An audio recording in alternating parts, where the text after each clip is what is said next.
Radio. Hey, what's going down, man? It's your boy Trix, a.k.a. the Human Jump Off, man. You locked into iLive Radio. They changed the way I listen to radio, man. Well, y'all listen to iLive Radio. My name is Steve Boyd, the Parliament Funkadelic, and we want to thank iLive Radio for keeping the funk alive all over the world, worldwide. Taxman here. I invite you to join me each and every Thursday between the hours of 5 and 7 p.m. right here on iLive Radio, where we give you the very best in independent and neo-soul flavors. We also feature the UK Top 20 Independent Soul Chart, counting you down from number 20 all the way down to number 1. Why not check us out every Thursday between the hours of 5 to 7 right here on iLive Radio, changing the way you listen to music.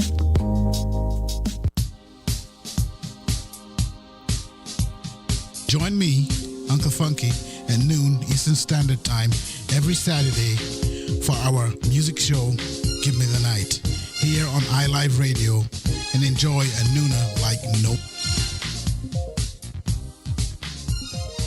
Attention all musicians, bands, associations, clubs, and organizations that represent collective styles of music across Canada. Now is the time to rebuild our collective music nation. Genres like hip-hop, R&B, jazz, soul, reggae, gospel, and more united. The Collective Music Nation is a non-profit organization committed to the development of collective music. Free memberships are available now. Collective Music Nation. One voice. Strength in unity. Canadian Black Entertainment's mission is to create, celebrate, and promote Black artistry. Join us every Wednesday at 7 p.m. Eastern Standard Time on our Instagram for our IG Live with CBE, where we interview artists. Follow us on IG and spread the word. We are here for our artists and are creating a space for them to get the recognition they so deserve. Canadian Black Entertainment, IG Live with CBE, every Wednesday beginning at 7 p.m. Eastern Standard Time. See you on the gram. You're listening to iLive Radio, changing the way you listen to radio. iLive Radio. The number one hit music station. The Soul Expression Show, sponsored by Real Talk Candles. Real Talk Candles, black-owned hand-poured candles with big personalities. Candles that start conversations. Get your Real Talk at www.realtalkcandles.com. What time is it?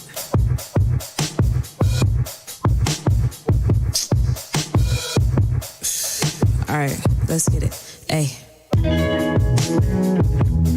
Finna get it. Going up. Going with it. All right, let's get it. Hey.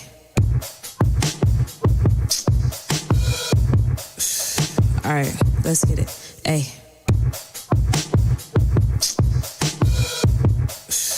All right, let's get it. Hey.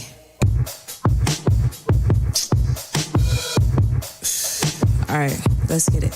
Hey.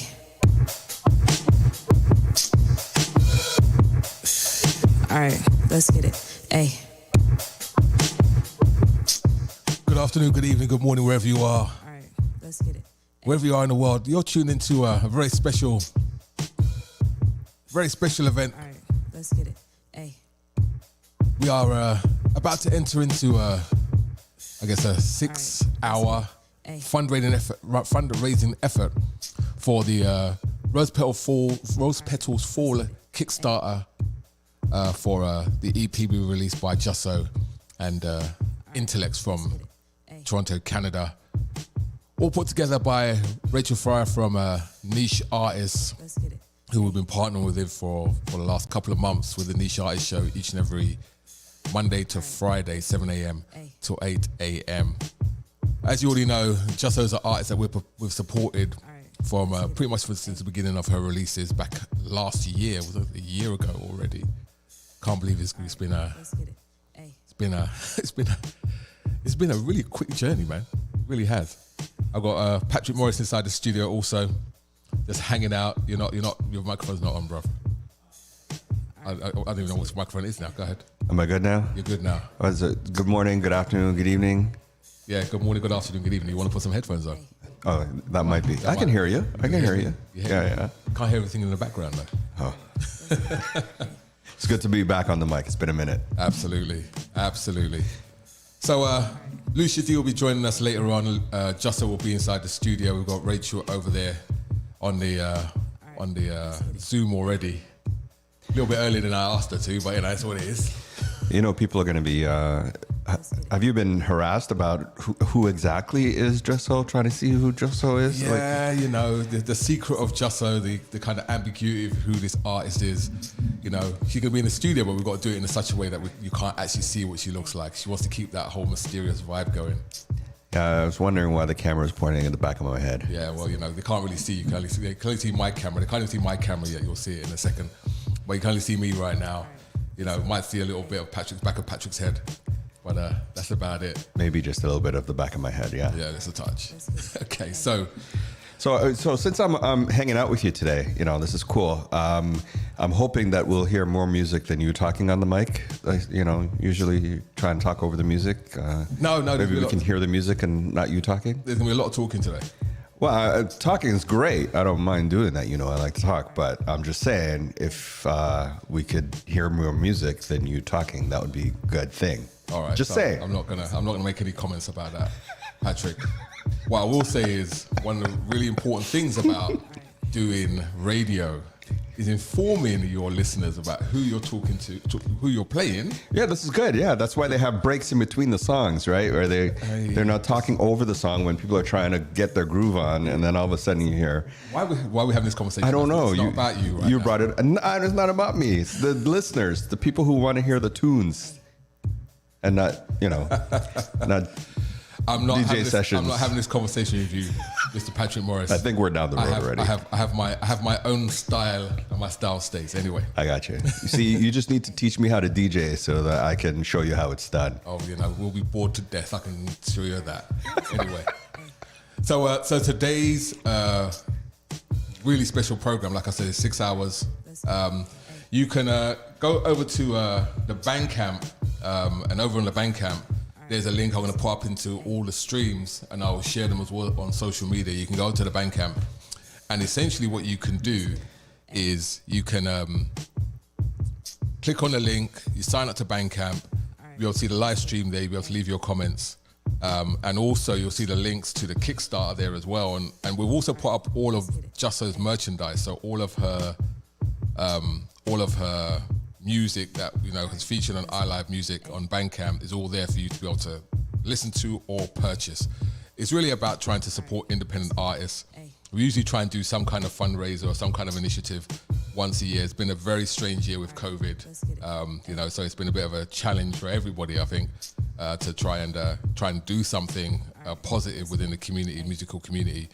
We usually do a lot of live shows, etc., but we really hadn't had the opportunity to be able to do that because of the whole COVID situation. So this is our contribution, this year to try and, continue to be an imprint on independent artists and their direction and the collaborations. We're also going to have some really special guests dropping in over on the Zoom as well. Virgo Lounge is going to drop in.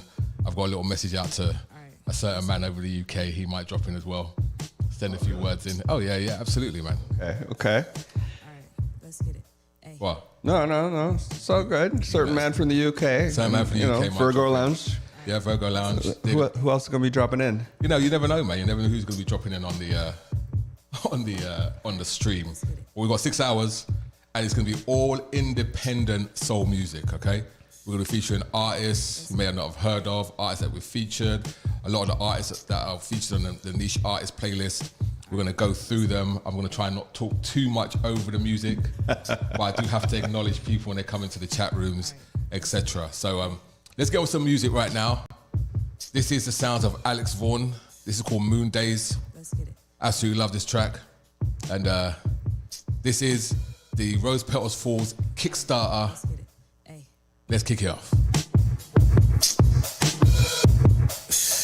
All right, let's get it. Hey.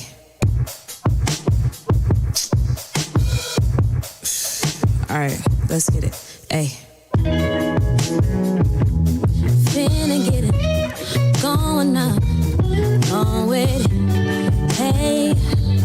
Oh. Oh. Oh.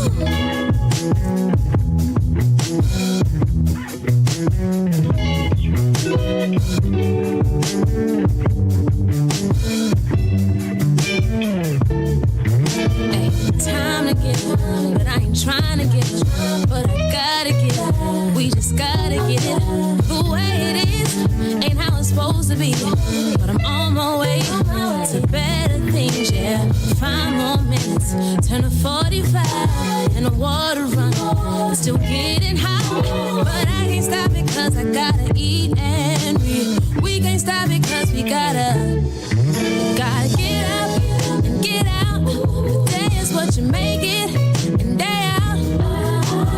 365, 24/7 days, yeah. One step closer to better days, yeah. Get up and get out. The day is what you make it, and day out.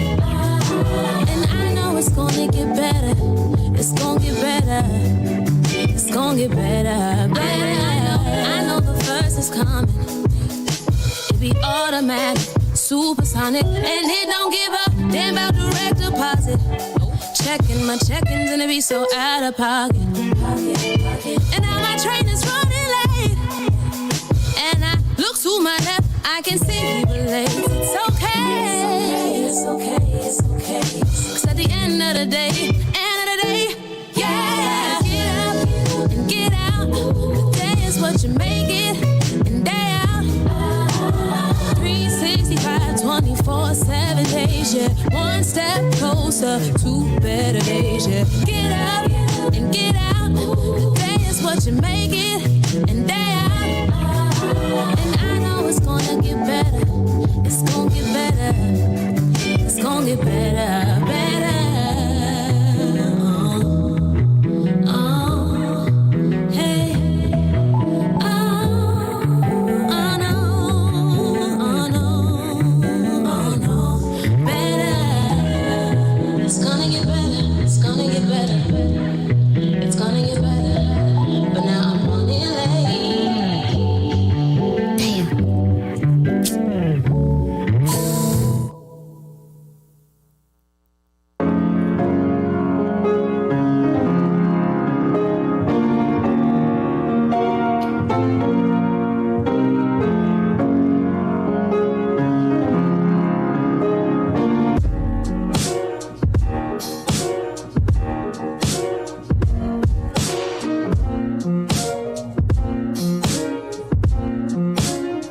Myself for loving you.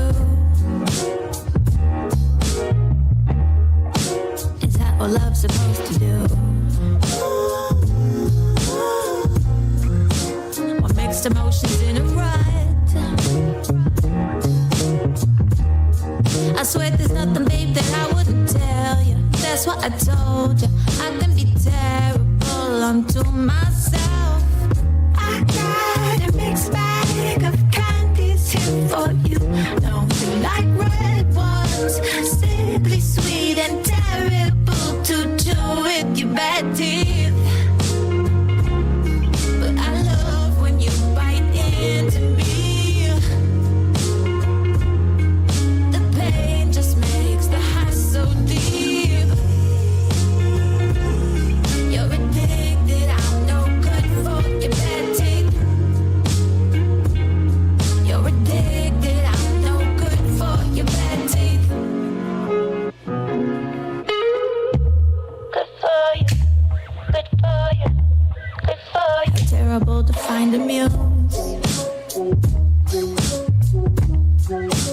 With attributes I wouldn't choose. Feel like I'm giving all of the blame. To another, when I'm the author of a whole life and style so steeped in shame. I know you hate soup, that's why you serve me tea. Return the flavor and flavor of passion. You're healing each part of me. But I love when you bite into me. The pain just makes the high so deep.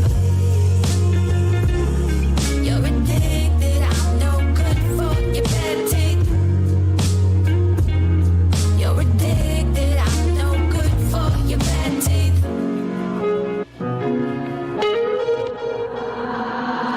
I'll try another way to say the same thing. Sounds of the Clear Mortar Fee. In the sunbeam. Originally from Vancouver. Humanity.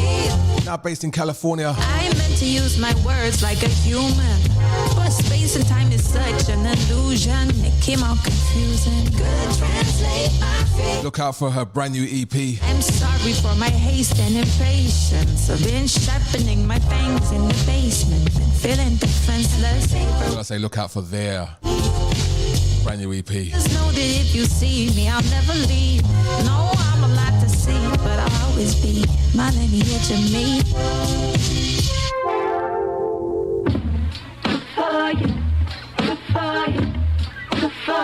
This track is entitled Teeth. You can find this over on Bandcamp, SoundCloud, Spotify, wherever you can get music.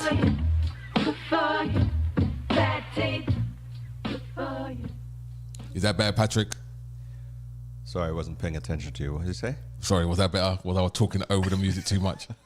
Whatever, man, I ain't listening to you. You're tuned into the Rose Petals Fall EP Kickstarter, sponsored by niche artists and also sponsored by iLive Radio and iLive Music Incorporated. Really proud of Jusso. We've been involved with her for many, many years in the background, and glad that she's getting her music out now and has the opportunity for people to support her also. I mean, she put out a bunch of music this year, pretty much a song every single month, if not two. So yeah, it's a real proud moment. Yeah, definitely. Yeah, we can't even talk too much about her. No, exactly. It's really difficult. True. This is very true. This is really difficult for us because we've been harassing for her for years to get out and do something, and it's good. It's really good to see it happening. I'm extremely proud of her. The music's amazing, and I don't know what else to say, bro. Maybe play another song. So yeah, that's what we're gonna do. Whatever, man. We've got 6 hours to fill out, yeah? Let's get this done. All right, so we're going to move on to some more independent music. This one here, Brandy Hayes.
Cause I never will compete with someone, got no competition. You better know you got everything you need from head to toe. You went past your second chance, we're invincible. You know that you want me back and it shows, but I need way more effort. It's such a shame. How can you blame me? Therapist knows that I'm crazy. All your mess keeps smacking me right out of paradise.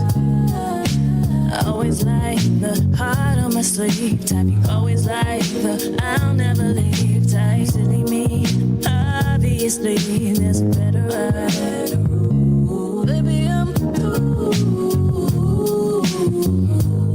It's been unfortunate to know you, baby.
here for? Scope this track, so now let's stay on track. It'd be so tragic if I had to take this trash can upside your head for making advances, dog. Just do your job. Me and my sister here to make classics, have some class at all. Match it all. All that bullshit dead and it's a tragedy. Tragedy.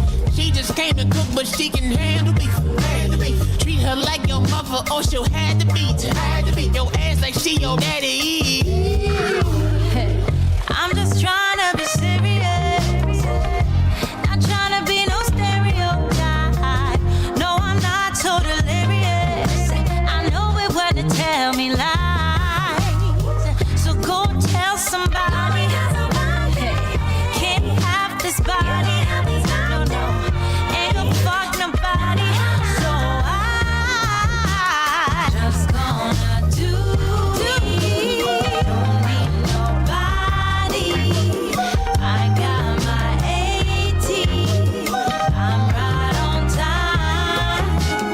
Just gonna do me. I'm just gonna need nobody.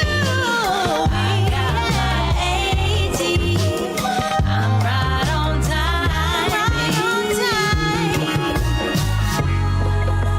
All these stages, purple eyes, been there for ages in my mind. All these stages, chasing highs, turning pages.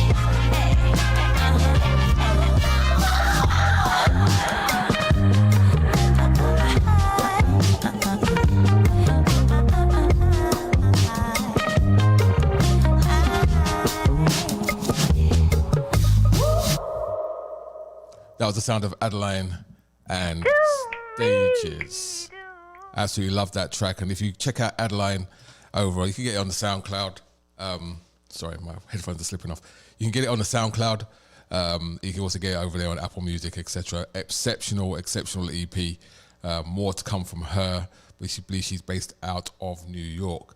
So we're gonna play probably one or two more tracks, and then we're gonna have a quick conversation with Rachel from Niche Artists. She's over there in Dubai, so I want to make sure we're cognizant of her time. We're gonna have a quick conversation with her, and she's the mastermind behind the Kickstarter and Niche Artists as well, which is an amazing organization that's going to be doing big things in 2022. So we're gonna have a quick conversation with her. All right, so before that, we're going to get on with some more music. Patrick's just throwing me off my game right now. I don't care about Patrick. He's got his own opinions. This one here, this artist is actually originally from Antigua, which is my home island. Now lives in the UK. Aaron Taylor put out a fantastic EP, or LP, should I say, earlier this year. And this is one of my favorite tracks from the LP called Be My Muse. This is the gold edit version. You better hear what I've got to say, because you won't get it again.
Let's keep it candid, baby, don't be anxious. Capture the sadness. There's so much more for us to explore. There's too much beauty to ignore. You're exactly what I like. Quite like you. You make me feel so inspired. Will you be my muse? Baby, don't with you. With you I can't lose. 'Cause you're the one, not you. without you, just keep feeling blue. So baby, don't refuse. Will you be my muse?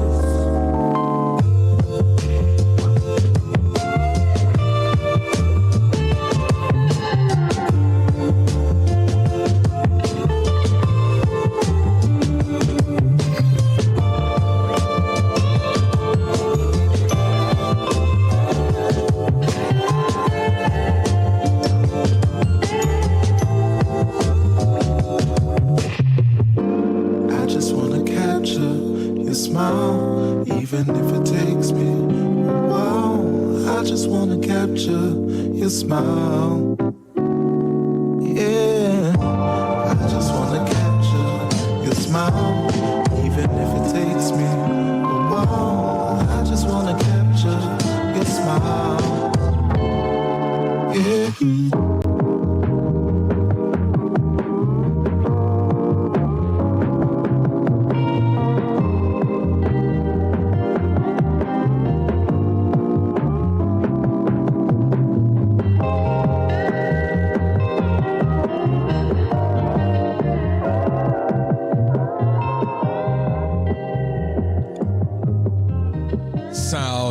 Of the Aaron Taylor. You like that, Patrick? Yeah. It's nice, right? Yeah, that's a nice groove. Yeah, it's got a really, really nice groove, I have to say. Shouts out to Algertha Taylor over there on the Facebook Live. We're on Facebook Live as well as on YouTube, as well as on Bandcamp. And we encourage everybody to go over to the Bandcamp link so that you can get an opportunity to, one, join Bandcamp, because I think joining Bandcamp is really important. They do really good initiatives for artists. And don't forget, anything you purchase on Bandcamp, the fees that Bandcamp collect of every single sale is nothing compared to what Spotify and all those people will be raping people for all their streams, right? So, and also they have something called Bandcamp Fridays where, artists get an opportunity to hold on to 100% of all of their revenue for that Friday. All right. So Friday's the best day? Well, when they do Bandcamp Fridays. Yeah. Yeah. No, Bandcamp generally, I know, they're a lot better for the artist than a lot of the other. Yeah, and not as supported as they should be, to be frank. Well, yeah, that's true. Not as supported as they should be. I mean, they've got a lot of material on there. They've got a lot of artists that go through there, but they've got lots of tools like the live streaming tool. We applied for the live streaming add-on to our Bandcamp, and they approved us. And it's just a great tool, for people to be able to not just watch the live stream, but also there's a merchandise table. You can link all of your merchandise, songs and everything, so people can purchase it whilst on the stream. While they're listening to listen to the song, right? So, or listen to the music. So, I'm always going to support initiatives like that. I think it's really important that everyone does, to be frank. Because this is the only way that these artists can survive in this modern era of streaming and reducing revenues from streaming as well. It is kind of, somebody, I forget who it was that had posted, like, they're selling their vinyls and they're like, one vinyl sale was equal to something like 5,000 streams or something ridiculous numbers for them selling one vinyl. Mm-hmm. So it's amazing how the industry has shifted, and it's not necessarily all that much in the favor of the artist. No. And that's the challenge. No. And the other thing as well, when it comes to revenues for artists, more and more of the larger artists now are doing things like selling their catalog. Yeah. Bruce Springsteen sold his thing this week. I was like, $500 million. I mean, $500 million is crazy, but you think of your legacy and passing that on to your, the next generation. Right. What happens next? Right. I mean, $500 million, I'm sure he's going to pass a lot of that on, but still, like that, like, I don't know what to say. Like when I saw that, I was like, wow, I was blown away. And there's so many other artists who are doing that right now. So, bruh, I don't know, man. Yeah, I mean, maybe there's something they know that we don't know. Yeah, it's and that's why it's important for independents like ourselves, independents like niche artists, to kind of like try to start to build infrastructure and start to build a lane for artists that when you come out the other side of this pandemic and people start doing shows, etc., there's a familiarity with their music. Let's be straight. selling music online is a moot point right now. Yeah. Right. Let's be honest. Like it's really difficult for you to sell music online. Tangible assets like cassettes, because on part of this Kickstarter is that you're going to get a cassette if you contribute towards the creation of this EP. You will get yourself a cassette, but at the same time, it's a different model for everyone. Yeah, it's a completely different ball game now. But the pandemic has messed things up in such a way that it's not even like if you're an artist that you can really get out there and do a proper show to be able to make a little bit of money. The challenges around that is huge. So I look at it and I think for an artist like Jusso who's dropping so much music, so much content, that she's building up a really good fan base, that when things do open back up, then when she does have a show, whether it's here or in the UK, that there'll be people who are going to be, she's going to have fans who are going to show up, right? Because they're jonesing to see her live. And her live performance compared to what's on you can't say, there's a lot of artists that are out there that their live performance is not exactly what you get on on the recording, but like with her, hearing her live so many times, I don't know. What can you say? I really can't comment any more than what I've commented already, because if I comment more, she's gonna get upset, right? Yeah. So I can't really comment more than that. But I'll take the hit. Absolutely. So we do have Rachel online though. Let me see if I can patch her in. Let's see if this magic works. Rachel from Niche Artists, are you there? Can you unmute? I'm here. Can you hear me? We can hear you. There you go. Hold on. Let me just change over the. What's going on, Rachel? Hi. How you guys doing? Good. We're pretty good. I can't complain. It's You're trying to set it up on. Yeah, I'm trying to set it up, and I know where it's gone. YouTube. It was there a minute ago. You're the tech guy, aren't you? I'm the tech guy. I'm trying to work out this tech right now. So Rachel, how's it going while we're trying to work out this tech? Very good. Yes, very good. Thank you. And I just want to firstly just say thank you so much to you guys, for taking this initiative and for all of your support. Obviously, for the introduction to Jusso to begin with, that came from you as well. So thank you. I'm so excited that we're here today.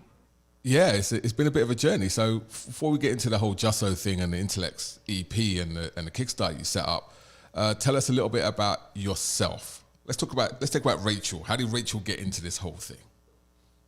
I've just always loved music, but I've always, just loved something a little bit different to what, everybody listens to and what's kind of, force-fed down the mainstream. When I was in high school, my friends were listening to Backstreet Boys and I was, discovering Dwele and Erykah Badu and things. And I've always just been, I guess, a little bit introverted, and the music is it's like my solace that I go to. So I've always just loved kind of listening to what, other people don't listen to, and trying to discover new music. And I've always been kind of trying to push it onto my friends, like, listen, this is amazing. It's so much better than what you're listening to in the charts right now. And so, I've always just been on this like personal journey, I guess, of like discovering different genres of music, new artists, and just trying to really support that. I hear you. So in terms of, niche artists, right? So I know you're based out in Dubai. How is the independent music scene out there? Not necessarily soul music, but just in general. I don't know, to be honest. It's a very different industry over here. There is some really good talents. 3 of them I have on Niche Artists, if you want to check them out.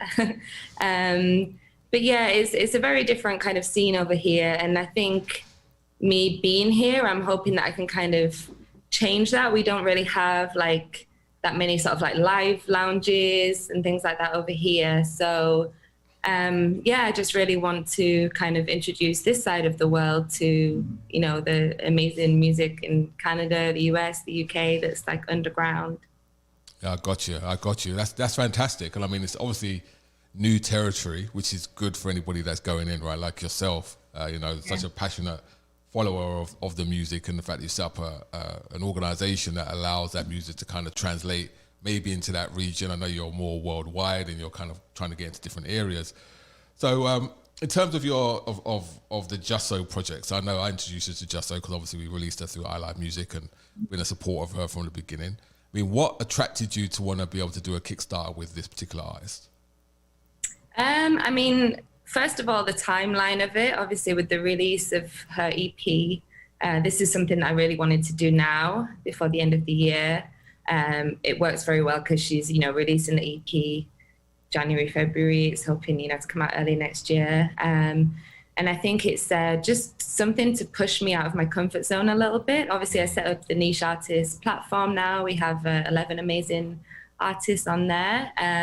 And they're all kind of holding me accountable to really doing something with this now. I have, people can subscribe, and, I've promised these artists that I'm, going to really try to do what I can to push and promote their music and, get them exposed to a new audience. So this was just, opportunity for me to do that with Just So. And obviously she's a new artist, so it's kind of a good, not an experiment, but she was just a good person for me to select that, she's not got an international known fan base yet. Let's just see if we can really try and do this with her and promote her music and expose her, to different audiences around the world. Okay. And how's the feedback been so far in terms of, just with the artists that you've pushed so far and how Niche Artists has grown? How's the response been?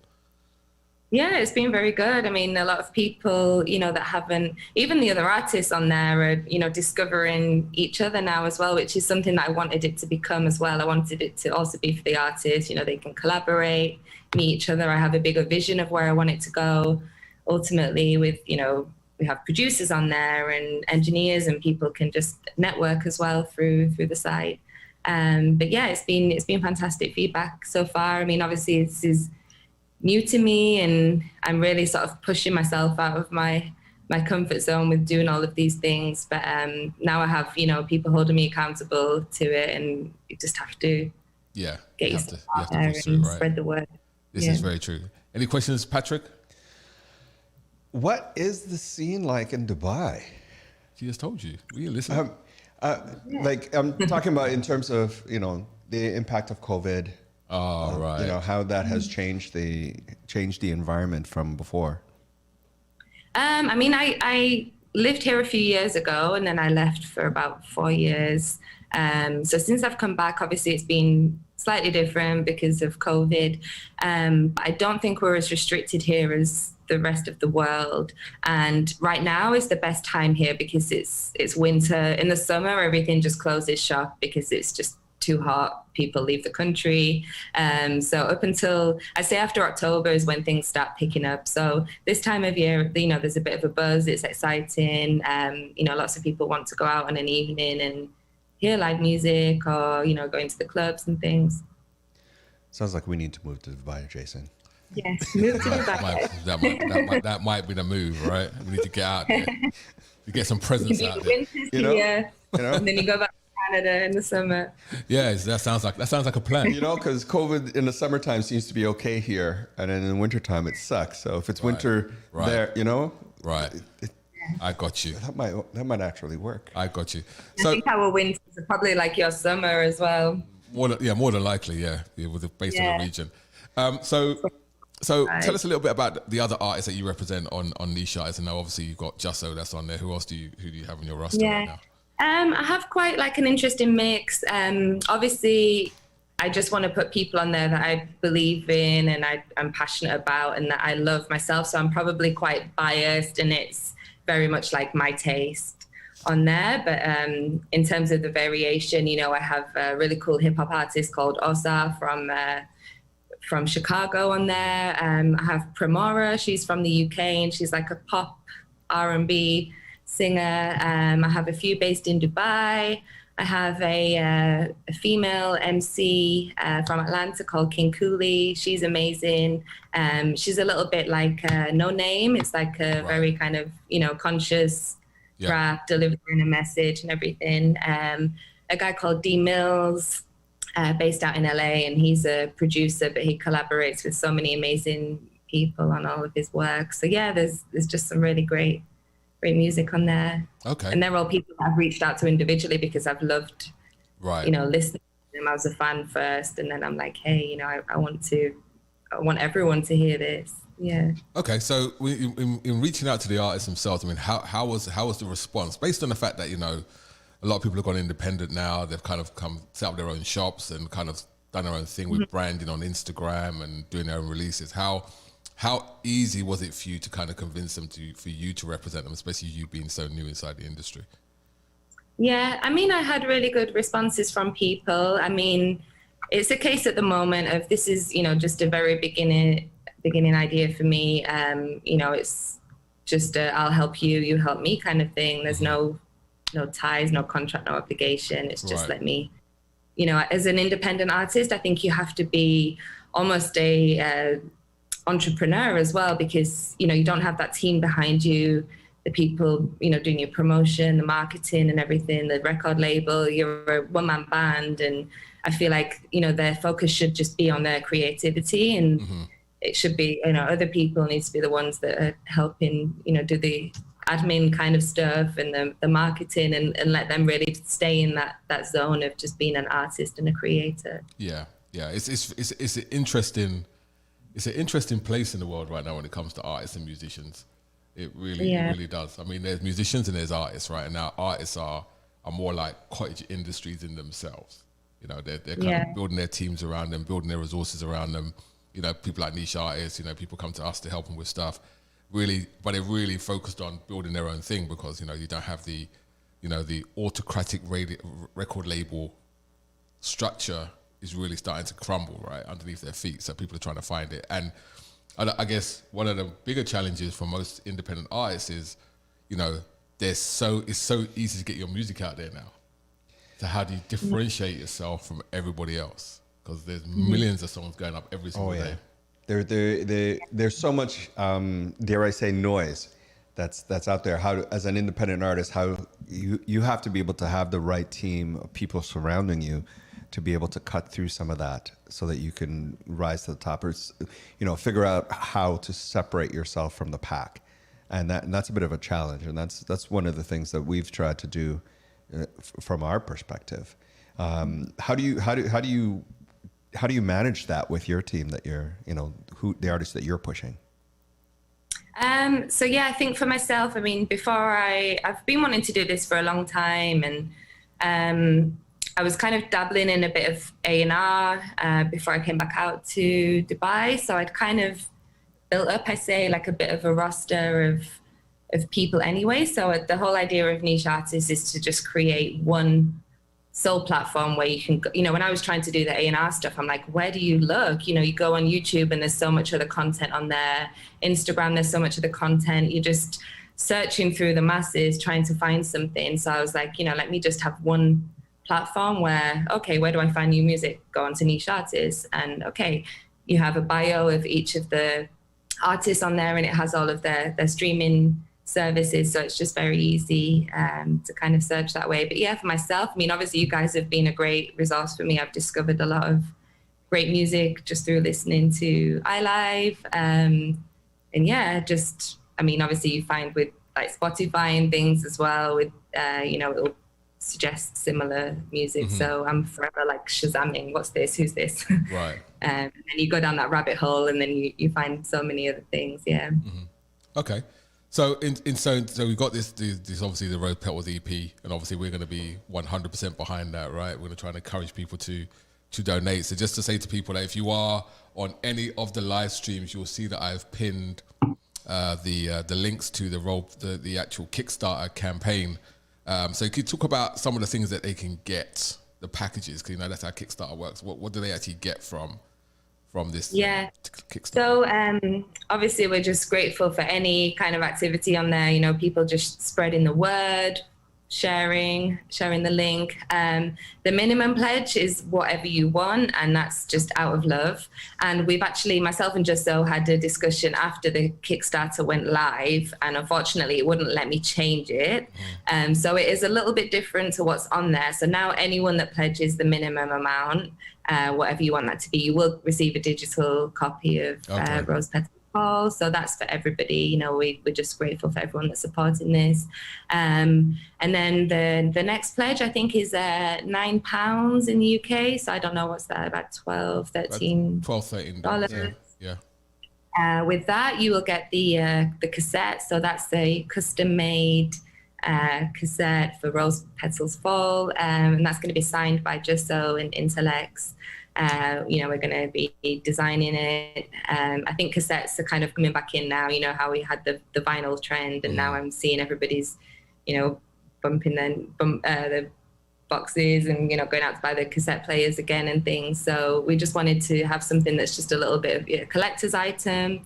And then the next one is access to the live listening party. So that's just something that's, again, with Jusso, something that's very unique, because she's obviously just stayed very in her mysterious element, and, you know, we don't get to see who she is and things like that. And so I've really tried to play on that and that appeal. You know, you get the chance to, you know, see her performing the EP.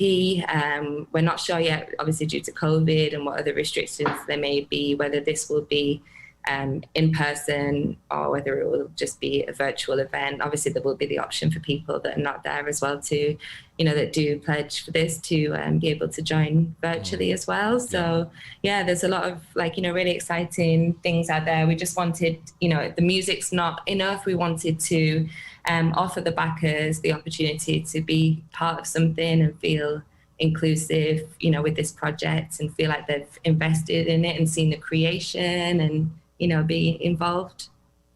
Yeah, I think it's very important. I think it's very important that people feel part of the process, right? I think it's there's been a few projects like that. I think remember the Chasing Goosebumps project. Oh yeah, yeah. That was I think the first kind of like online streaming, everyone involved and everyone's hands in and giving commentary about and what's the process of an album being made, and hence when it got released, it was like this amazing thing that everyone got connected to. I think that's one of the best ways to separate yourself from the pack again and cut through all that noise, is to be able to have that that personal connection with your audience in a way that a lot of other people are not doing. Yeah, it's challenging though. Oh yeah, I think we need to go to Dubai and do the show there, and then have the other people, you know, stream in. No, well, it's challenging though. Like if you look at, you know, what, say for example, just doing a listening party, it's actually pretty challenging online. Oh yeah, because especially when you've got video involved and camera angles and producing the whole thing, and you're trying to run social media plus a stream plus this plus that. It's like it's a lot of pieces right now. Like, and if their internet sucks, then you get blamed for it. Absolutely, this is true. This is true. We've been there. Yeah, we've been there. If our internet sucks, then we get blamed. Yeah, there's lots of moving parts to any of that kind of stuff. So first of all, kudos to you for doing the online listening party. You know, it's especially a performance one is always going to be a thing where you're going to get challenged to do it right. But you know, people like that. People really enjoy that kind of fly on the wall observational thing, right? To feel that they're part of the whole process. And so Kickstarter is a really good way to kind of push that out there. All right, so don't worry, we're going to keep you on the line for a little while longer. We're going to play some music because, you know, this is the Kickstarter. Yes, and I know you like to talk a lot, Jason. And this is a music show. God, this guy. I'm sorry, Rachel. Canadians, we can't. You know, we're British. We understand. We like to banter. I'm sure she wants to hear me music too. I don't know. I've got all the whole playlist. I need to go off camera. I'm an introvert. My palms are sweating over here. Trying to help you out, girl. I'm trying to help you out. Don't worry. Don't worry. So yeah, we're gonna cut to some music. We're gonna cut to some music right now. But you know, hang on a line, Rachel. I think Intellect's gonna be joining via Zoom, and I know Jusso's on the way into the studio, so we have to kind of get ourselves all organised. We'll all get into a conversation. We're also gonna have some independent artists join in as well to lend their support too. So So we're gonna cut over. Let me cut her off. Oh, I think this is Shrisha. Okay. Oh, you know what? She might be stuck downstairs. She might be stuck downstairs. Yeah. Off you go. Yeah. And I'll go queue up the next record. All right. Okay. So this is this very special Kickstarter for the Rose Petal Falls EP. Don't forget, join us over on Bandcamp. You know, all the merchandise and stuff is there. You can be able to purchase some more of Jusso's material and show your support. The links to the Kickstarter are there also. Let me just flip open my camera. The links to the Kickstarter are there as well if you're over on the YouTube or if you're over on the Bandcamp or if you're over on the Facebook Live. Thank you everyone for tuning in and supporting it. Shouts out to T Smooth. All right, so let's get with some more music. Let's have some from one of our favorite artists, Kadeem Terrell and Omar.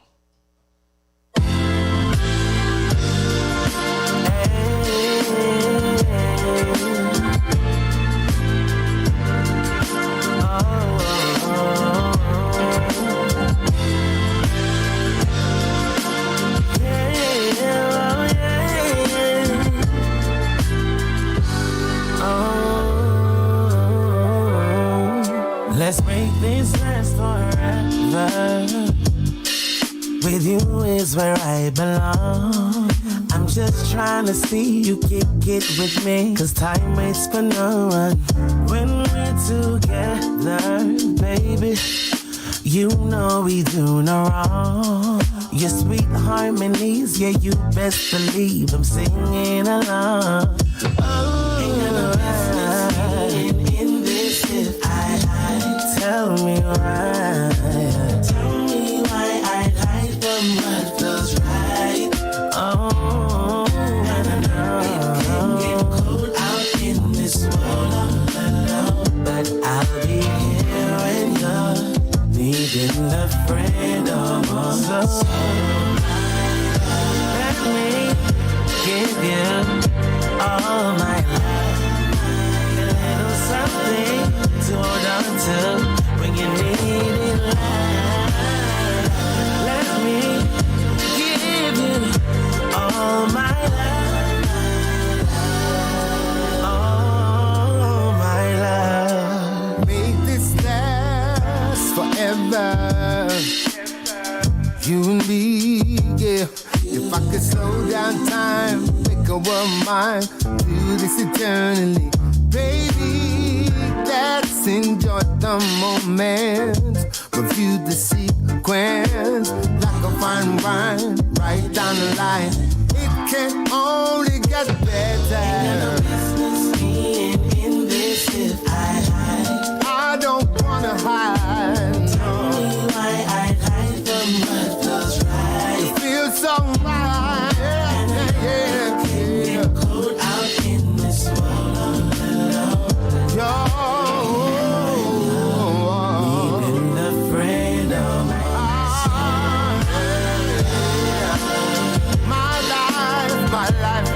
life.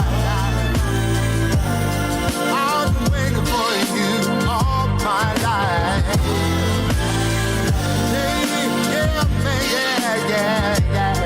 Yeah. Baby, my love's all you need. So trust in me. Want you to feel happy. Have you by my side. Only what feels right. Just wanna give you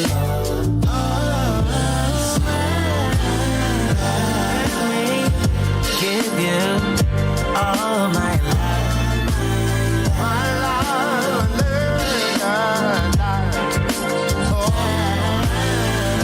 Let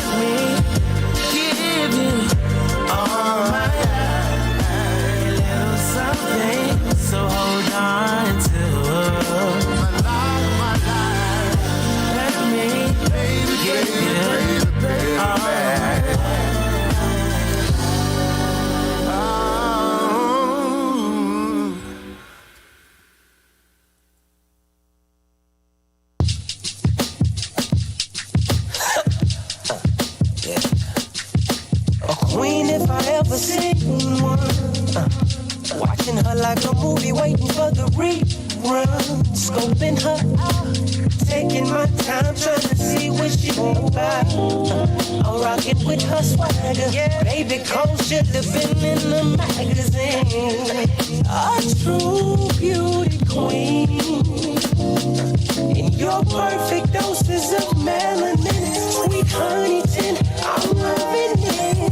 Take your soul, I'm trying to get in. So one ticket, could you please admit, ooh, that you're feeling the same. Not knowing drives me insane.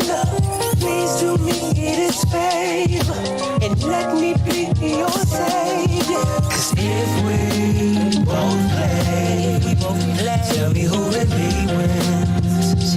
Tell me who really wins the game. Tell me who wins the game. Cause I ain't never met nobody like you. I met you in the past life, but we were psycho. Dreamt I had a daughter in the eyes I saw your face. Your confirmation that heaven is for real. Cause nothing else gives me this feel. And I know them other folks played you like Nintendo, but I ain't them, so don't hold me accountable for what they did, yeah. In your perfect doses of melanin, sweet honey tin, I'm loving it. To your soul, I'm just want to take a quick pause for the cause. That you feeling the same, cause not we have Jusso in the studio. Please do me this favor and let me be your savior.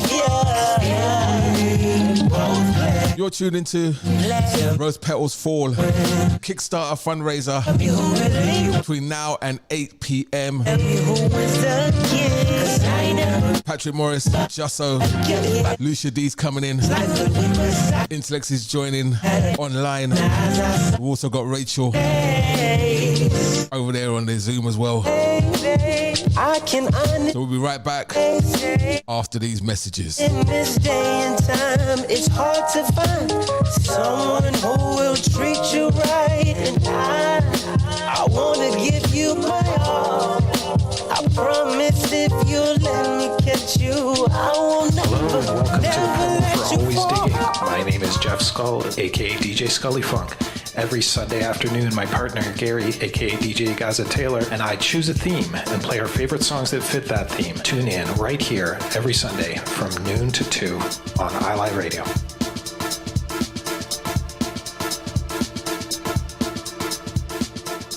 Every Friday, take a trip around the world with music from around the globe.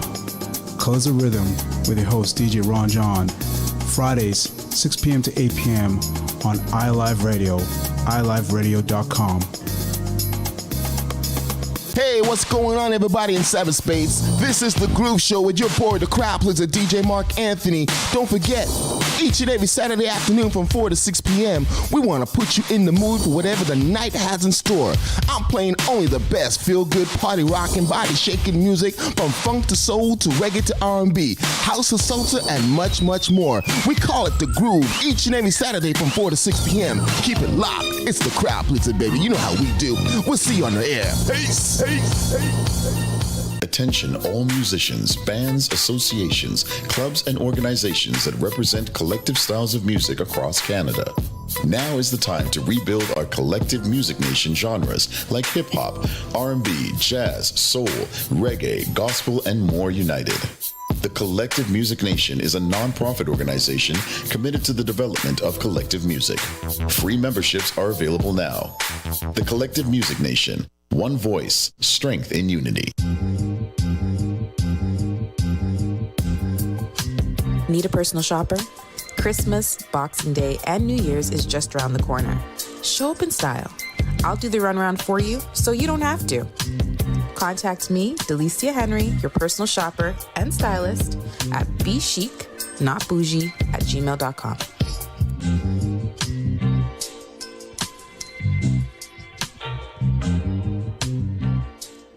You're listening to iLive Radio, changing the way you listen to radio.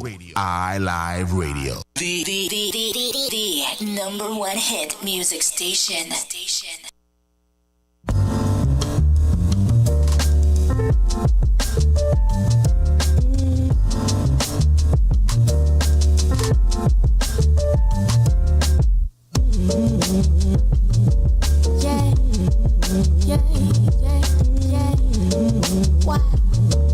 Wow. Folding papers in my balloon. Keep it going, it's my platoon. In the trenches, we work it out. You rolling in, we rolling out. Out of time, we keep it working. I don't understand what's really perfect. Yeah. Why does love have to have curfew? So I'm folding papers in my balloon. Keep it going, it's my platoon. In the trenches, we work it out. You rolling in, we rolling out. Don't want my money, how could you work it? Scrap for common sense, tell me what your worth is. Yeah. So the bed you made is what you stay in. Folding papers in my balloon. Keep it going, it's my platoon. In the trenches, we work it out. Rolling in, we rolling out.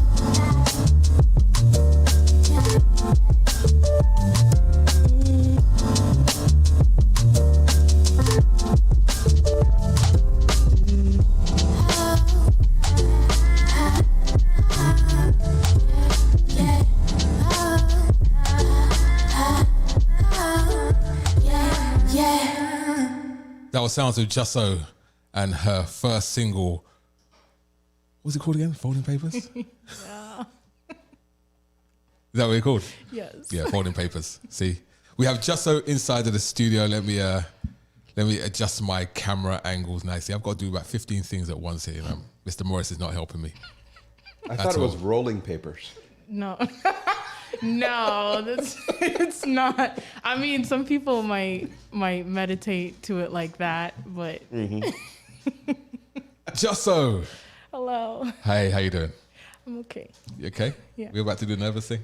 I'm so nervous. Yeah. Yeah. Just making sure the camera's good. Yeah, the camera's good, man. Don't worry, I've got it all sorted. You got it all sorted. Okay. Right, yeah. Stay where you are. Don't move. Don't move. You can see me. I could You do can a see little, Patrick. you know? Yeah. Don't move around too much. You don't want to expose the face or anything like that. We'll get in trouble for it. So, Jusso, welcome to the iLive Studios. I know you're familiar with here. It looks a bit different now, right? It does. Very much upgraded and. This is what, 3.0? 4.0? Yeah. 4.0. 4.0. So good. It looks so good. Yeah. So good. Are you inspired again? See where you're going with this. I'm just asking a question. That's all I'm doing. Oh, goodness. Everyone else is good? Everyone's good. Everyone's good. Everyone's good. It's been a minute. Yeah. Just, Okay. All right. So, I'm going to have to push this little interview along. Since we're doing a Kickstarter fundraiser for you, you know what I mean? We're gonna get you to start conversating and have conversations about yourself, your music. You know, she's like a pile of nerves right now, right? Oh, yeah. You know what's going on. Absolutely. She's not nervous. No? No. Everyone says that. Every time Jusso is nervous, she says, "I'm nervous." Yeah. Then she goes on the stage. You're like, "Really? Is this what you're doing right now?" I know. I'm curious to see what not nervous looks like. What? Tear the house apart. Yeah, there you go. Oh. All right. So we got one of your fans on the Bandcamp, T Smooth.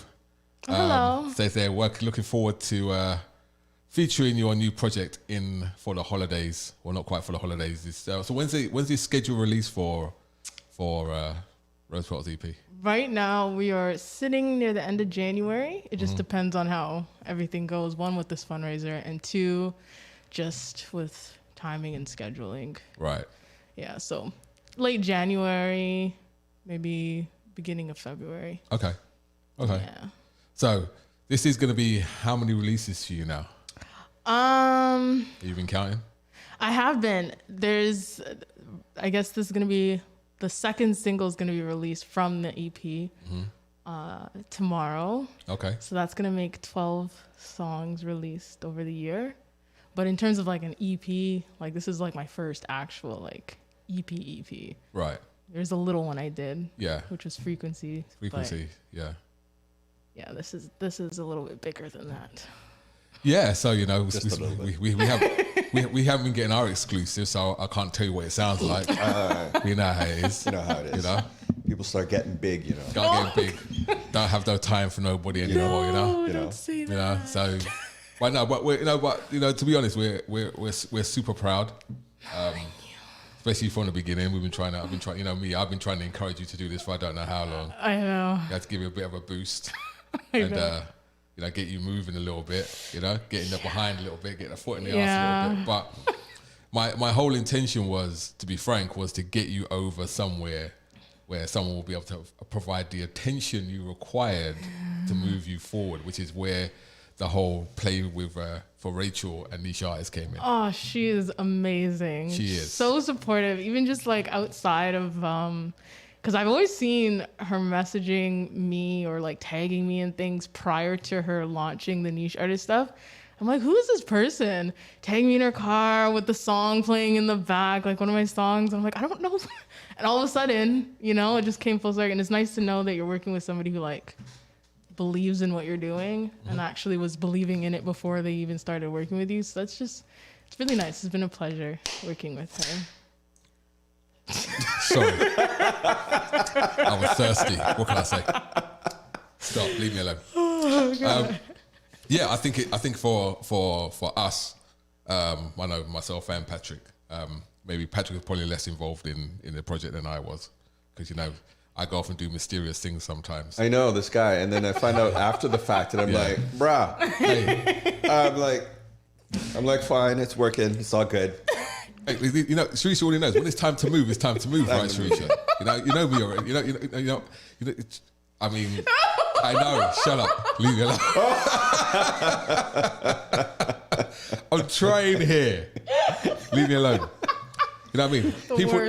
I know people around us, like pretty much everybody that we've worked, every artist that we've worked with, and we can name so many of them. Yeah. From Omar, we can talk about Byron, we can talk about Sharisha, we can talk about so many different names that we've worked with in the past.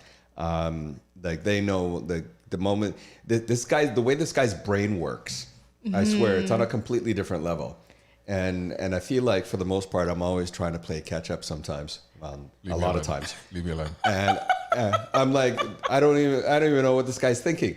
And then when things start to come together, I'm like, oh, okay, you all get right. assigned something. Yeah, there's some documents coming your way. Just take a look. Don't worry about it. And I'm like, all right. But yeah, when it's time to move, it's time to move. And I know there's a lot of artists out there right now. When it comes to your music, your sound, your feel, your writing, like all that sort of stuff. If you don't have somebody like that on your team, you're gonna be stuck in development hell forever, because it's always you'll sing the song and be like, oh no, I can change this word, I can change that, I can change this, and it's like it's almost like never done. So sometimes you need somebody who's gonna stick their foot in your butt and say, no, this stops here. Yeah, we gotta move, we got a timeline, we gotta make this happen. Blah blah blah. Right? It's a bittersweet thing as an artist, because you look at your baby that you've been working on for however long now, months, and you're trying to deliver it and you don't want to let it go. It's not just that, it's like, you pour a lot of yourself into it, and you're just like in this closet by yourself and you're creating it. And especially because I do most of my recording and stuff at home, because I just feel comfy there. And like I could go to a studio or whatever, but it's just I feel like I'm in like my purest element to be able to create and not feel judged or feel like I have to like show for people. Not that I feel like I have to do that at all, but like, there's a lot of pressure when you're working with other people. And eventually I'll get to a point where I'll have to do that, but I'm just not there yet. Yeah. So it's nice to just, sit in my little closet and just write and record and make my little demos and whatever. They're not perfect, I know that. But then, when it's time to like put it out there, it's like, oh, Or is your ability to be vulnerable Yeah. during the creation process is one thing, and then trying to be vulnerable around other people, it just adds another element of fear. Yes. Right, and then when you're in your closet and you're creating, and now it's like, okay, are people gonna like this? It? Yeah. You know, and it's almost like you feel like they're gonna judge you, and all the nerves blowing around in the wind. Exactly, and it's just an emotional mess. And even when you are working on it on your lonesome, it's like, okay, you prepped it, you put it together, you're like, all right, are they gonna like it? And then it's, oh, okay, I put it out there, and if they don't like it, I've come to the fact of figuring out that, like, I'm okay if they don't like it. I know there's gonna be people that are not gonna like my music. I know there's gonna be people who don't, you know, mess with certain sounds that I like to mess with, and that's fine. There's other people that will, you know, so it kind of makes up for it. But even in being in the space and working with other people, it's nerve-wracking, because it's just you have to trust people and trust that they're not going to be taking what you're writing and like snickering about it. Like I would like to be in a room full of people who are like, yeah, that's just how she is, you know, and like this is how she writes, this is how, you know, and just accept that. Not everyone's like that in a setting. Not always. So how do you combat that? Because that's an internal battle that you're facing on a fairly regular basis, right? It's a fairly regular basis. You're fighting with yourself. Yes. And that level of anxiety, fear, whatever you want to call it, about are they going to like this, and then being able to get to that point where it's like, you know what, this is just me. This is what I'm doing, and if people like it, fantastic, but I have to be me. Yes. I have to express myself the way I need to express myself. Like, how do you get from that I'm locked up in my dark room to now, oh my God, okay, I got to play this for I think without losing your mind. Without losing my mind. I think for the most part, having the time to be able to sit by myself and kind of make my moves slowly. And again, other people work differently, where they're like, they need to be like literally tossed off the cliff, and that's good. But sometimes I know when it feels good to do something. So I'll sit in whatever I'm feeling and be like, you know what, if people don't like you, you know, that's up to them. There's a bajillion other people that are going to like you. Yeah. So you don't need everyone. I don't need everyone to love my music. I really don't. There's only certain people that require it. Yeah. You know, there's only certain people that will understand it, and I'm perfectly fine with that. It's the ability to be able to touch, you know, one person with your music. You know, unfortunately, right now, it's not like you can be on stage and you can get that energy, you can get that vibe, you can get that, you know, emotion, that feeling. But, you know, being able to get some feedback from your fans, being able to say, hey, I just heard this song, and this is what the song means to me. You know, even if it's just that one feedback, it still hits you so hard, Yeah, right? I do get that. And honestly, I think no matter what, I'm always going to be like a nervous wreck, because hearing fans is just like weird to me. But just like people that like the music, it's like, you know, there's people that will hit my inbox with voice clips. Yeah. Just saying, and I am an emotional person, so I probably, to everyone that I receive, so if anybody tuning in sent me a voice clip, I most likely cried to it, so I'm just letting you know. And it's because I'm just so grateful that there's people out there that understand me. It's like an empathetic thing, where it's like, God, there's still people out there that get my hurt, my pain. Like, I'm not alone. You know, it's nice to know that, like, whatever I was writing in my closet and like having a rough time with, you know, like there's other people that feel it too. It's different when you can say it, but it's also different when you can actually sing it and somebody feels it, you know? It's different. Yeah. Okay, so we have a question from the Bandcamp chat room from T Smooth. And he asks, are you producing all of your music as well as creating and writing? What's the process? I have been dabbling in production, and that was just for the Frequency EP, and that was fun to do. It was also very stressful. I still had to figure out my own process for producing music in general, because I I know everyone has different ways, and I still need to learn programs and stuff, but I don't really have a process to give you in that aspect, but process in like writing my own music. I have a lot of Post-it notes everywhere. They're all over my writing station and in books in my purses. So I kind of write a concept or a thought, and I'll keep it. And then if I hear an instrumental, or if I'm just sitting there one day, I'll just write something, whether it's like a poetry, and I'll keep it. And then if a beat comes and I'm like, oh yes, this is cool, you know, I'll vibe out with it. And if that concept comes up, I'll go back to it and pull from it. But it comes up in different ways. Sometimes I freestyle most of my stuff, and then I'll like lay it down as I'm freestyling it, and then pick out what I don't want and go that way. But I hope that answers your question. I'm very bad at answering questions.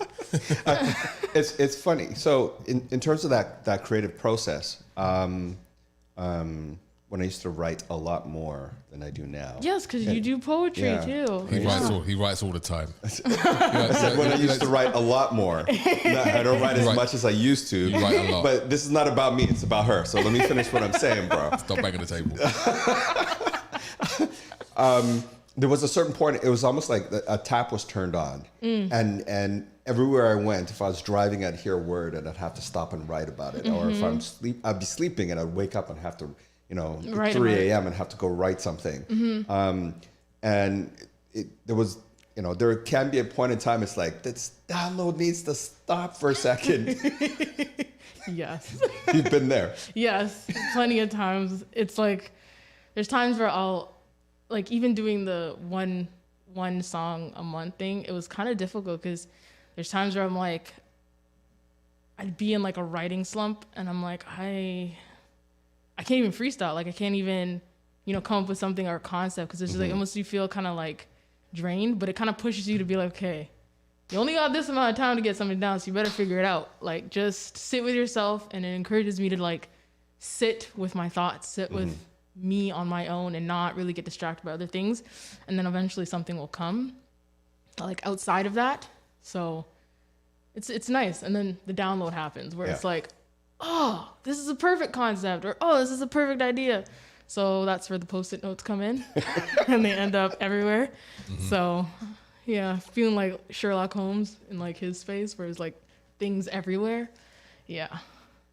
Okay. So you're tuned into the 6 hour, or the 6 hours we're giving off our time to help push your Kickstarter. The 6 hour Kickstarter campaign for the Rose Petals Fall EP. And on the line over here, let me see if I can switch him over. We have a young man. What? I won't say anything about what he's wearing right now on his head. We'll talk about that later. Leave me alone, man. We won yesterday, man. Yeah, we know you won yesterday. We won yesterday, man. We won. You had your moments. We'll talk about it afterwards. Intellect is in the building. What's going on, bro? What's going on, guys? How you doing, man? Good to see you guys, man. Yeah, I know, right? It's been a minute. It's been a long while, man. It's been a long while. It's been a minute. All right, so let's kind of talk about the collaboration between you guys, right? So obviously you guys know each other. We can't say names. You know? Protect the innocent. We can say your names, Intellects, but we can't say the other name, right? But it's been a relationship that's born over a number of years, and I know you was doing the lo-fi stuff for a while and dabbling in the production side. So kind of talk about how you guys kind of got together on this particular project. Just you want to take that one, or how do you want to do this? We could collab.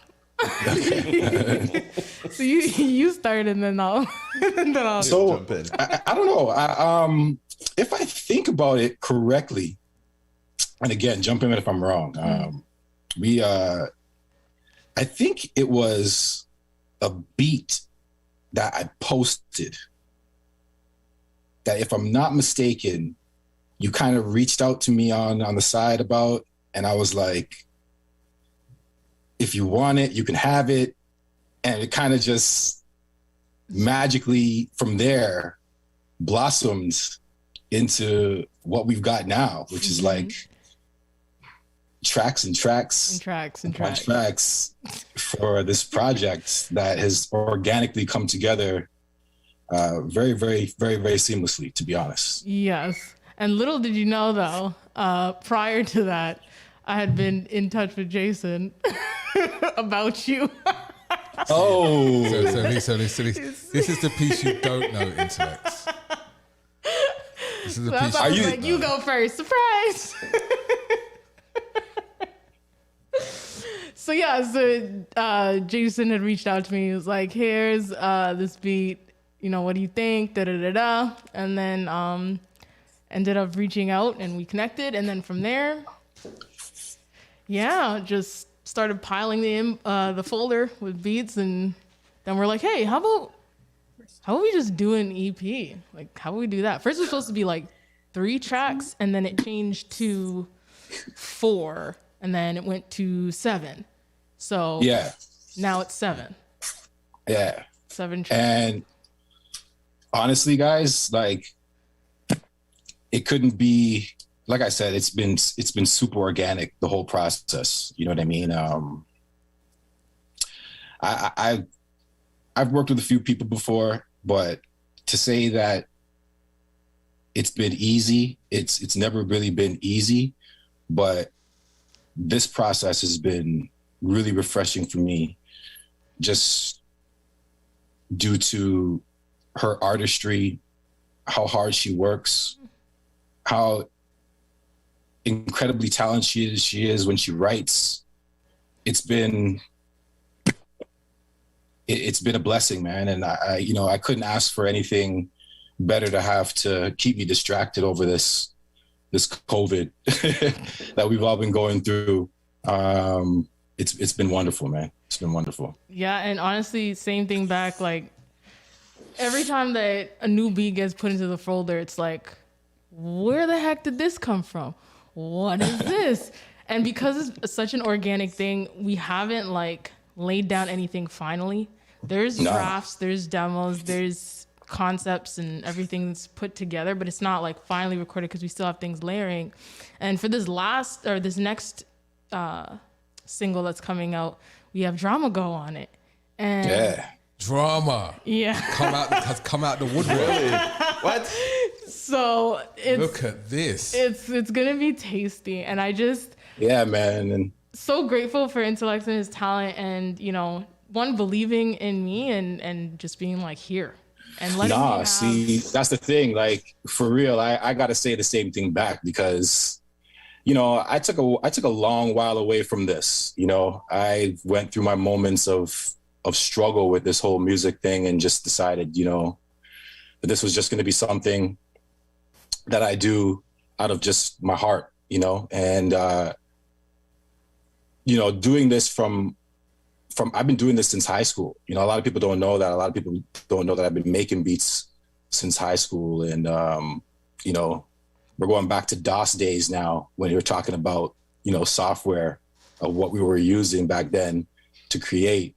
But, shout out to Digital Orchestrator Pro. I mean, that program set me off and let me do what I had to do. But, I got to say thank you to you, because you believed in me while I took a long hiatus away from this, and I appreciate you for that so much. No problem, man. It's been such a cool thing. I'm learning so much and growing. And I think the fun part about this EP is that it touches on so many different concepts and thoughts. And I mean, I know everyone has an EP or like an album with like a rose on it. And I was thinking about that. I was like, God, it seems like something that everybody has. Or done at least once. Yeah, right? Like, even now, like, as I'm scrolling through Instagram, I see people having like their covers is like a rose or whatever. And I'm like, okay, well, I'm going to try and do it a bit differently, And some of the roses look so dead. And so I tried to like liven it up. Wow. I mean, so you tried to make sure you had a better rose than their rose. Wow. Well, just do it differently. And I mean, Rose Petals Falls, the name concept is not, it kind of plays on both ends. because it kind of reflects, you know, different perspectives of love. And originally we had, I think we were game to call it Memory Box. Memory Box, yeah. And then that just, it didn't sit well. Doesn't sit well with me either. Yeah. That sounds like an Arsenal suggestion. Right? yeah. So I was like, you know, let's change this up. And it kind of came from the thought of like, you know, I remember, God, it was way back when I had made a mixtape for an ex of mine, and it was called Rose Petals Falls because, you know, our relationship was falling apart. And so the concept was that the track started out great, like how our relationship started, and then it started getting like really like, you know, tunes were bought. Complicated. Yeah. And it started getting like, you know, rough. Super dark. Yes. Yeah. But the tunes were good. I listened to it a few weeks back and I'm like, you know what? This is a bod mixtape. I did a good job. So as I was listening to them, I'm like, okay. And then the ending of it kind of went into a more optimistic, you know, like the tracks became more like, you know, you can do it. Yay, you know. But obviously that didn't work out. Because it's next.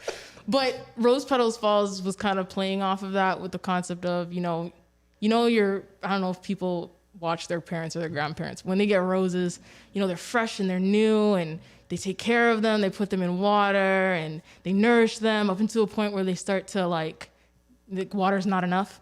But then they still want to preserve it, even though, you know, the rose is kind of like dying off or whatever. So what do? They turn it upside down. They let it dry out. They let it, you know, change color and whatnot, and then they put it back up straight. And then they put it in a vase, and you just see this bouquet of these dried flowers, but they still look beautiful, you know? So it's kind of like taking like this whole perspective of something that was one thing, but now it kind of changes into something else and becomes more beautiful, even though it was kind of messed up in the middle. But yeah, it's more of an optimistic approach to that type of... So Rose Petal Fall is an optimistic concept. Optimistic love, you know, love has different ways that you can look at it. You could look at the rose and throw it out, or you can preserve it, make it look beautiful. Or let the petals fall. Yeah. Optimistic. Okay. Yeah. Some people hate that, and I know Jason's the like really. Forget him because right now. You're a poet. You understand you me? and I both know. He'll kill somebody's dreams. Right? You're like, oh, that's rubbish. You're like, what? But I was set in it, so I'm ready for Jason if he has anything to say about it. But there's other people. Remember I was telling you some people would like the music. Exactly. Some people are gonna like the title, and some people are not. Exactly. But you know that's know kind your of audience. That's what I came up with, and that's how we feel. So I'm with you, girl. I'm with Thank you. I'm not here to knock it. He's doing it in his head. I'm not here to knock I it. felt him the whole time I was talking. I'm not here to knock it. Oh. I'm here to be supportive. So I'm just asking a question. Anybody else would ask. That is all. Trying to be agnostic. Ask the right questions. Wow, agnostic. Yeah, trying to be agnostic. I'm reading big Been words learning now. big words. Big words right now. Yeah. That was for Christmas. I could go really big and say something like anti-disestablishmentarianism. Oh my gosh, can we want to continue? go there? Really? We could go really big. That was the first one in the thesaurus. Yeah, that's right. But do you know what it means? Oh, That's the point. Okay, so great. I mean, this is a fantastic project. I'm really excited about the release. I'm really excited to hear the music. And we do have other independent artists that want to come on and show their support. Oh. All right. So I want to do very quickly is bring in a young lady from over south of the border called Micah Chevalier. Oh, hello. And Micah, when her audio connects, Micah is actually from the Virgo Lounge. Oh, crew. hello. Hi. Hi. Hi, Micah. Hey, Micah. Thank you. Oh, look how pretty. Thank you for joining us. Thank you. Thank you for supporting. Hi, Micah. And thank you for supporting the this initiative. How's it going? How's it going south of the border? I'm hanging in there. Yeah. Hanging in there. Yeah. We had a really, really nice celebration this past week for Daoud, and Gwenny and the girls were there, folks from the Virgo Lounge, and it was really wonderful. Yeah. So Daoud, who was really the glue that held a lot of the Virgo Lounge, artists together, unfortunately passed away a few weeks ago. So they had a sorry to hear that. Memorial. Sorry for your loss. But great guy. I've spoken to a couple of times actually, and he's a great individual and really influential in keeping that kind of the thread of that whole group together. And anyone that knows iLive and the Virgo Lounge have been like Batty and Bench for a long time. So I really wanted to join the celebration of your upcoming Kickstarter and hopefully put some impetus behind it. I think as independent artists, I think it's really important that everyone gets to know and support each other. Yeah. So I'd like to thank you, Micah, for joining. Thank you. For joining. So just generally, and this is just a general question for independents, and Micah's on as well.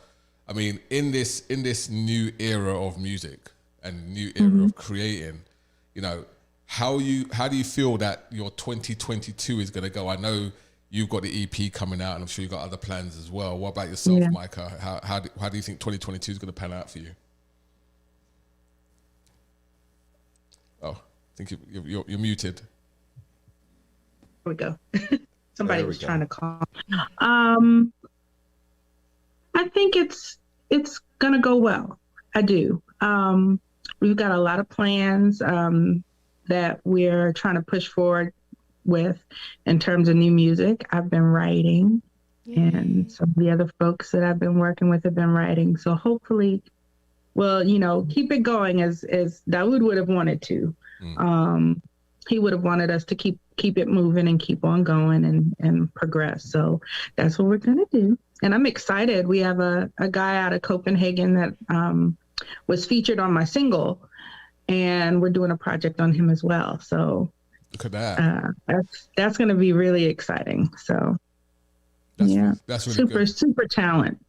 That's really, really good. So just so for yourself, outside of the Rose Petals Fall, which is, I'm not going to talk about the title. Oh my God! Right? See what I mean? We already predicted this. Yeah. What's your 2022 outlook look like? I mean, with COVID and Omicron now starting to rise up, it looks like we're going to go through another year at least of this cycle.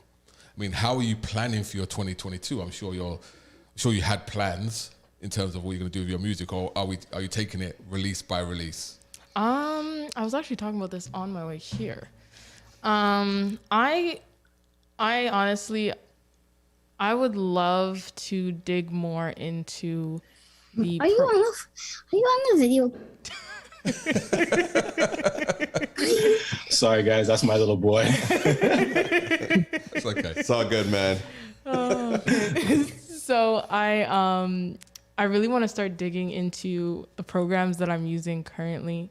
So to record and to produce. So I'm going to be most likely, after this Rose Petal Falls EP drops, just really sitting and working on that and just getting more comfortable with sitting and working out EQs and learning how to, possibly better learn my instrument.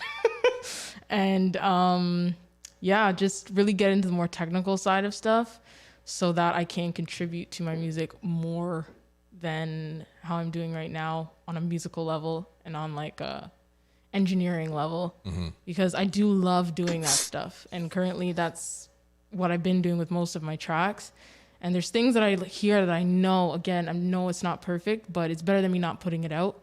And I just want to get better at how things sound and what I'm hearing, what I want to hear, how I want things to move, and be able to also communicate that to engineers that I end up working with so that it's not like this communication barrier. Once I get into a studio, trying to be like, can you like make this thing sound more like echoey-ish, but like not too echoey, but like sort of, but like kind of loud, but like quiet. So, like I want to actually have like a clean conversation and save some time. And also with the production stuff, like, again, if I'm working with a producer and I want to hear a certain thing, I want to be able to describe that in better terms with them. So I'm going to be a nerd for the first quarter of the year. I hear Dubai might be open. Oh, here we go. We're gonna leave this alone. In Dubai. Yeah, leave this alone. You were going? I'm about it. I'm about it. Yeah, about him. No one's inviting Patrick. What about him? Nothing to do with this.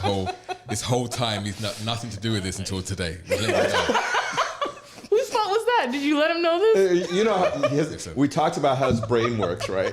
Yeah. I actually want to progress and get stuff done. Oh Lord.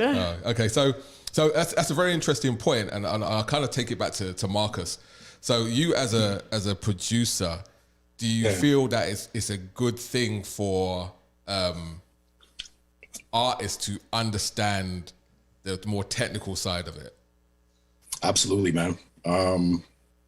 It's always good for artists to understand the technical side of things. That way they can be more present with their input, you know. It's a collaboration. It's something that two people are coming together to try and put together and try as best to emit the sound that they're trying to portray to the world. And if we can't communicate, you know, very basic terms to one another at the minimum, you know, at the lowest common denominator, you know, how do we expect to achieve that? So, you know, when artists, you know, have the ability to be able to kind of go back into the lab or you know, just kind of get back into the catacombs and of learning things and trying their best to see what it is that they can understand to better help their situation, it always is a positive. Cool. What about yourself, Micah? I mean, have you ever really got delved into the technical side of the back end stuff of what you do? I worked very, very closely, of course, with Daoud and with the other producers that I've worked with. And one of the things that I've been wanting to do is actually learn more of the technical side. So I do know little. I know enough and I can hear enough to disseminate what I want, what I need, based on what I've learned from him. And I really wanted to actually go further and learn the software as well. So that's one of my one of the things I want to tackle this year as well. I feel an initiative coming on here, Patrick. Yeah. I do. You know, it's funny because I was talking to Gwenny about it, and she was like, yeah, she said, I'll come over and we can, you know, I can show you some things and we can hash some things out. And I was like, okay. So she's been super, super supportive. Yeah. As always. As always. So, yeah, she's going to be joining us at some point. Gwendolyn Collins is going to jump on, and I've got a couple other surprises that are coming on a bit later as well. So you have to hang around here now, just so for the duration. Cause I've got a few more people going to join the fray. Oh my gosh, I don't like how you're looking at me. It's all good. It's all good. So don't forget the purpose of this show and the purpose of this engagement is to really promote the Kickstarter project. Put together by niche artists over on Kickstarter. It's called you say it. Rose Petals Fall EP. All right. That's right, over on Kickstarter. So if you can put your hand in your pocket and contribute, you know, it's all about supporting independent artists and their music. You know, this is what we try to do at iLive, and niche artists is exactly the same. And you know, I think is Rachel, you still there? I know you're there in the background. Still here. Still here. Okay. So Rachel, Micah, Rachel, Intellects. I feel like I'm bringing everybody together. A little family. Bringing the whole family together. Yeah. This is great. Yeah, we're all gonna unite in Dubai. I'm down with Dubai. Oh, why is everyone down with Dubai right now? Right. What is going on here? It's warm. It's warm, and it's less restrictions.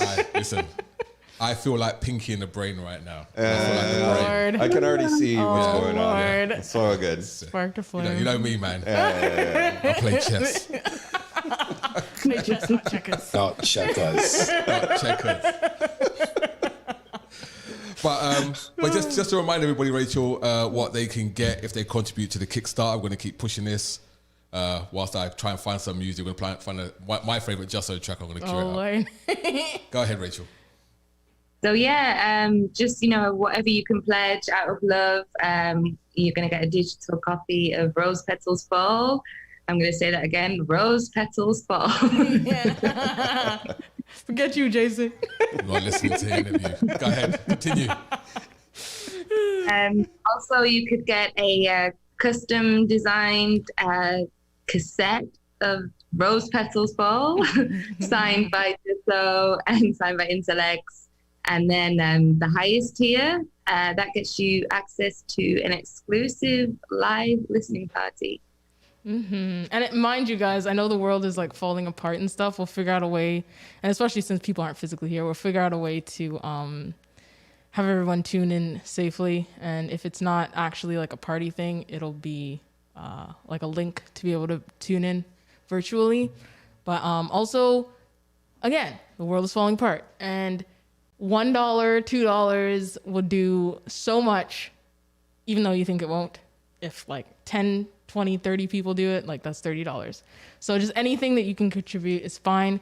And if you can't contribute anything, even just resharing my music, Intellect's music, and just pushing what we're putting out, somebody will eventually find it. And hopefully that person may have a couple of dollars in their pocket, and they may be able to, so you might be helping just by sharing. Most definitely. Yeah. See, there you go. All nicely wrapped in a bow, kumbaya, all linking arms. Oh my God. What is wrong with you? Because we know where you're seeing that from. We've been around the British sarcasm for quite a while. Rachel, they don't understand us. That's what it is, Rachel. All right, so we're going to get to some music now, because this is also about music and also about featuring your music. Good music. I'm going to play my favorite Jusso track, which is Harvest. Can you sing it in a high-pitched voice? Like, Harvest? Like, no, sing the song. Like, really feel it. Like, the song. I ain't singing nothing. There's a lot. I can't sing. Oh, man. But Harvest, obviously, I think when we was I heard the beat for Harvest, I remember I sent it to you. I said, "Hey," and you're like, "I'm already writing to it." Writing to it. Yeah. All right, which is a monster. Hey, this is how we work, right? Yeah. This is how she works, though. Yeah. This is how she does her thing, man. Yeah, the Borgism. Yeah, it's crazy, man. Like when I first got like the very first joint that we did, when I sent it to her, I didn't expect something back in she sent something back in 20 minutes. Yep. Yep. Oh God. And I was like, really? Yeah. I was like, this is how we're doing this? Okay, all right.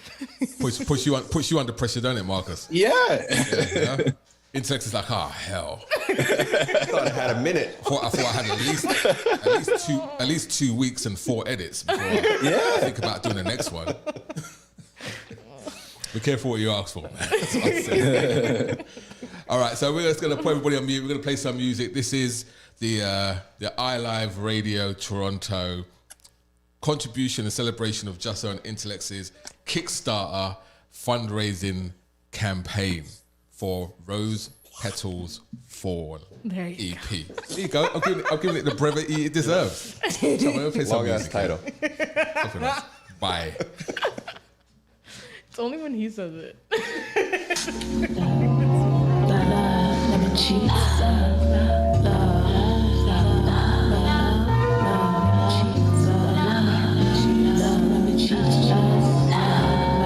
Cheats, love never cheats.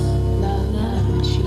Love never cheats. Well, if it's a weeping and a mourning and not enough cheese, this is dance and who know people and what them come when them come to my soul. This is the champion song. Funny what a silly fool I've been.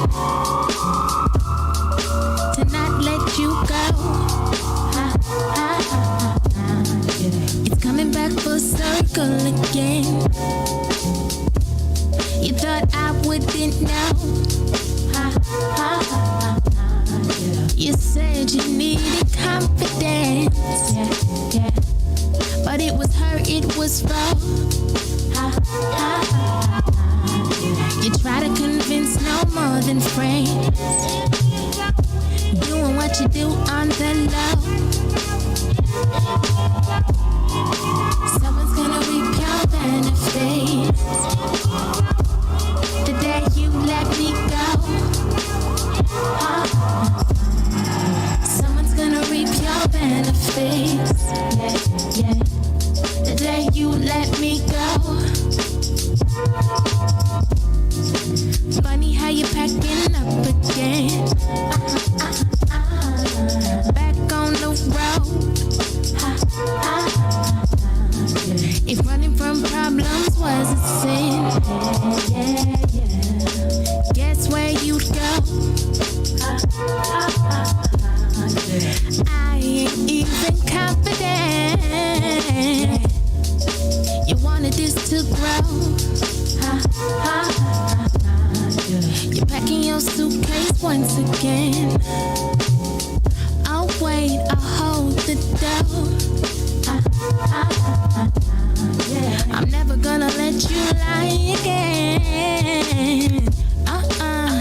No, no. Someone's gonna reap your benefits. Trust me, I know. Someone's gonna reap your benefits. I tell you so.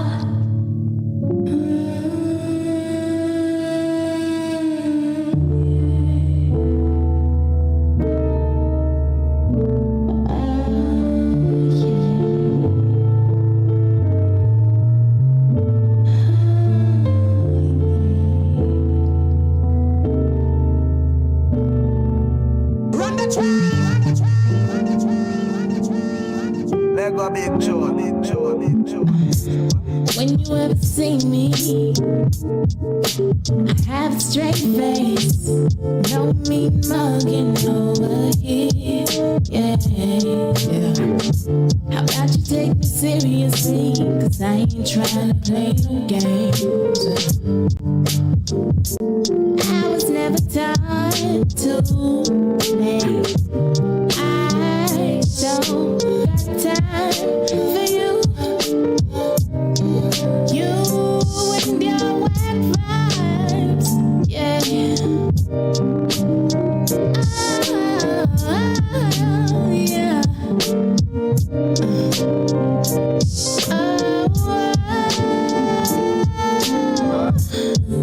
You would never call on me.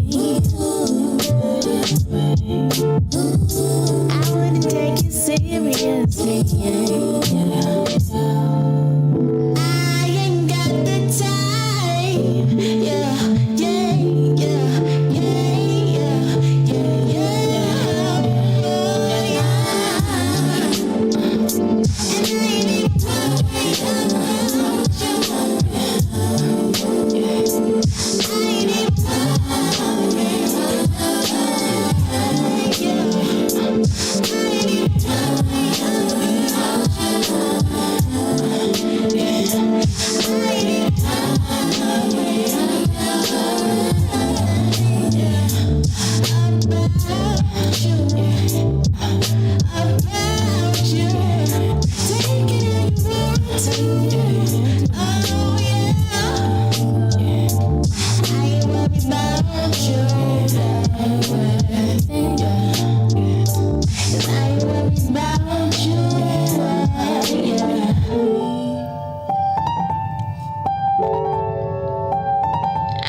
To back Jusso's. Oh my God. Listen. You know what I'm going to say, right? No. Okay, so I'm going to say this. Obviously, Harvest is my favorite. And interestingly, the moment we played Harvest, we got kicked off of YouTube. Not YouTube, off of Facebook. Really? Yeah, because of the Hazel beat. Oh. Because it's a Hazel beat. Oh. See how they are. Gotta love them. Gotta love Hazel, right? Yeah. So it's a Hazel beat. But to me, the most impactful song I've heard you do was Sage. Oh, yeah? Yeah. Sage is epic. That last one I just played. Yeah, thank you. I'm dying over here. So you're tuning to the Kickstarter right here on iLive Radio. So I want to talk a little bit about Sage because I think for me, Sage was probably the first track I heard where I saw you kind of go outside the natural Just So sound. Dang, yeah. Yeah. Especially with the effects on the microphone and the anger that appeared to come across. I'm not saying you was angry. I'm just saying that, you know, there's a little bit of emotion there, right? Yes. So talk a little bit about what was going on with that song.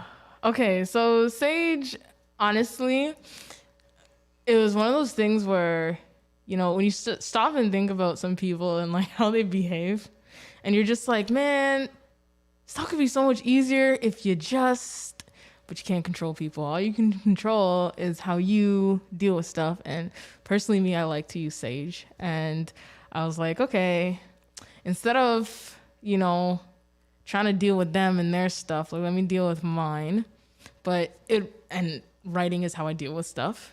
And I'm like, well, I don't really feel like making a mad song about how much, you know, people are kind of frustrating me right now, but I do want to make something that still sounds like soulful and like, you know, like it's like a soft hug choke, you know, where it's not. It's Did you not, just say a soft hard choke? Hug choke, you Hug know? choke. It's a hug choke where it's like, you know, you're mad, but like, you know, you're trying to show love anyways. So made a song that I was hoping people would connect with, where it's like, a lot of people like to act like, you know, like nothing ever bothers me. Even those people, stuff bothers them. And this is a nice way that I deal with things, which is just kind of like mellowing out, just being like, okay, you know what? I can't do anything about how they behave. I can just do what I can. And so I sat down and wrote Sage, and I'm like, this feels good. This feels good to be angry about something, but write something so soulful and feel like I'm not hurting anyone, you know? Right. And it felt good. And in terms of recording it and the effects and stuff, again, that was all just playing around on my program and just recording vocals and being like, oh, that sounds cool, but I really want this sound, and just click, click, clicking, click, click, clicking. Oh, this sounds like what I want. I'm going to use that. And then just experimenting with the program because I don't know it very well and I'm still learning. Yeah. But that's a part of the fun, I think. Yeah, I mean, myself and my wife, because my wife obviously a huge fan of yours, as you already know. Hi. You know, she's on her way down because I can't not come down here. Just as in the studio, I have to come down, right? So she's taking a long drive from the boonies down. Oh my right? goodness, drive safe. But I know that when we kind of talked about that song, and just when you first sent it to me, it was just a surprise of that crescendo, and then the effects on the microphone changes. And it's like, I don't know, it reminds me of kind of like, there's an artist that did something very similar. Like, it's almost like, remember Pink back in the day, Yes. which kind of rock changed from the soulful to the kind of rocky Yes, stuff. yes. And it's kind of like more of the angry kind of Yes. thrash rock kind of thing. That's what I was kind of going for. Right, see, good. I knew it. It's good to know I executed it. Good, cool. I knew it. I knew I got that That piece makes me right. happy. It took a lot of work to get that effect to work. Right, indeed, and obviously, you know, we've been pushing your music over to the markets that we know over in the UK and in Europe, and you know, it's interesting how people consume music, right? And when you were talking about earlier about you got to a point where not everyone's gonna like what you put out, Yeah. right? Yeah. And that goes for anybody. Yes. Right? So yeah. some things will resonate, other things won't resonate. You know, but in terms of yourself as development as an artist, I mean, do you feel you've got to a point where you're ready to really experiment and push the boundaries of what you're doing vocally? I mean, there's a certain Just So sound, in terms of how you approach? Is it like how you go into every single song? Yes. The hey, ho, Yeah, hey, ho, hey. You immediately know that's Justin, Mic right? check. That's your mic check piece, right? Just making sure everyone's listening. Yeah. So have you thought about, ways that you could possibly expand past that and just shock the hell out of everybody? Or it's not really you yet? It's not really me. Like, again, my taste in music ranges from a lot of different sounds and genres. So, I could pull something out of the bag whenever, but it's just more like when I feel like I'm ready to do so. I just, I have to figure out how I can adapt to it so that I can create something that I'm happy with. Like, there's people who will make songs because, it's like, I'm going to make that type of song, but they don't put like the research in. They don't put the understanding in, and feel it and then make it. Like, some of them are just like, I want to do that. And they just do it. Mm-hmm. And, you just feel the disconnect. So I want to be as connected to whatever genre. Like, I don't want to disrespect people. You know what I mean? Like, I don't want to go into a certain genre and be like not knowing anything or not understanding anything or not feeling anything. And I do it, and they're like, "This is what you came up with." Not that I care what people think, but I want to respect it, right? So, I do see me doing some fun stuff, but it all depends on how I feel, really. I mean, next year I'm supposed to be working with this rapper from Atlanta. And that's going to be fun. He's super talented. We have a few songs that we're working on. And he's a very different sound than me. So we're going to see how it goes. Are you going to start doing trap beats? I don't think I could. I don't think I could keep up with it. Like, it's a skill all in itself, like having a certain rhythmic, I haven't mastered that yet. So I'm cool with the hip hop stuff for now and the neo soul stuff. that's let me master that first. So, I mean, would you consider your music neo soul? I like to think of it as I sit as a neo soul artist that encompasses hip hop, soul music, and some R&B, but I dabble in anything else. Like, I like to challenge myself and try different things. Right, I got you. Yeah. And the reason I say that is because neo soul in itself is a genre. It's not a genre; it's a subgenre. I guess it's a classification that people, will argue about. And I argue all the time that neo soul. This is Felicia Temple, and you're listening to iLive Radio. Bye, Felicia. Timing is perfect. Yeah, thank you. There you go. Anyone that got that understands what I just said. Bye, Felicia. But neo soul is kind of like to me was a period of time that a certain style of music was around, and then it kind of augmented and went its own way, right? Yes.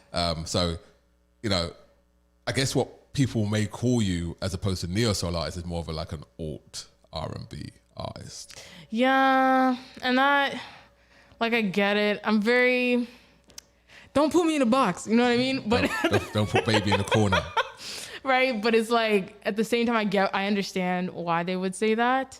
But I like sitting in the, subgenre of neo soul, and I like to try different things. And,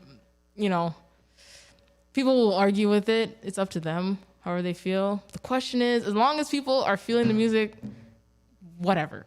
I know what I make, and I know what I like to make. And, yeah, I just like adding different sounds to different things. I mean, you make Jusso music, right? Yeah. Yeah. Yeah. That's right. You make Jusso music. I make Jusso music. And I think this is a great thing about, things like this and initiatives like this. And once again, shouts out to Rachel, Thank you, Rachel, for putting this thing together. But, it's really just recognizing that people make their own flavor of music now. Yes. Yeah. And that's important because a lot of people, I remember during this campaign, like the beginning of it, I would send out like stories on my Instagram, and I asked a question about somebody asked me a question about finding my sound, and that was the one thing that actually discouraged me from making music at a certain point, because somebody had told me, oh, it's probably one of the best and worst advice is, sit down and just listen to a bunch of artists and see who you sound like. And it got to the point where I was listening to all these different people that I love and respect. And I'm like, I don't sound like any of them. That means I'm not good.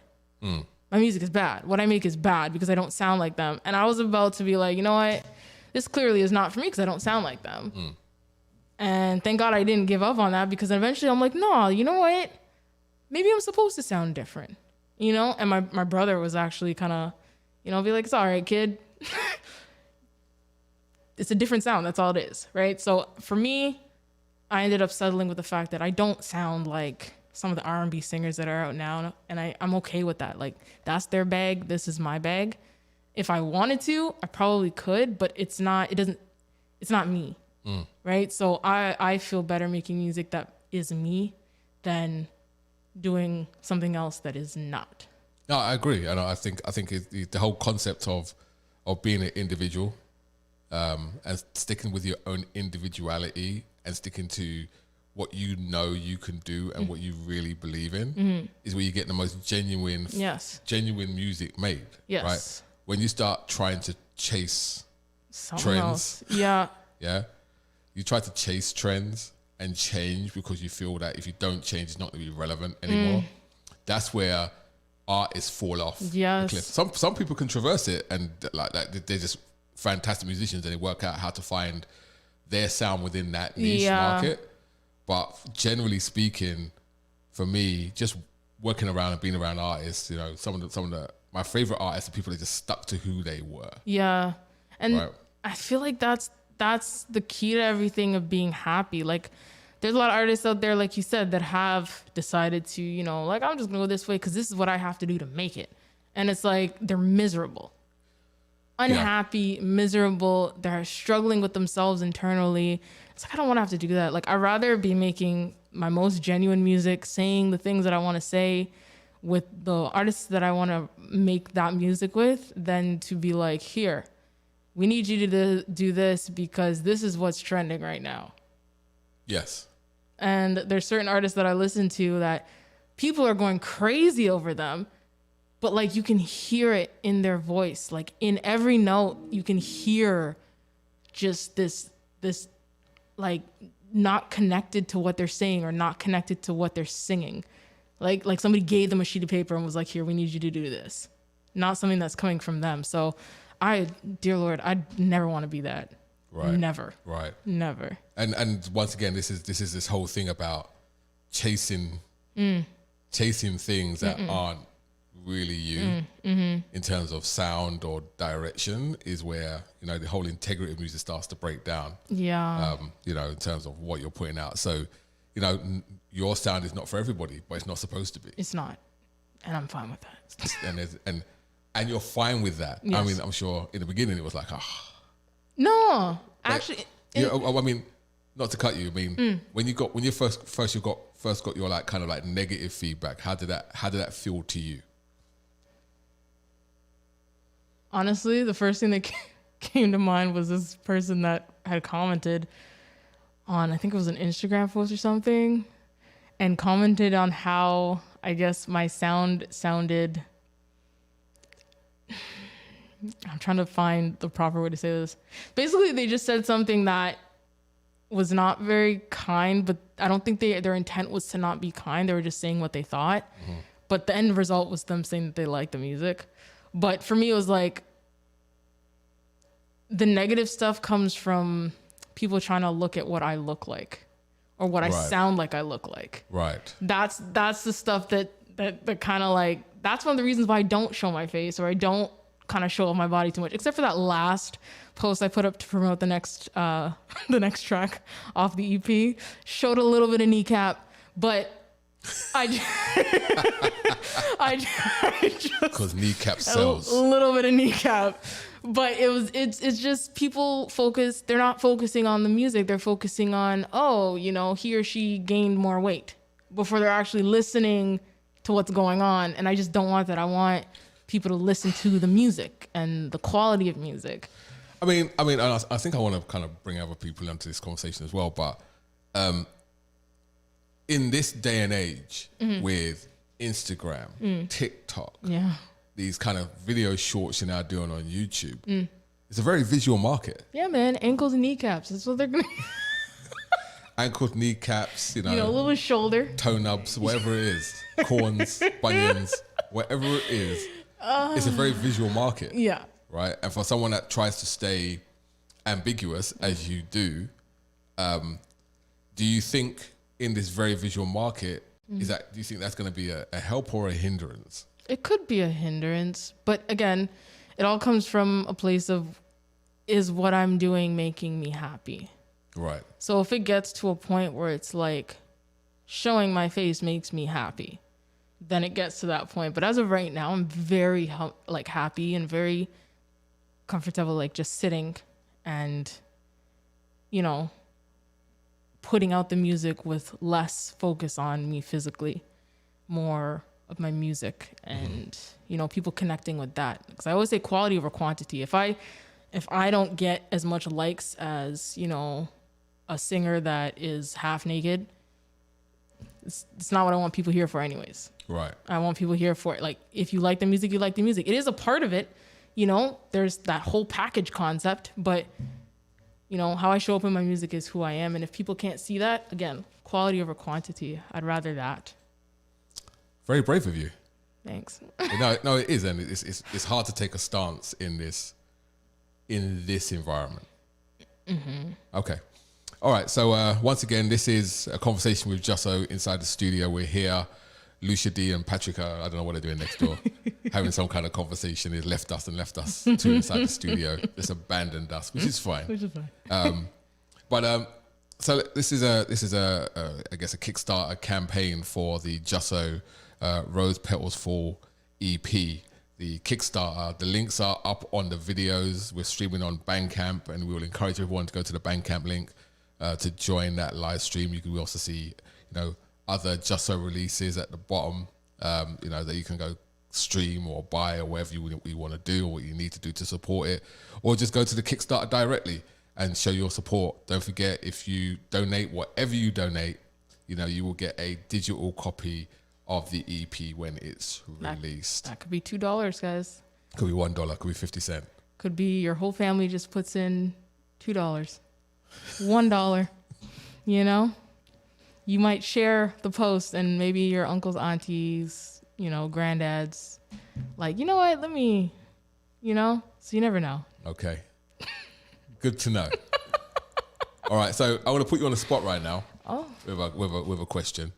Of all your releases, what's your favorite? Ooh, I would definitely say The Flow. The Flow. Mm-hmm. With our guy.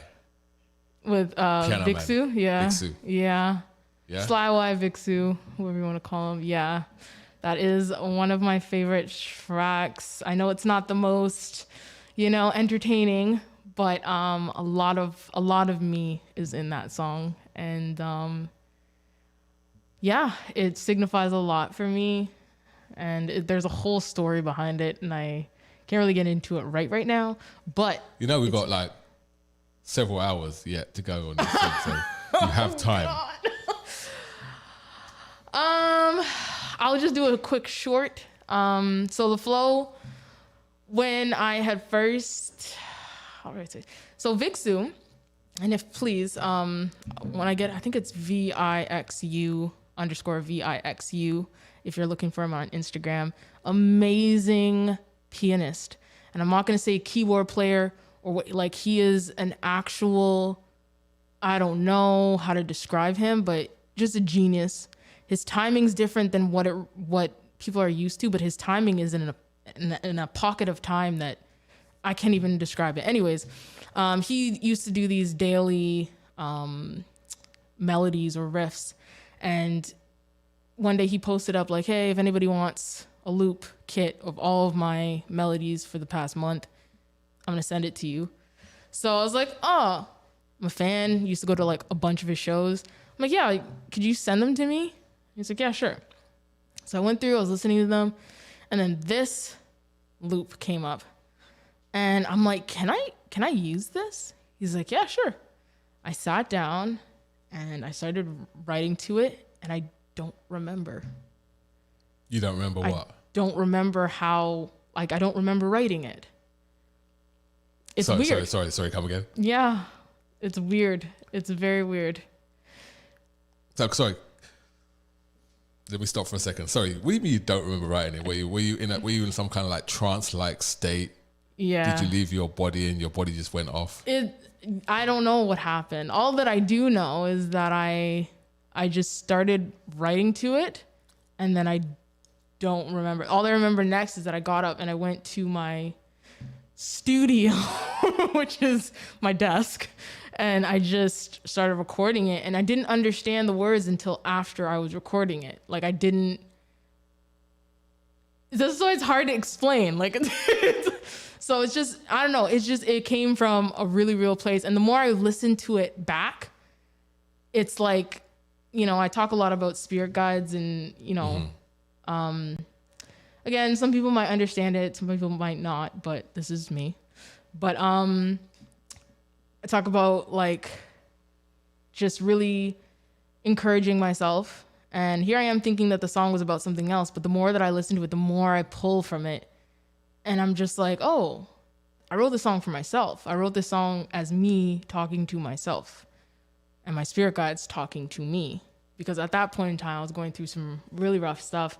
And I was losing kind of hope in myself. And yeah, it really, and anytime I'm sad or I'm frustrated or whatever, and this is not to like feel like to fuel my ego or anything, but I listen to it, but it doesn't even feel like it's me singing. Gotcha. I know it's strange. Because it wasn't really you writing it, consciously writing it. It was strange. It wasn't intentional. Yeah. It wasn't. It was intentional. But I didn't see. Like, I can't explain it. Oh no, I get it. You get it? I get it. I used to have moments like that when I used to play basketball. And it's like, you know, I'll hit the halfway line, and then next thing you know, my nuts on someone's head. And it's like, what happened there? How did this happen? How did that happen? It was like, Jason, you crossed over, and next thing you know, you flew through there. And yeah. 6'11" guy tried to jump, and you just went there. Yeah. Didn't remember any of it. Yeah. And I know some people might not understand. I'm joking, oh, fuck. Are you mocking me? I'm not. Maybe I shouldn't have told this story. No. But I'm not mocking you. But I understand conceptually what you mean. Okay, good. You know, it's I think for creatives, you have moments like that. Yeah. And you know, sometimes you move without consciously moving, and you make decisions without really thinking about laying out what the plan looks like. But you just know. Yes. It has to be done. Yes. And you just do it. Yes. And that's basically what this was. It felt so fluid and so good. And even after we made it, because it was one of the first posts that I posted on my Instagram with a video. And I never named it. I forget what I named it. I think I called it A Conversation with My Spirit Guides or something like that. And then months later, I decided to release it, and I ended up watching a Bruce Lee interview. Just so happened, and I was like, oh my goodness, everything that he's saying is everything that I wrote in the song. So I was like, wow, this is like a mirroring image. So I'm gonna call it the flow, because he was talking about be like water, my friends, you know, and you know, just go with the flow of everything, and you know, so it's just, I don't know, the whole experience was very interesting, and the story gets deeper, but in a nutshell, yes, that's basically how that song came together. All right, so let's listen to the flow. I've got it queued up. Oh Lord, oh God. I was trying to buy time so I could find it. This is the Jusso Intellect Kickstarter for the Rose Petals Fall. It's a mouthful, man. I'm sorry. It's only when you.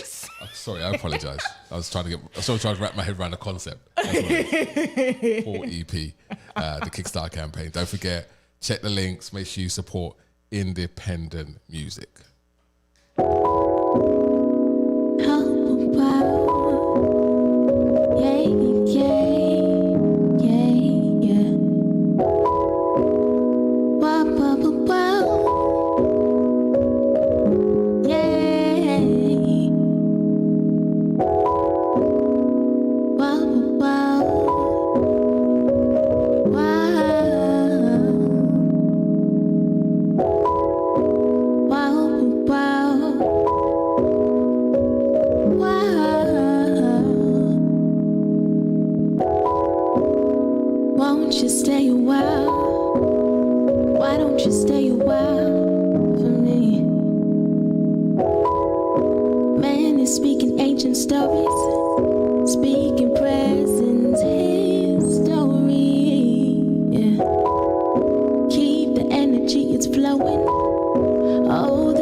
conversation is a warning, prepping me for my enemy.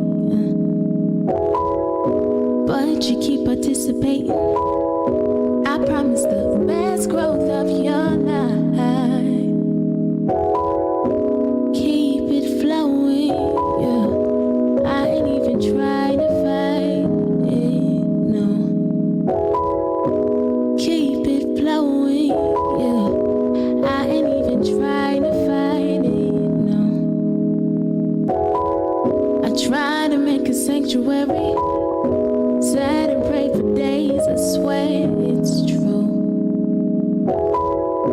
Meditated, drank my water. Couldn't help but sit and wonder where I promise if I never hear you, other voices, other spirits won't do. Tell you when it's meant to be, yeah. Tell you when it's meant to be, it'll be, yeah. Time will only tell now, won't it? Keep me wishing on a star I will. Nebulas and constellations keep themselves in constellation of you. Ever wonder what the heart is? Light and spirit sprinkled down in gold view. Keep it flowing, yeah. I ain't even trying to fight it, no. Keep it flowing, yeah. I ain't even trying to fight it, no. Keep it flowing, yeah. I ain't even trying to fight it, no. Keep it flowing, yeah. I ain't even trying, no. Keep it flowing, yeah. I ain't even trying to fight it now. Keep it flowing, yeah. I ain't even trying to fight it now. Keep it flowing, yeah. I ain't even trying to fight. Sounds of Jusso and Flow. You know, I've never really listened to that track, like heavily. Yeah. Until just now. What'd you think? You know what? I'm gonna solicit some opinions right now. Is that okay? Okay. All right. So I'm hoping that Marcus and everybody else is still there. Over on the Zoom. Let me switch them over now. So, what can I say? I mean, now you've told the story behind it. I listened to it with a different ear. Yeah? Yes. Okay. I mean, you know, obviously for radio, we try to do things in a way where, you know, what's going to be, you know, I can play on my show that's going to make sense. Yes. And what's going to play in our content that makes sense, right? That when it comes to playing it probably one Jusso track that probably didn't make sense. Oh, no, I completely understand. Yeah. But from a listening experience, you know, now I have the backstory to to how it came around. I was listening with a different ear based on what you said. Yeah. And yeah, I see. Stream of consciousness, I get it. Yeah. I get it. Do we still have our Zoom crew on? Who's on? So everyone's there now. Everyone's gone silent now and left you gone. Maybe that's why I didn't make the. Hold on. Everyone's sleeping. Hold on, let me see. No, I really liked it. I liked it. I think that, especially after you explain the song or explain how it came to be, like Jay said, but I don't know, it resonated with me. Like that was really you. Yeah. Like, I don't know you yet, and I haven't met you. Hopefully, we'll get to meet sometime soon. But I felt like that was you. Thank you. I got a sense of you out of the song. And that's the thing about Jusso, you know, and the way she writes and the way she expresses herself musically. you can tell it's genuine. It comes from a genuine place. And that's one of the reasons why I love working with her so much, because everything is about that moment and it's about that feeling, and she expresses it. She lets the pen bleed, and I love that. Thank you. See, look at that. Look at how that positive response is. Yeah, it's weird. Now, see, listen, it's not weird. I'm grateful for it. It's just I have a problem. I have a hard time accepting compliments, so I'm working on it. Oh, you know what? Join the club. You're not the only one. I'm just telling myself, just say thank you. Don't get weird. Yeah. Well, like anything else, I mean, it's people who are artists themselves that understand what you're trying to portray and put across, right? Like I said, I love Sage because Sage had that angry, just so of course, the angry part. Yeah, and the way you kind of did that, but this is the most personal track I've heard from you. Yeah, and now I'm listening to it with a different ear. Yeah, it makes far more sense to me. Yeah, thank you. All right. So I was going to turn my attention to Intellects for a second. So Intellects, we've talked about Justo a lot. We haven't talked about you a lot. Let's get into it. About time we had a conversation about Intellects. Now, I've known Intellects. Intellects used to be a DJ on iLive a few moons ago. How long ago since you jumped ship? What was it? Say it like 20. Hey, was it 2018? 2018, right? 2018. 2018. Yeah. He hasn't done a show since 2018. But once again, fantastic ear for music, and I know you are you're really part of that whole beat culture community. So tell everybody a little bit about yourself and your kind of history around music and producing. Oh man, jeez, history about myself musically. I've always been just a regular,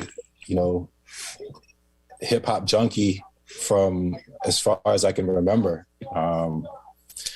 Breaking back in the days when I was a little kid, break dancing, watching Breaking and Beat Street, and just really loved the four elements of hip hop and just what they represented.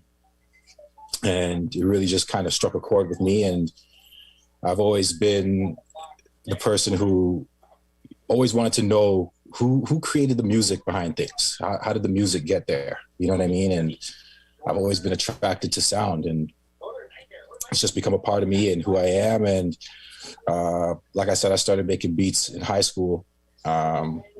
Started out, shout out to my boy Kiddo in the US there and in Florida, who used to live here actually and moved to Florida.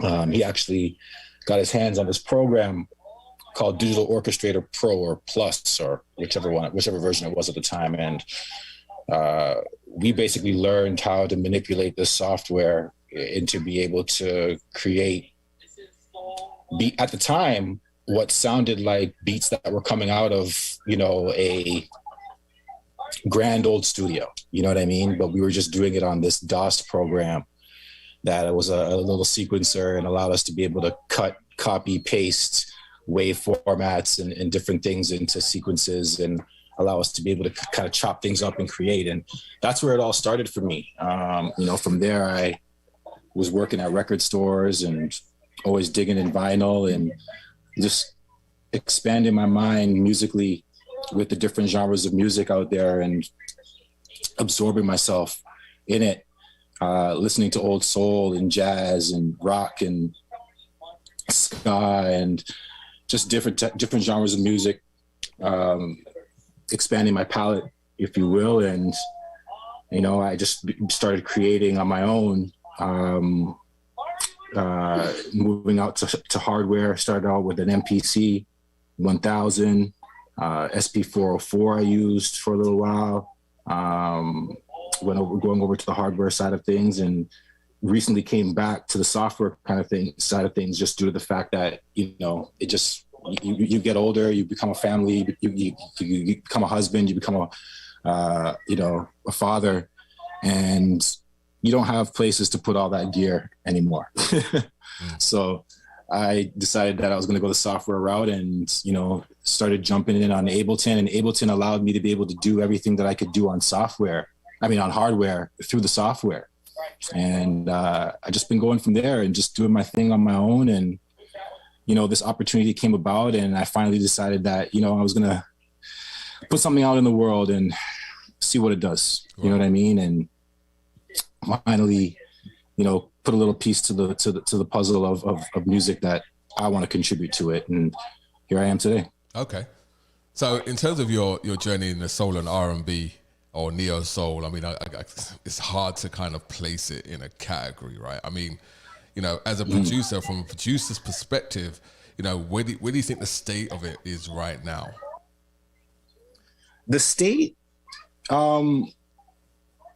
I don't know if there's necessarily a state per se. I think where we're at right now musically is a very special place due to the fact that people can kind of create what they want to create and put out what they want to put out and allow the universe to do the rest, And I think as long as the music is good, and people can hear that you're coming from a very genuine place, which for me is number one in my creative process. I want everything to come from a place of myself, you know what I mean? And nothing else but that.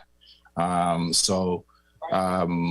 think we're in a space that allows us to be able to express ourselves in that regard.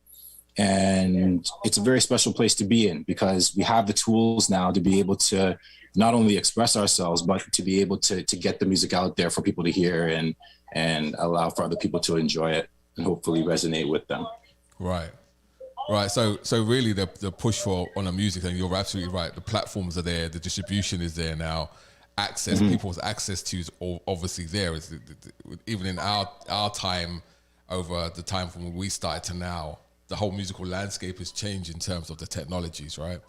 Absolutely. And people's accessibility to be able to do it themselves, and these platforms are starting to catch up in terms of promoting that music and trying to push it out there. And individuals like Rachel with Niche Artists is one of the key hubs for the curation of that. But from a, and I guess I can open this to yourself or Michael or Jusso, the strength of R&B, soul, and neo soul.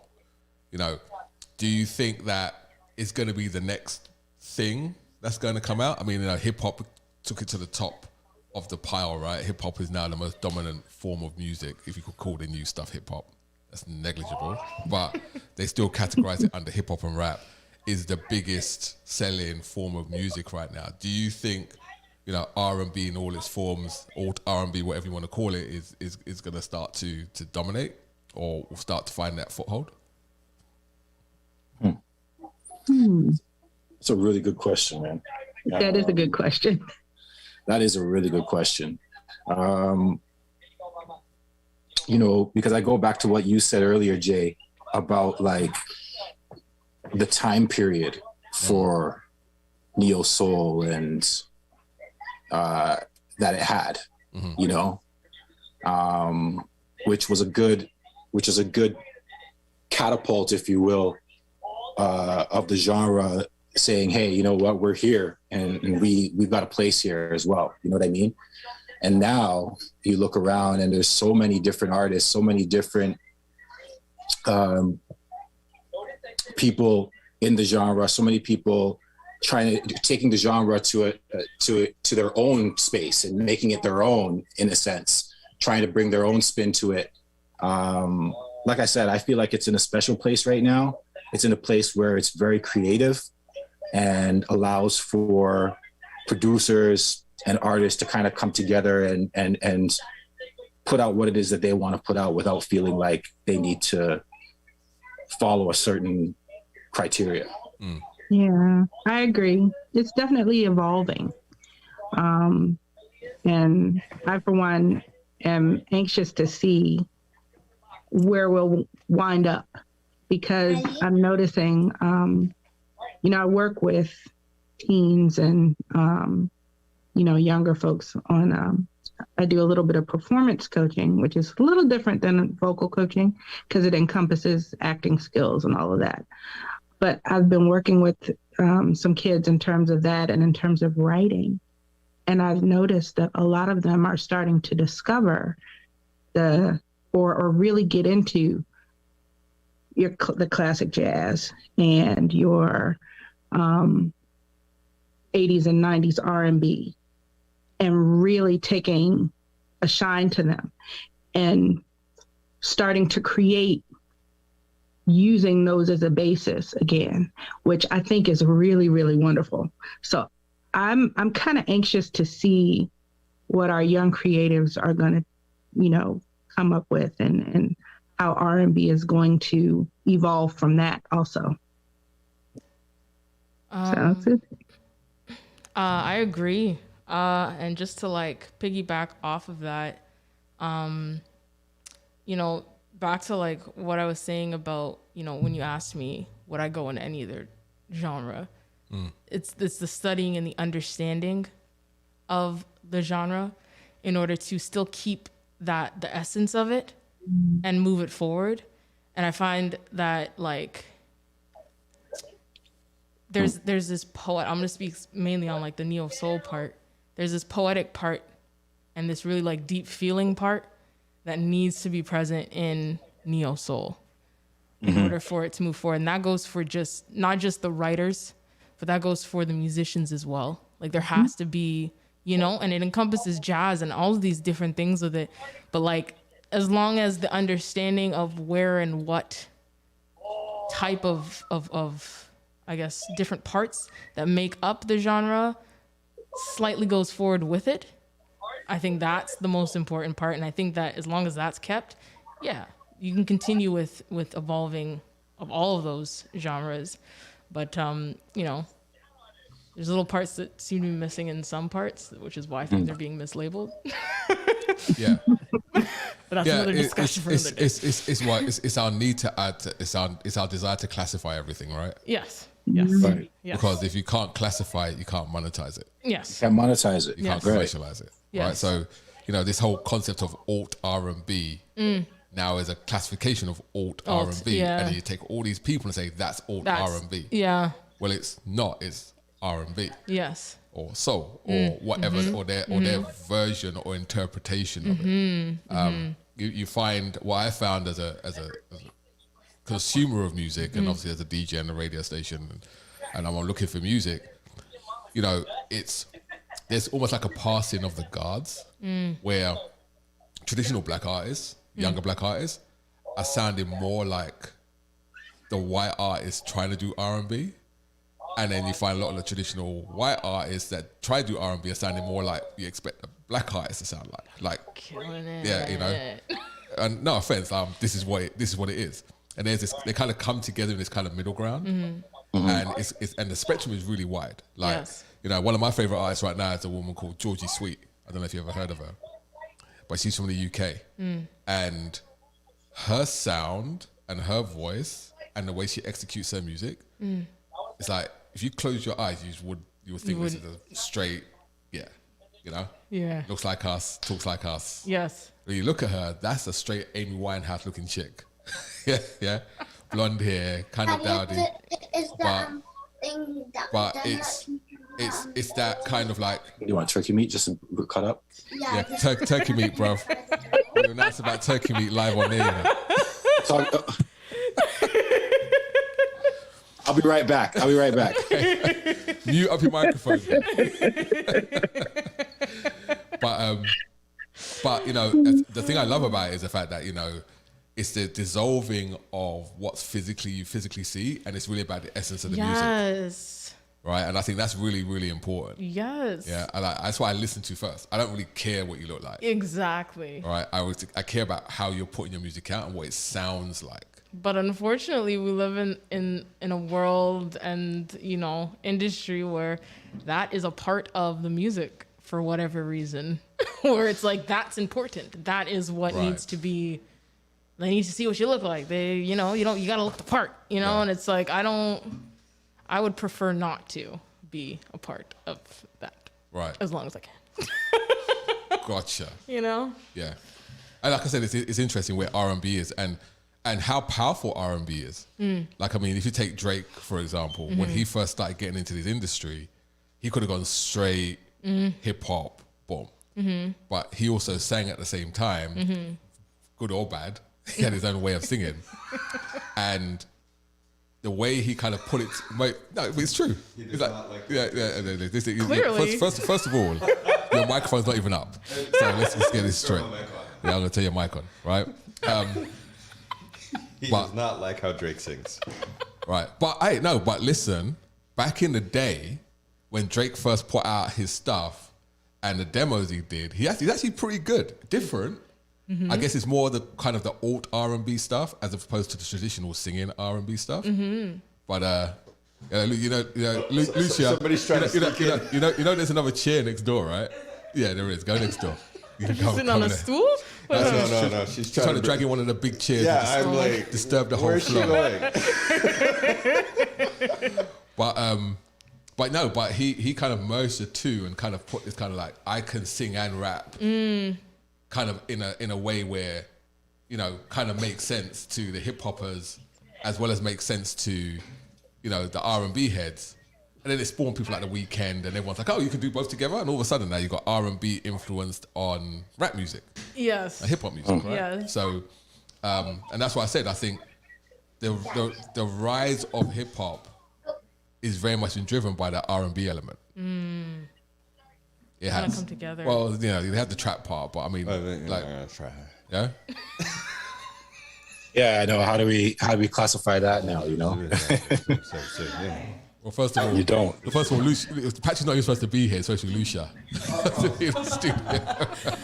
I was gonna say, I think it's always been that way, because if you think about some of the most classic, I mean, of course, the foundation times when hip hop came in, but when you think about when R&B and hip hop started blending, that was a major movement.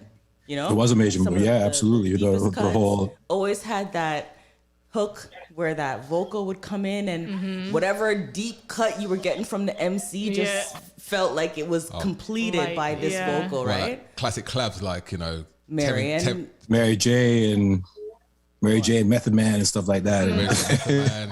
You know, Mary J, Notorious B.I.G. Real Love. Yeah. Deep cut one, Tevin Campbell and Chubb Rock. Amsterdam. Oh shoot, yeah, absolutely. Hey, Just Ask Me To was the bomb. What are you talking about? Yeah, man? and Kevin's getting much play right now. You know what I'm saying? But listen, I will tell you categorically, we did the best Can We Talk. Yeah, that was pretty deep. Ours is the best one. All right, so letting you know. Letting you know. All right, so not getting too far off subject right now, because Lucia come in and she comes in with a shouts out to Lucia D. Honey Drop. Shout out Lucia D. She can't hear anybody talking right now because she has no headphones. She has her headphones. Grab Patrick's headphones over there. There you go. You have to hear everybody talking. Yeah, he got moved to. Could you not? I'm just trying to give it length. Don't worry, man. Don't worry. There. Because everyone's in different positions right now. Because we're trying to protect your identity. And I appreciate it so there much. You go. Oh, is that what we're doing? Yes, we're to protect the identity. You can't say the name. You have to say Jusso. Oh, lucky y'all said so, because I was gonna spill beans. There you go. Beans shall not be spilled today. No. Or blood might be. All right, so where were we? So we're talking about R&B and the influence of R&B, right? So, you know, especially with something like this, with this upcoming EP release, like I said, pushing the R&B sound, I think is very important, and especially for the younger generation to keep doing that from a place of knowledge and understanding history and helping it influence where the music's gonna go. You know, and I was just about to chime in about that, Jay, because I always wonder, you know, especially working on this EP, how ways that we can reach the younger generation, you know what I mean? And kind of be able to bridge that, what feels like a gap, you know, right now, between, you know, certain genres and what the young people are listening to right now, are gravitating towards, are feeling right now. You know, how do we try and achieve, you know, burning that bridge down? because it's fast.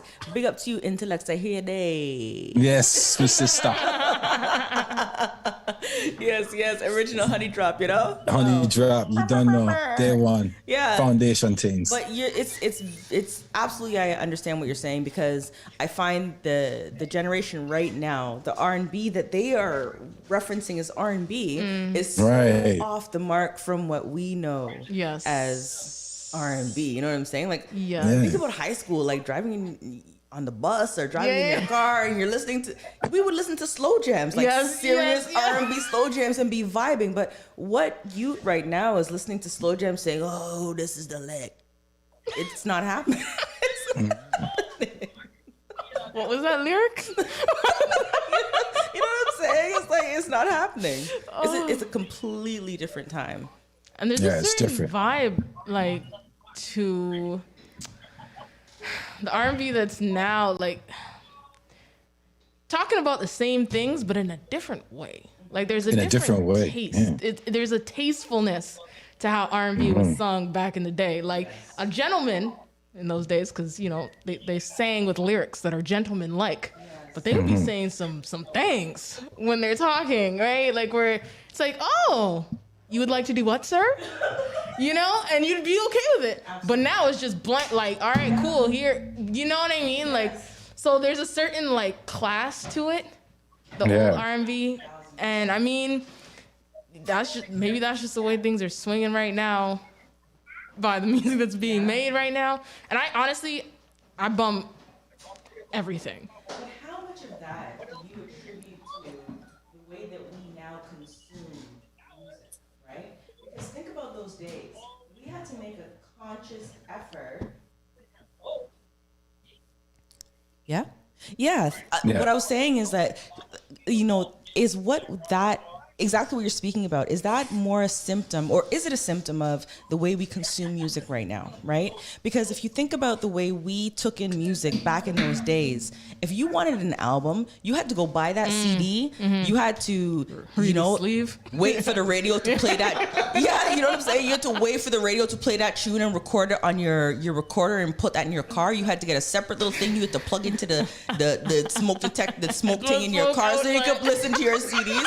So the way there was more of an effort for us to listen to music. So I feel like the quality of what we were getting, there was more depth to it, because they knew, listen, we had to jump through some hoops to listen to your thing. Right? You know what I mean? If I'm paying my $10 on the CD, I want that quality. But right now, anybody can be sitting in their bedroom like, take it off, let me sing it. Again with the lyrics. Right? There's so much just accessible sound available. Does that impact, instantaneous, right? Like, even recording of the music, like you're saying, like, even just to physically get it, but even just recording it, like, as an artist, you have to go set up a time. You're in the studio for a certain amount of time. You have so many takes, you know, even if you bring it way back to, like, you know, like soul music made back, right? So it's just like, you're all in the studio. One guy messes.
parent by Zoom. Right. Seriously. Being No on doubt. lockdown for so long.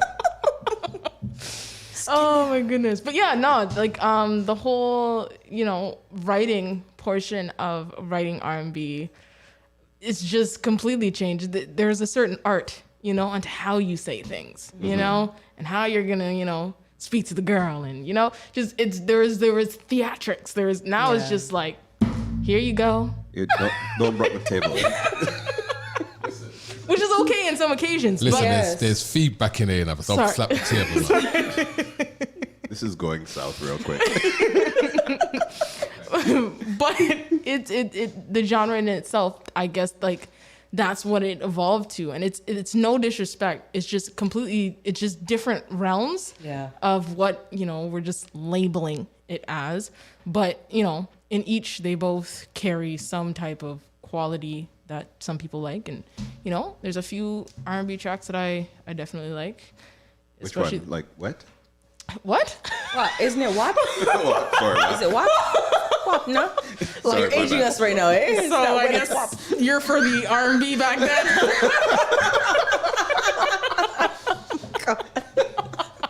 You like what? Is that the song you like what?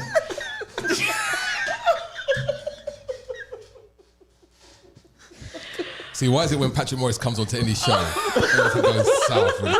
We had it all figured out. We're doing this really wonderful thing, and in comes Patrick Morris and boom. Hey, man. Speaking of which, if you guys are loving the comedy, like aside from comedians, the EP, please support the EP. Oh yes. That's why we're here, right? Let's talk about the EP. And please, like, share, do whatever you got to do just to get it out there. That it would be so appreciated. If you do not have any funds to contribute, a share, a like, go on my page, hit up Intellex's page and like and share his stuff as well.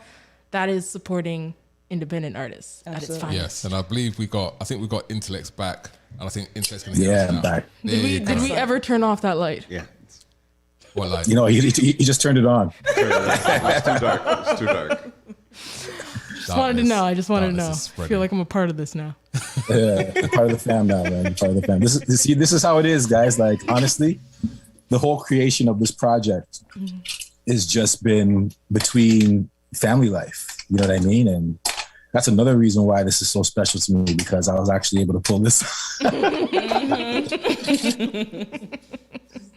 Well, this does feel like old times. Yeah. It does. Not that Justo will know anything about that, but what I'm saying is, it does feel like old I times. feel like I do.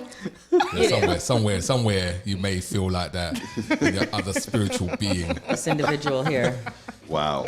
I feel like you're mocking me. I'm not mocking you. So Can I? Just continuing on what you were talking about in terms of the lyrics. So when you write, and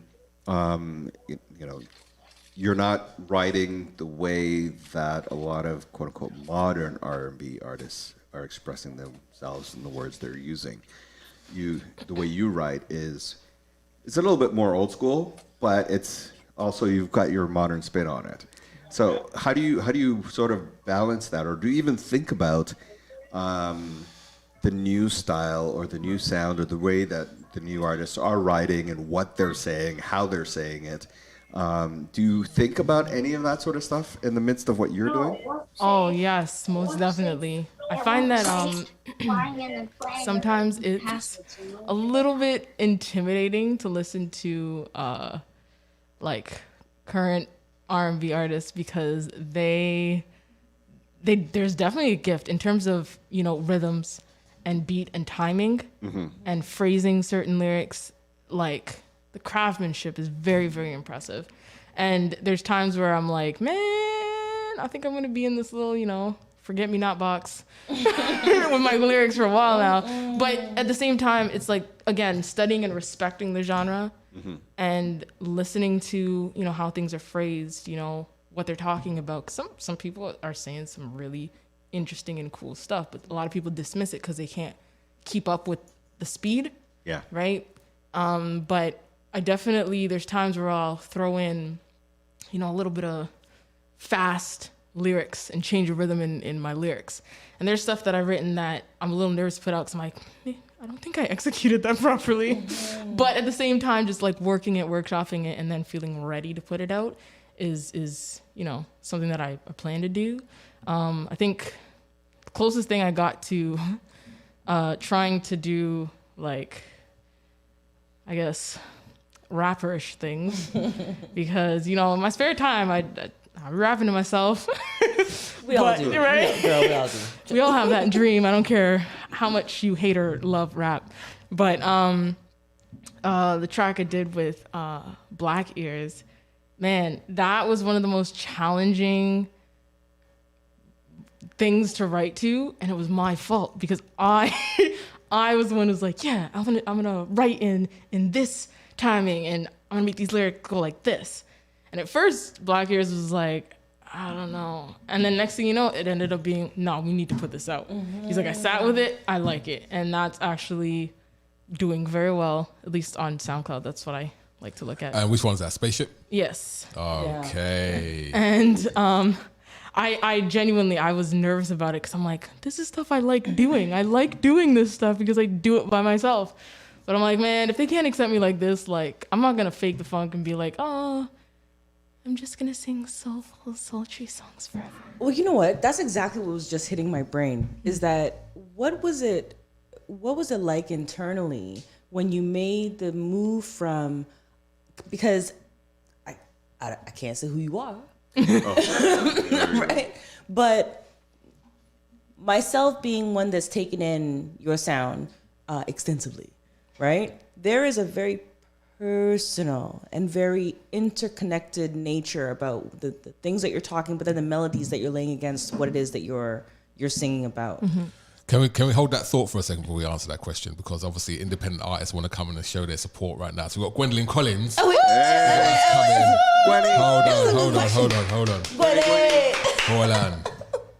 Hold on. Hold on. I got Gwendolyn Collins. She'll be in the studio. She's connecting. To pop on. So let me get this question out while she's connecting, right? No, she knows because it'll be a long answer. I'm trying. You're right. You're not coming here disturbing the flow, man. You're right. I've got guests coming on right now. You're right. It's the takeover. Gwenny. No love. So we have Gwendolyn Collins there. Patrick and Lucia take over. Gwenny. She's muted. You're muted at the moment, love. Yeah, you are. You are muted. Whoop whoop. Hey. There's Gwenny. Okay, before you start, I don't know what it is about your nature and just your beauty and stuff, but you remind me of Shaka Khan so much. Hey! And I absolutely love her, and I just wanted to say that, and I absolutely love you, and just the energy, your voice, and just all the things. I'm done. Beautiful. What's going on, Gwenny? Who's she talking to? You. You. Yes, sorry, ma'am. Listen, ain't nobody better than you. No. Oh, thank you, sweetheart. I'm sorry. I was just trying to get it together. I didn't know if I was interrupting a conversation because you guys sound like you're having so much fun. Yeah, well, I'm trying to keep them all under, trying to do my best to keep them all under wraps right now. You know what I mean? You know, you're in trouble. 6 hours, huh? We're in trouble when Jason's the dad in the room. Definitely. As we saw earlier, Damn right, son. Wow. Damn right. Wow. Hi, Lucia. Is that Lucia? Yes, it is. Hey, where's that? Hi, everybody. Hi, hi, Jay. Good to see you. Now I see them. Okay, is that Jusso? Yes. I only see the back of her head. That's the whole point. Just raise your hand up. Raise your hand up, girl. Turn around so I can see your face real quick. Let me see the face that's making the music. She's hiding on purpose. Yeah, see, we're not allowed to show the face, Gwenny. Oh. Unfortunately. Gwenny said, "Let me come in and wreck the spot." Gwenny's like, I ain't about to have none of this. I want to see Jusso. Rose petals fall, huh? Yes, Lord. They falling. So Gwenny, we're here having our conversation, obviously, and obviously, Virgo Lounge and I have been joined at the hip since 2017, and when we did the first Soul Fest Lounge, and What's that? So first Soul Fest, should I say? And we've done a bunch of stuff together. But thank you for one, having the Virgo Lounge come on and support. We had Micah on earlier in the conversation. Awesome. Yeah, she jumped on and jumped to the conversation. It was really good conversation. Alicia sends her love. She got her booster shot yesterday and she's not feeling well. Oh, Lord. Yeah. And Yzma should be joining soon. He wanted to wait to join when I join. You know, we connected. Thank you. And once again, it's really important for independent artists to support independent artists. Oh, yeah. So when I asked I know. When I asked Gwenny, I said, can you come support this thing for the Kickstarter? She's like... Absolutely. And we're going to be contributing also. I did see the link, so we're going to contribute also. Thank you so much. Absolutely. So Gwenny, what's going on with you, Gwenny? Nothing. You know, I actually just saw a lot of my Virgo Lounge crew, you know, for a sad reason. But I saw Alicia and I saw Micah and I saw Blaze, and it was really good to see them because we have not seen each other in a very long time.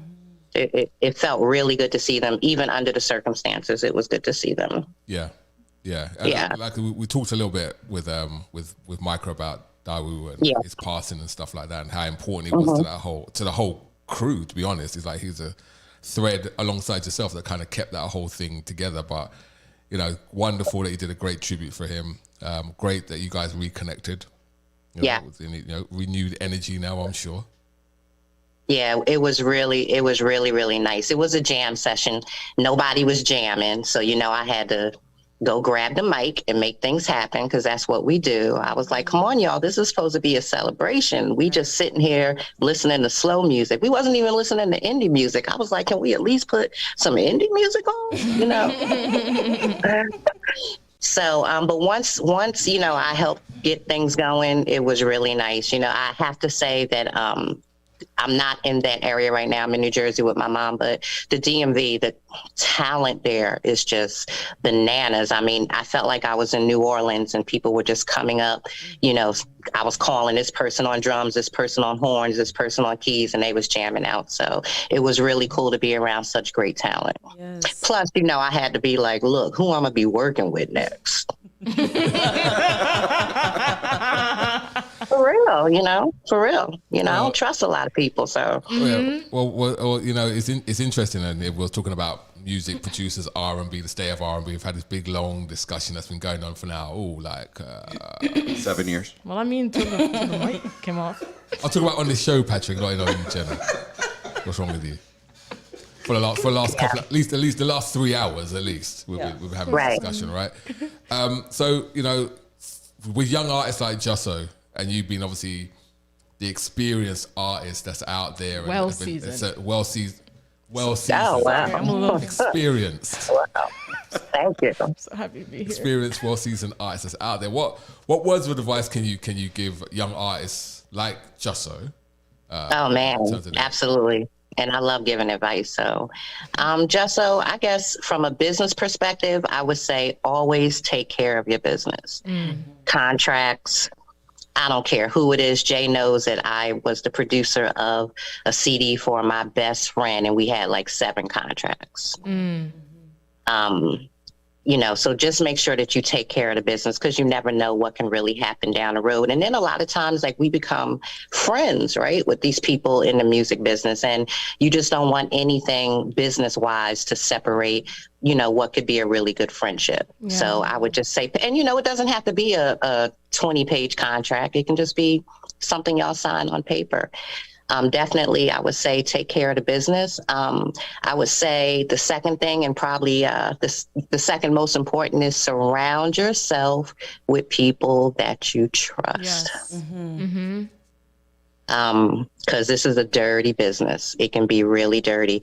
And Jay knows that, you know, I've been in this since 2014. And, you know, as you go through your journey, you know, that you may have different seasons with different people, and that's okay. And that is okay. Jay and I Live will never let you down.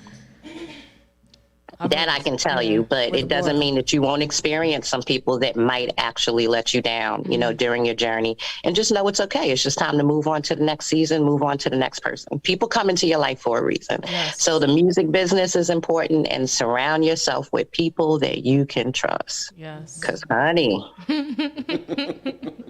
woo, Jay, y'all know. Yeah. I done been through it, you know. So, and just, you know, stay true to yourself. You know, just stay true to, I like your music. You know, Jay, I'm on the list. Thank you, Jay. I listen to everything that he sends me. I definitely like your vibe. You know, just stay true to yourself and what you want to do. Thank you. Don't give Absolutely. that new Absolutely. R&B. And market that thing to death. Don't ever, I'm sorry, can I give one more? Don't ever feel like your music is old. Don't ever feel like just because I think it was a year ago, maybe when you released your first song, that you can't still be marketing that thing. Oh yeah. Oh yeah. Because it's going to be new to somebody. It's just, what is it, 7 billion people? Wow. Yeah. Yeah. So never do that. I still have people who play, you know, Beautiful Fantasy, I Think I Like You, and those are songs from 2014, 2016. You know what's crazy? Uh-oh. We lost her. Everyone's posting, I'm sorry, you know how everyone's posting their Spotify numbers? Yes. Which I don't do because I don't like it. But I did look at mine. Do you know that I Think I Like You was my most played and added song this year in 2021? And that came out in what, 2015? Yep. Crazy. Crazy. Yeah, I know. People discover things. Yeah. They continually discover stuff, right? I mean, I look at, you know, some of the stuff we've done and some of the like, look at our podcast, for example, right? And this is slightly off subject, but I want to let you know. So we had an experiment. We kind of broke up the podcast into individual shows now and let them like promote the shows individually, right? They're all individual podcasts. When I go back and look at the figures, the old iLive Toronto podcast gets 120% more downloads than all the other ones combined that we've done, because people are still discovering it. Yeah. You know what I'm saying? So, and that's the really interesting thing. I mean, I did a Slacker mixtape. When did I do the Slacker mixtape? Oh my gosh. I did a Slacker mixtape. We went to Montreal. That's a while ago. Right? And that's still getting people hitting that up. I think I'm at like 35,000 listens right now. See? Yeah. But if you think about it, think about how you know, you hear a song by an artist, the first thing you're gonna do, or I know I do, is I jump onto Bandcamp, jump onto SoundCloud, jump onto Spotify, and then I want to hear more of what this individual has done. And then I start going through all their old stuff. From the beginning. You want to go through that whole journey. So it definitely makes sense that an artist or a person that's hearing new Gwendolyn Collins or new Jusso is going to jump back and say, "Wait a minute. Where'd this person come from? Yeah, where'd this person come from? You know what I'm saying? What did I miss?" For sure. It's digging back in the crates. And I think a lot of times what's amazing for me is, like, I always say this thing about don't become too romantic with your music where you think that this is the song that's going to be the best. You just never know how music is going to move people and what song the majority of people will attach to. Like, I think I Like You. I think it's a fun song, but I think it's like the kind of goofiest song I ever wrote, as far as, you know, the content. The lyrics weren't like real deep or anything, and that's the one that, like, my fans gravitated to. I was like, this little easy rhyming song, you know, like, compared to when I do like my Beautiful Fantasy and, you know, stuff like that I feel like I put way more work into. You know what it is, though? I can definitely say, as an R&B lover from time, there's something about a song that you can sing those lyrics in certain situations. So when Jason here got married, Jusso was there, and they played this particular tune, and I was all out, like, on a dance floor. I knew every word. I had all the attitude for every part of the song. We all had to see that. There were certain parts of the song where I had, like, dance moves I was ready for. You know what I'm saying? So, and I think about, there are songs like Mary J. Blige. When we first got voicemail on our big giant cell phones, I would sing Mary J. Blige in my voicemail. There's something about a song that you can throw back. Right. I Like You is one of those tunes. You know? Yeah. Like I can throw that at a dude that I like him and I want to. I can sing that Gwenny song. Even if you can't sing, And even if you can't sing it. Yeah. Yeah, I'm telling you. We always, Jay, I believe in simple hooks. Like, this is a conversation that me and Yzma have. I wish he was on because I'd be like, Yzma, I can't learn your backs like that because your hooks just be like a whole nother verse to me. I am a very simple hook girl. I'm like, y'all gonna learn this one round. Hey, you, I think I like you. Bam, that's it. You're gonna know a part of my song very easily. But I mean, I love Yzma's work. I'm not downing it, but I'm just saying, like, I stay true to myself with simple hooks, and he stays true to himself with hooks of the verses.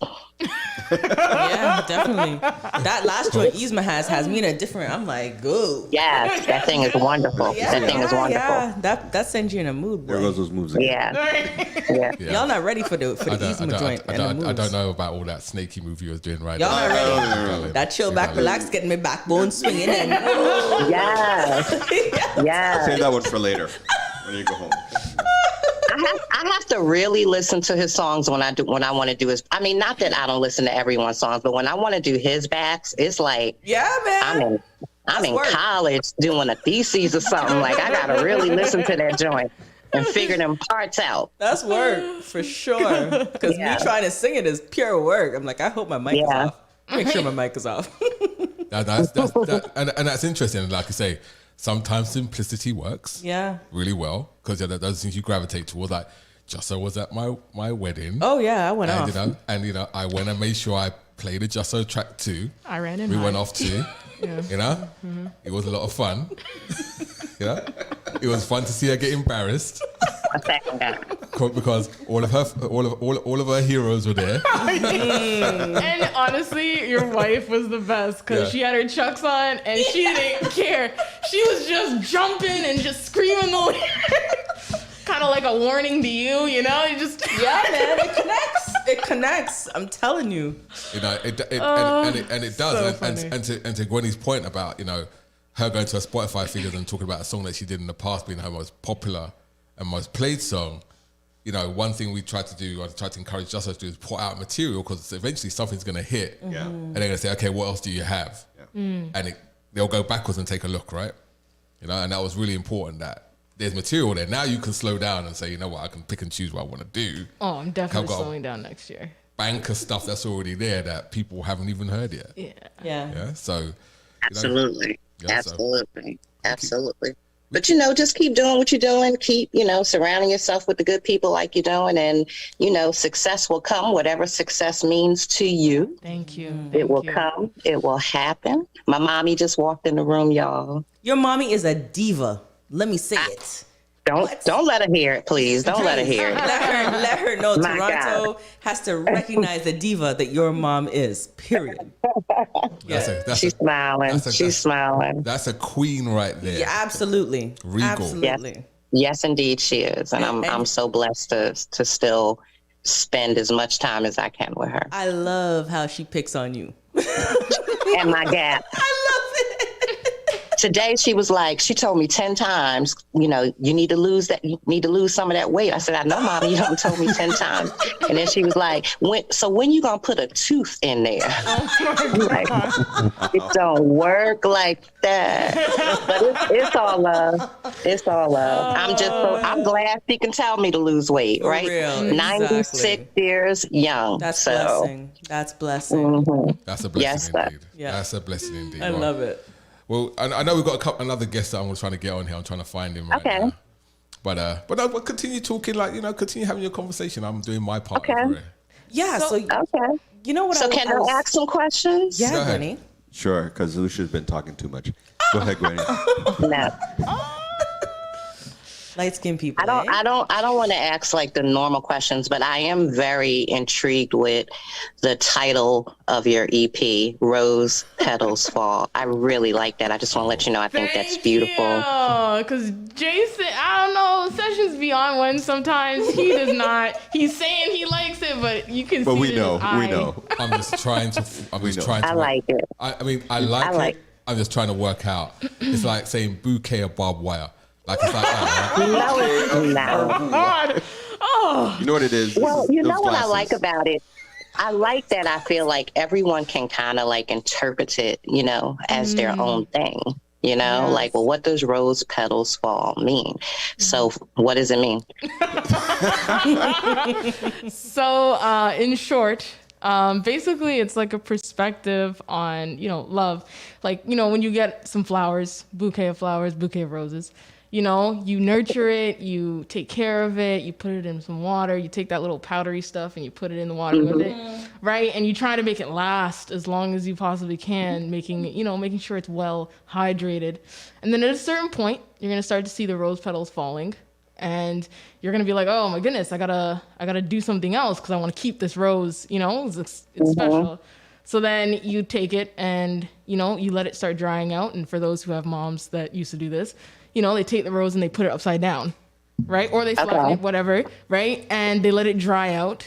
And then they take it, put it right back up and put it in a vase with other roses. And it takes on a whole different type of beauty, right? So it's kind of like how, like, I don't know, some people would look at that and be like, oh, the rose petals are falling, I'm just going to throw it out. I'm just going to get rid of it. Some people will take it and actually just let it dry out. And they're like, you know what? I still want to keep this. It still looks beautiful to me. It still can, you know, and it's kind of like a perspective on relationships. You get something. That's beautiful. Right? It's beautiful. It's fresh. It's new. And then, you know, things happen and you're either going to evolve with it or you're going to toss it out. So I spray starch on mine. Does that work? It keeps them for a little bit. It like freezes them. Like, I be wanting to spray starch on people. Straighten them out. Straighten them out. Keep them a certain way. Why do we have Gwenny on here? Craziness like that. Keep them a certain way. I love this. I love it. I love it. Look, y'all know I'm silly, and if I get on here, you know, I'm gonna have fun, and I'm gonna be honest, and we're gonna keep it light. So I love it. Yeah, without doubt. Definitely. But I love that. I love that.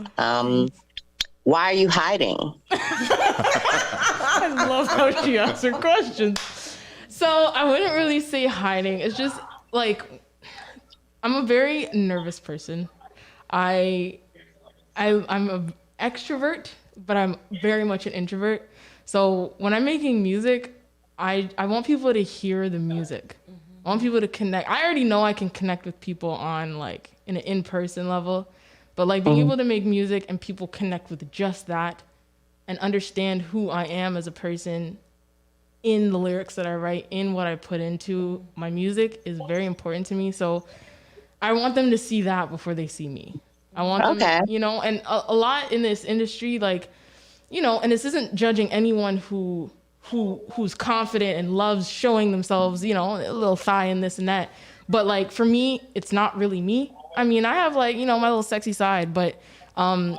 Yes, you do, girl. I see that you got it. I seen your pictures. I got your Insta.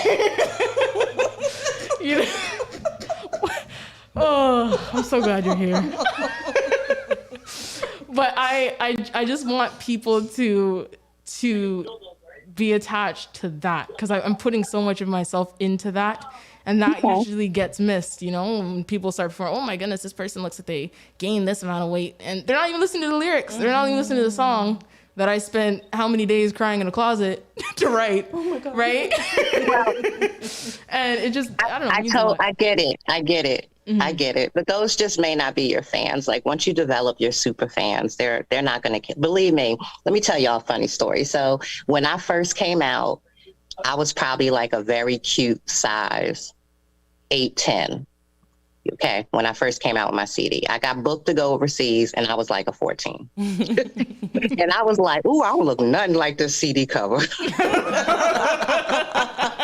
know, I was fit. I had my little Prince. I had my shaved side, had my little, you know, Prince hairdo going, breast boosted up, and I gained a whole lot of weight, you know. But honestly, no one cared. But I get what you're saying, but you'll find like once you get what me and Jay call them like the super fans, honey, they're not going to care if you don't have no teeth in your mouth as long as you can sing. And I appreciate that. I think that's more of an internal battle if we're going to get like real deep. Like I think that's something that I need to develop. but I want to do it in my time, but I still want to be able to make music. I don't want that to stop me from making music. So when I do make music, you know, until I'm ready to show face and whatnot, you know. Oh, so we're like, I'm never going to see your face? It's going to happen. Listen, just do it for the toothless people. Okay? It's going to happen, Gwenny. Like, she will eventually get to a point where you're like, oh. And you'll be like, oh. And you will be like, oh, Gwenny, you will. Because I'm so curious now, I'm not gonna lie. I'm like, okay, I see. Can I tell you the truth? I'm sitting she got some locks or some. Yep. She's here across from me. You know, it's okay. I'm gonna find out, honey. I'm gonna find out. I'll be all over the internet. I will find you. You know, black people are black people. When we blush, you don't quite see it. But I'm telling you, true to life, I'm watching this conversation and I can see the red under her cheeks. Yeah, the cheeks are like red. Masked. Look, she's masked. You know what I'm saying? But she couldn't be around us too long. Yeah, y'all you never know. She could have been. She couldn't have been. Let's just say this. Let me just say this to you, and just remember this. You see everything, and everything that you see, it always stays in your mind. That's all I'm going to say to you. This is true.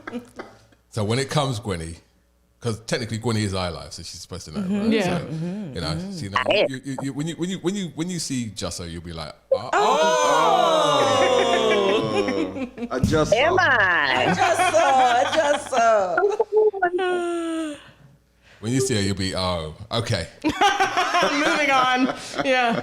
But no, I really appreciate like your questions and how you're stating them, and also just like your advice too. Like, oh yeah, it's hitting, and it's definitely resonating with me, and I appreciate it. I appreciate you even wanting to hear what I have to say. I do. No, I do. You know, this is some real shit right here. Like, woo. This is real, so I appreciate it. You know, I don't know how much Jay may have said about me, but I'm really into like independent support and independent collaboration. Like I raise the people in my tribe like really high. Like they don't have to be in the room for me to talk about them. You know what I'm saying? So I always appreciate these opportunities, and I know that if iLive, you know, if they cruising with you, then I'm cruising with you too. Mm-hmm. Oh, thank you. You know what, Gwenny? I have a question for you actually, because we're here with this Kickstarter initiative to try to garner support, financial support for the project, yes, ma'am. The EP release. And I know that you absolutely have experience in this regard, where you reach out, you are doing what you have to do to sort of garner those outside funding sources to push your project forward. Do you have sort of insight or things that you can offer with regards to that process? Well, you know, Jay forced me into mine. I wasn't going to do it. It's so aggressive. I was so nervous. Like, oh my God, I'm about to ask people for money. Okay, so for me, let me just say that I started my fundraiser like February before the world shut down. Yeah, you did. Sure enough. I still got like $1,700 within maybe like 3 weeks. So I think that's really good. Yes. Right. But then, of course, I'm not going to keep asking people, you know, oh, hey, y'all, come on, hashtag Gwenny 2020 or whatever. What did you give me? Gwenny makes an album, hashtag Gwenny. You know, it just didn't feel right. So good. Jay came up with that hashtag Gwenny makes an album. I loved it. It didn't feel right to still be like asking for people to go in their pockets. But I will say it was really good advice, because I did get about $1,700.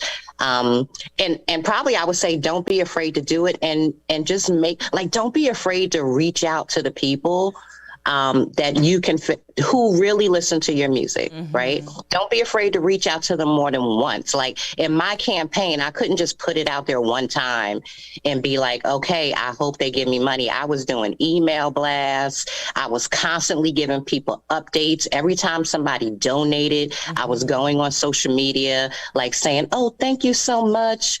whoever for donating, this amount, blah, blah, blah, blah, blah. So just be very engaged, like make people feel like it's so messed up that they don't donate to you. Yeah. So on the back of that as well, Gwenny, because you did start your fundraiser literally at the top of Corona licking the world, right? What would you say is the most profound thing that you have learned as an independent artist going through the past 21 months with this, the pandemic and the I know it's very different between Canada and the US, how it's happening, but what are the most profound things that you could say that you maybe have had to shift or that you recognize needs to shift going forward as an independent artist in pandemic times? I'm going to sound probably really conceited right now. Do it, girl.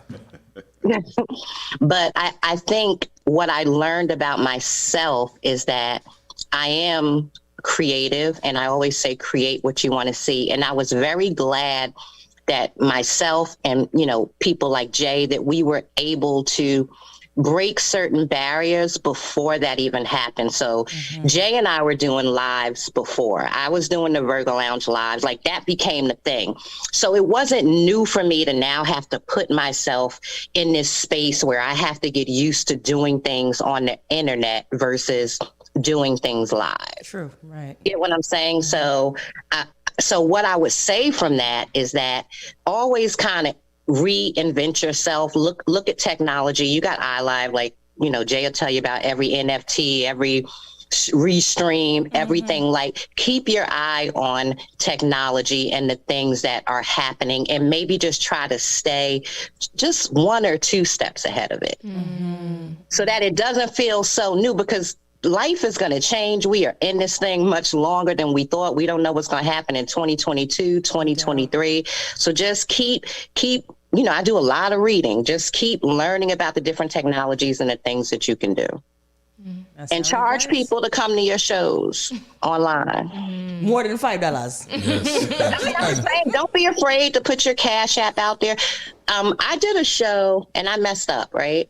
I didn't mean to. I did a show. I had over 300 people on my live, which is good for me as the level that I'm at. And I didn't put my Cash App out there. I was so freaking disappointed in myself. And, people do stuff in the moment. They probably would have gave, maybe even 25, 40% of them would have given like $5 or $8 or whatever. And then I went back and I tried to be like, oh, if you were at the show, it's Cash App is, the $, the Virgo Lounge. I got $8. That was me, Gwenny. Because the moment was gone. I did not seize the moment at that time, right? So maybe the lesson there is to also make sure when you're doing stuff like that, you have the right team with you. This was something I was doing myself. I wasn't with iLive. I'm sure if Jay was there, he would have probably been putting that in the chats the whole time. Yeah, or the headlocks up. But I mean, I'm looking at what we're doing now. Like, we're doing this over Bandcamp, right? We did the Bandcamp one before, right? Bandcamp live stream. And Bandcamp is a really perfect place to do something like this. Yes. It really is. Yeah. I'm new to Bandcamp, so love it. So with Bandcamp, you can set up a live stream. You can say they can either join for free, but they have to join Bandcamp to do so, or you can charge like $1 or $2 to join your stream, and then you can put all your merchandise below. Meaning that if you've got content on Bandcamp, you can put everything below there, right? So it's got all the mechanics you require. Other than that, it's OBS. Oh, wow. Right? And you just stream it. So if I'm looking at like when we did Soulfest, Soulfest 2020, if Bandcamp was doing that then, I would have done the whole thing on Bandcamp. Wow. It would have been a lot simpler. Soulfest 2020. 2020. When the pandemic first hit, we did that online. We did the very first independent soul festival over 6 days on YouTube. That was this year? No, that was last year. 2020. Oh, shit. It's okay. We're all messed up. It's 2020. We're all messed up. It all blends. Wait a minute. It's all blended. Okay. Yes. But if Bandcamp had that capability, it would have been all on Bandcamp. Right. But see, we were doing that before everybody else was doing There it. you go. There you go. The first two. That was dope. I was the host. We've all broken some grounds, eh? Mm-hmm. Continue to break grounds. We continue to break Yes. So, just don't stop.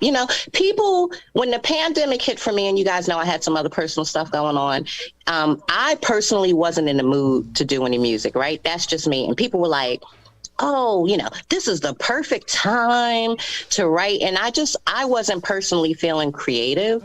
And again, that's when I say you got to kind of stay true to yourself. Like, I didn't allow people to push me into doing something that I didn't feel creative to do, because I don't do it for the money. I mean, I like making money, of course. I've made money off of music. But I kind of stayed true to myself, and I wasn't going to sit there and force myself to write a song, because it would have been a sad song. Hey, there's nothing like Sad Mary. Sad Mary. And people were like, oh, this is probably the best time. And I'm like, no, it's really not for me. So music is a big part of me. It doesn't 100% define who I am. I have a lot of other things going on in my life. I love music at a place where it's more than about me. So even though Gwendolyn Collins wasn't releasing music, I was still doing stuff like hosting the iLive Soul Fest. I was still helping people write songs and things of that nature. So, I stayed in it, but like I said, stay true to you, because we don't know what is about to happen. I'm waiting for androids being flown by gorillas to just be flying in the sky. It's a crazy time. So we do have someone over on the hotline over here. Okay. I think. Are you there, sir? Hello. Ah, there you go. So.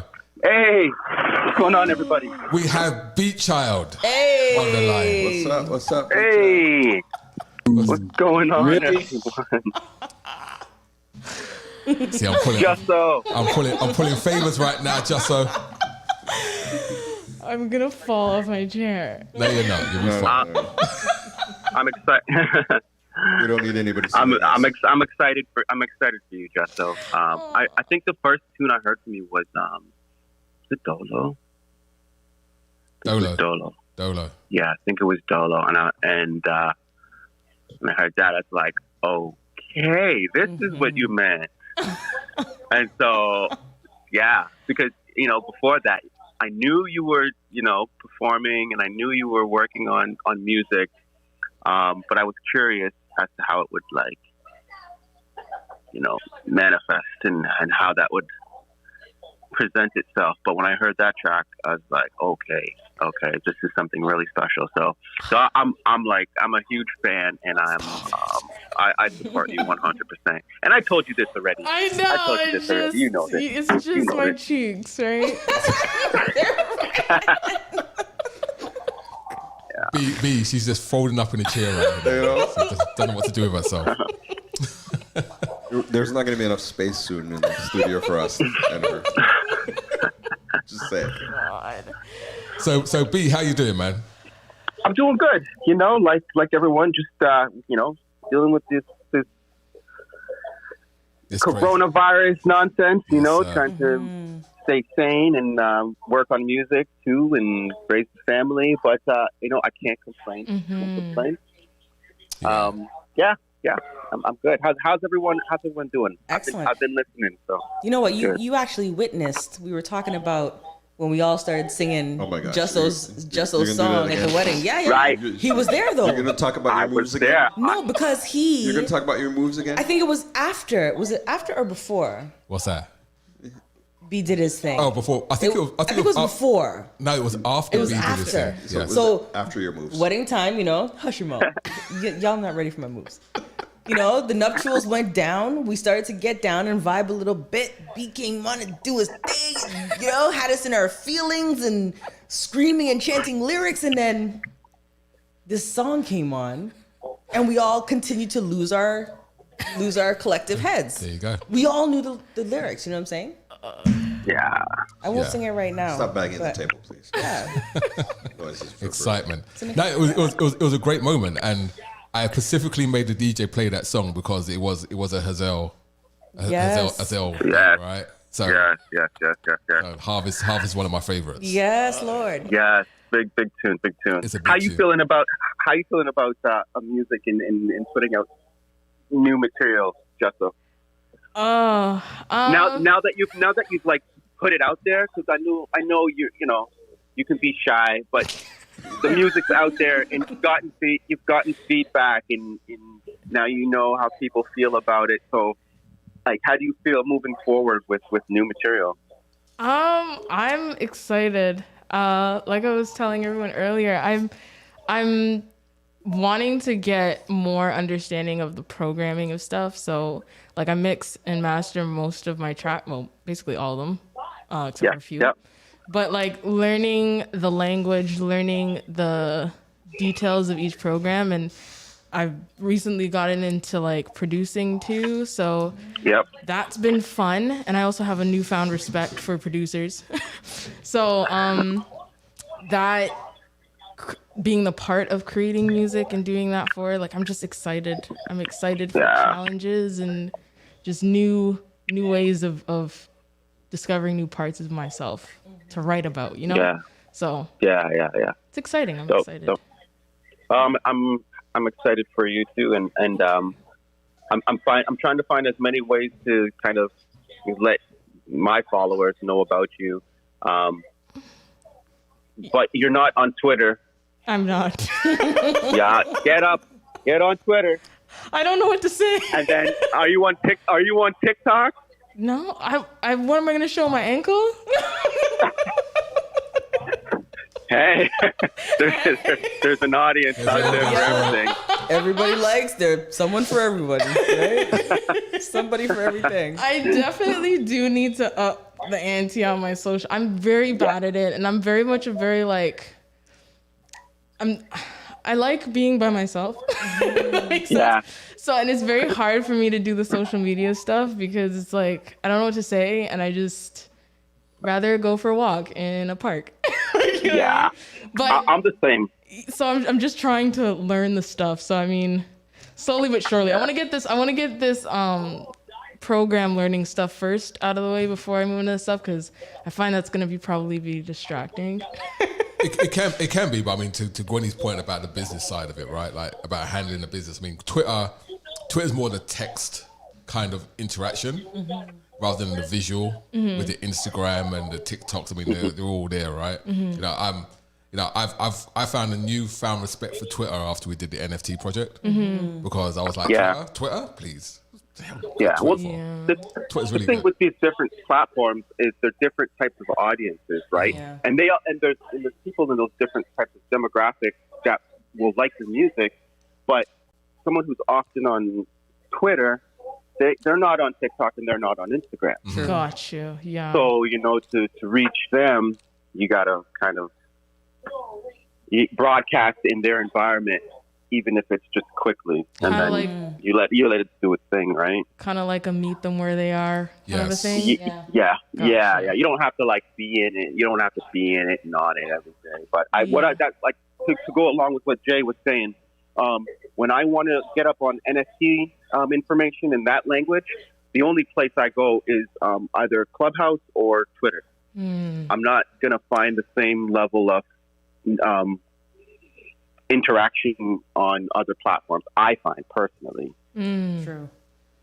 Yeah. Okay. You know, when it comes to like a producer, beat making, that type of stuff, Instagram I find is where you'll find that demographic. You're right. So kind of it's spread apart, quite wide. Yes, and it's an essential part of what you need to do as an artist in terms of communication, right? It's like that's what you do. I mean, it's great to think people will just find you. Yeah, like one day someone will come across you. Oh, God. And sometimes it happens that way. Yeah. Like something as small as something that you put up in the Twitter world, as I realize, is a retweet can make everything just explode. Yeah. Definitely. Right. Okay. Someone hears it or sees it, they like it and they retweet it. When we did the Omar NFT, it was one retweet that pushed us in with all these apes and these people that hoard crypto and stuff like that, started talking to us about what we were doing because one person retweeted.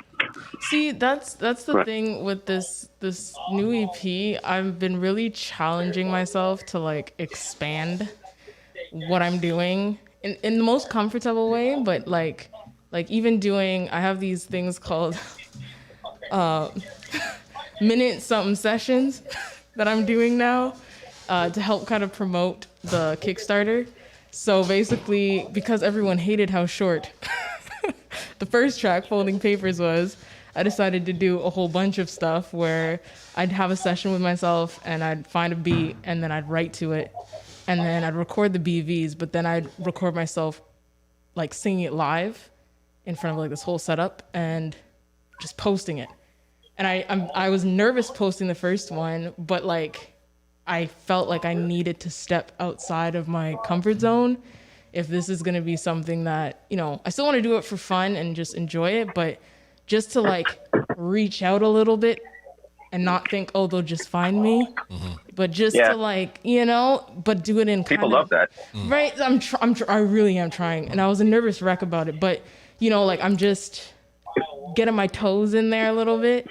But I guess expanding to like the Twittery stuff and right. So you did that on Instagram, right? Correct. Okay, so did you post it as a post, a story, or a reel? Okay, so because I don't know anything about any of those things, I did it looks like it took the whole minute and something of my video, so I'm just gonna post it. So I learned the first time that I posted as a reel and I only got a minute and it didn't take the some seconds. Yeah. Right. So of the session. So I was like, okay, I was schooled and I realized now I can post the whole video now. So the next one I post will be the whole video instead of directing them to my YouTube. But yeah, like I'm excited. Like, so I don't know. We'll see where this takes us. And it's a really unique time for artists right now because, you know, we have to be content creators as much as we're artists, and that being a content creator is a full-time job in itself. You know, you know, you think of an artist in the studio or wherever they might be, creating and being in their element. That's where they belong. You know, and when you capture that art, then a label would have typically taken that art and done the rest.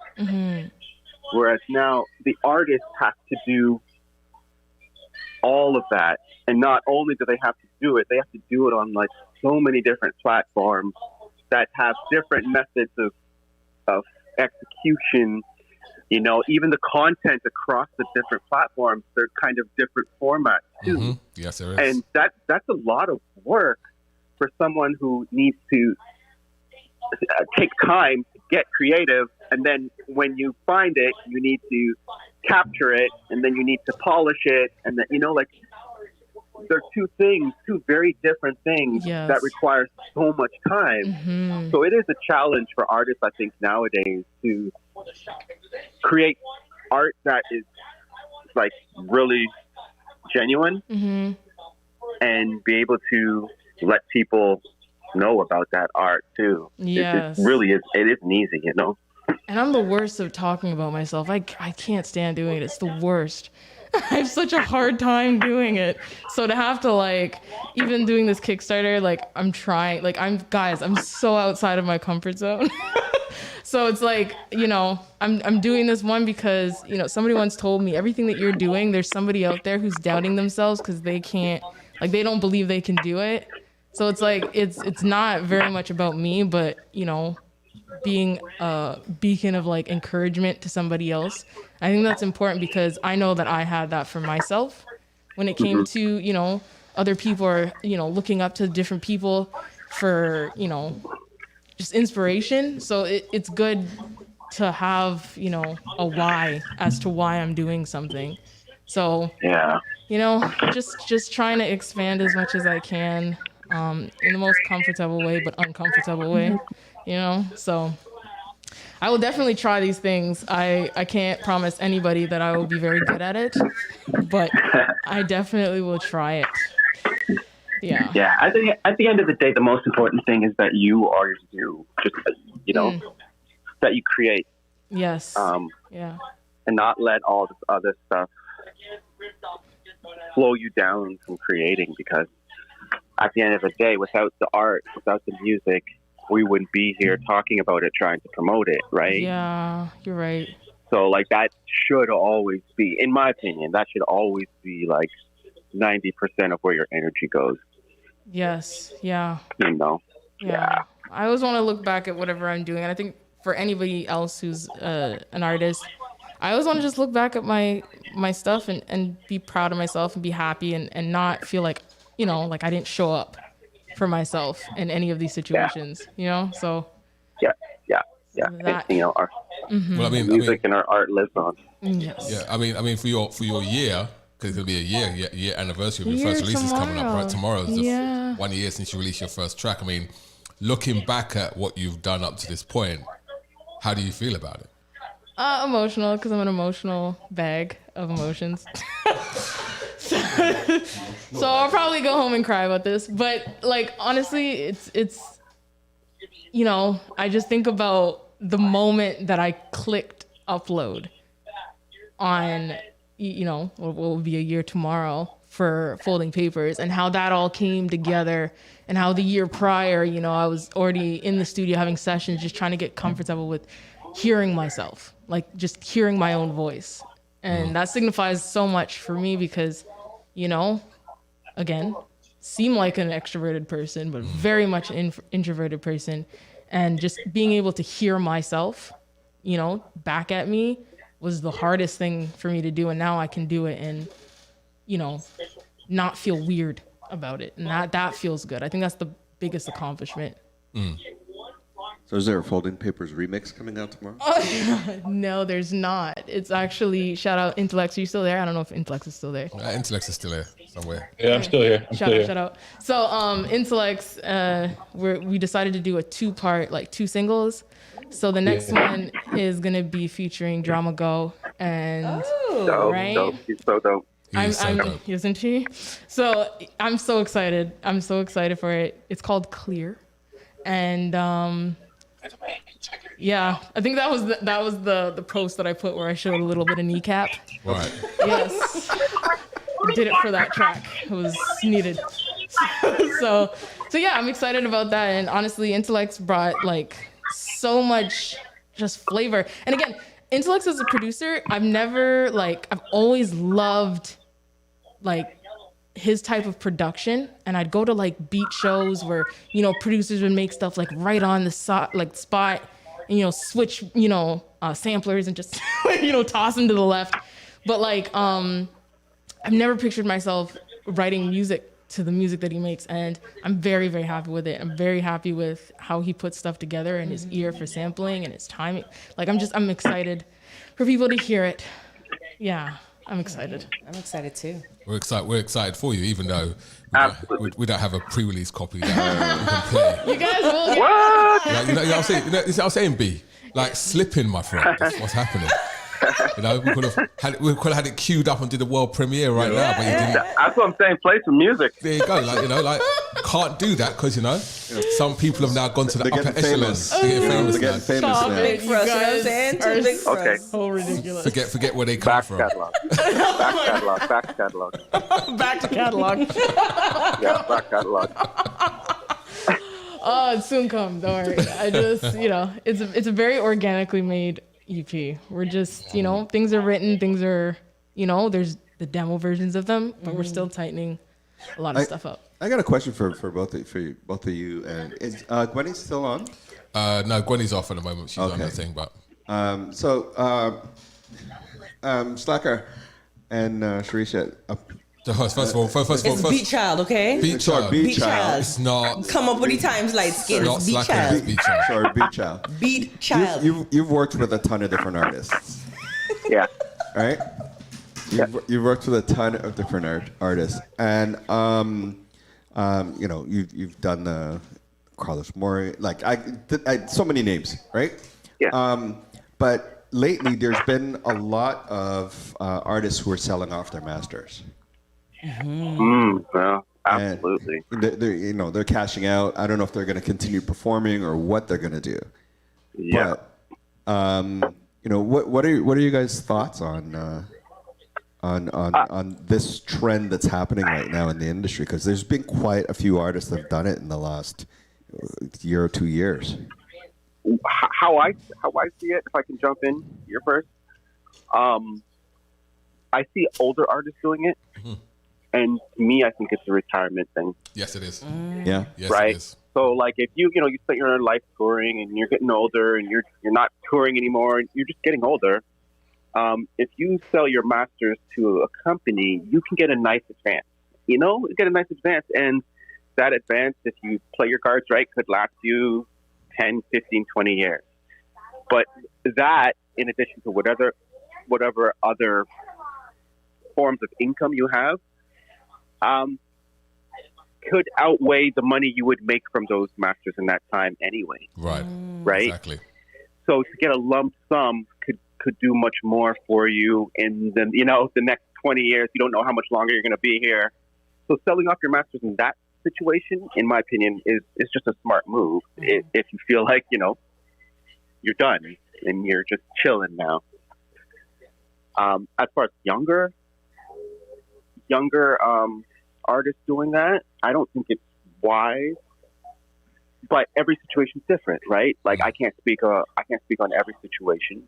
What I know, what a lot of labels are doing right now, is labels are desperate for music because nobody wants to sign with a major anymore. Exactly. Yep. I was just gonna ask you they're buying catalogs from people, especially for sync placements. Yeah. They're just buying like random stuff, and they don't really care about the quality. They just need content so that they can pitch it and make money.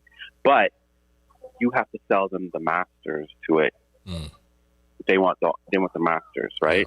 And it's not like you're going to see performance publishing royalties from it because it might not ever get sync placement, right? And if you are allowed to release it as a single, you'll see a little bit of revenue there, but it's not going to be the same as a label putting out an album for you. They're just going to put it in a catalog so that they can pitch it. Well, that's a question that I have for you right now. Is there even logic or reason behind even moving towards a label? As an independent artist, be a producer, vocalist, whatever the case may be, is there even a necessity to move towards label attachment when right now an independent artist really and truly, it's almost like they're in a power position to put their music out in the way that they see fit and then have the benefit to garner all of the benefit from what they're doing as opposed to having to farm that out to or farm that through a label? Yeah, I mean, if you can play your cards right and take advantage of, there's pros and cons to being with a label. I think there's way more cons. But, I think the two biggest benefits to signing a deal with a major label is the machine, right? Like, if you can be a priority, which is another whole can of worms, if you can become somewhat of a priority to them in the release, then that's going to do things for you that you just cannot do on your own, just by sheer power of the machine and the outlets they have for distribution and the deals they have. Spotify, you'll automatically be on. Your visibility is just you can't compare it. Yeah. But there's trade-off to that. Like, yeah, you'll get pushed if you're a priority, but the deals with major labels, they're just not that favorable based on, especially with the technology available. You can do everything that they can do. Exactly. The only thing that you need is the capital, right? You just need the money to promote it. Yeah. And that's what a label is. Label is just a bank. So tell me, what's the magic, because I know, as an independent artist yourself, and when I'm watching TV, sometimes I see McDonald's commercials come on and I hear you. You know? Right. You know what I'm saying? So, what's the magic? You know what I'm saying? I'm just saying. As his virtual management, you're not allowed to ask him and press officer. You can't ask those kind of questions directly. How you go from independent to being, and McDonald's and things. You have to get the sign off first before we ask those kind of questions. So let me bring it back to Just So to answer this question. About masters. Also, before I do that, so would you sell your masters? Me? Yeah, you. Would you sell your masters? Real quick. Right. It depends on the price tag. Okay. That's an interesting right? Because it's business at the end of the day, and it has to make sense with, like, the numbers just have to make sense. Mm-hmm. So, if I sell my masters, I'm still going to retain my publishing. Mm-hmm. Right. So, like, when I might have a baby face, but I'm an old man. I've been doing this for a long time. Chest hair and king. Yeah, like 20 plus years I've been doing music, and I'd say maybe in the last 8 to 10 years is the only time I really started to see money coming in. Right, so it's like for me doing the type of music that I do, which is not like mainstream, it took time, and I think Justo, if she consistently puts out music, I think it will be easy because you have the voice, you have like a unique sound, and there are people who want to hear that, and just if that consistency is there, time's your friend in the end, because it just eventually the momentum just eventually starts to build, and like with any business, as long as you're consistent with it and you're true to it, it will grow, and you'll find your niche too. You'll find your niche where you really notice things work, and then you can put a little more energy in that lane. But it takes time to find those. Yeah, thank you. It's a journey, is what he's saying. Yeah. Yeah, and you're at the very beginning of your journey. Yeah. Good start. It's good. It's a great start. But it's that consistency going forward and putting that energy in. You'll get there. So at this stage of your career, like, do you think about your masters? Honestly. Oh wait, are you talking? No, yeah, I'm talking to you. Sorry, I'm me? talking Which to you. Sorry, my bad. You have to say just so. I got you. Just so. Yes. I forget. Not everybody's in the studio. That's right. to see where I'm looking.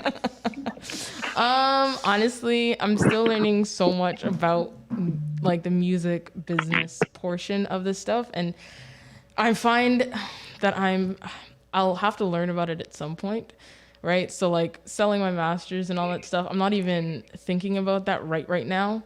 I'm just thinking about, again, putting out music that is the most me and getting grounded in that, so that if there is ever a time where I'm getting a carrot dangled in front of my face, I know what to do with it, because it's like, no, it's not me. It's not what I want to do, and I'm not going to sell myself out for, whatever. But again, as Beat Child is talking, it's like, yeah, if it makes sense, Yeah. right? But as of right now, I don't know how to answer that question, because I don't. I'm more focused on building a catalog that somebody would want to buy my master. Gotcha. Right. That's a great. I like that answer, because it's taken me a long time to really grasp the music business and the difference between the publishing and the masters. And they're two worlds that have value in their own right, separately. So once you don't need to really, really focus on that right now. I agree, really finding yourself as an artist first, I think is really important, and making sure that those masters do have value one day is important. Yeah.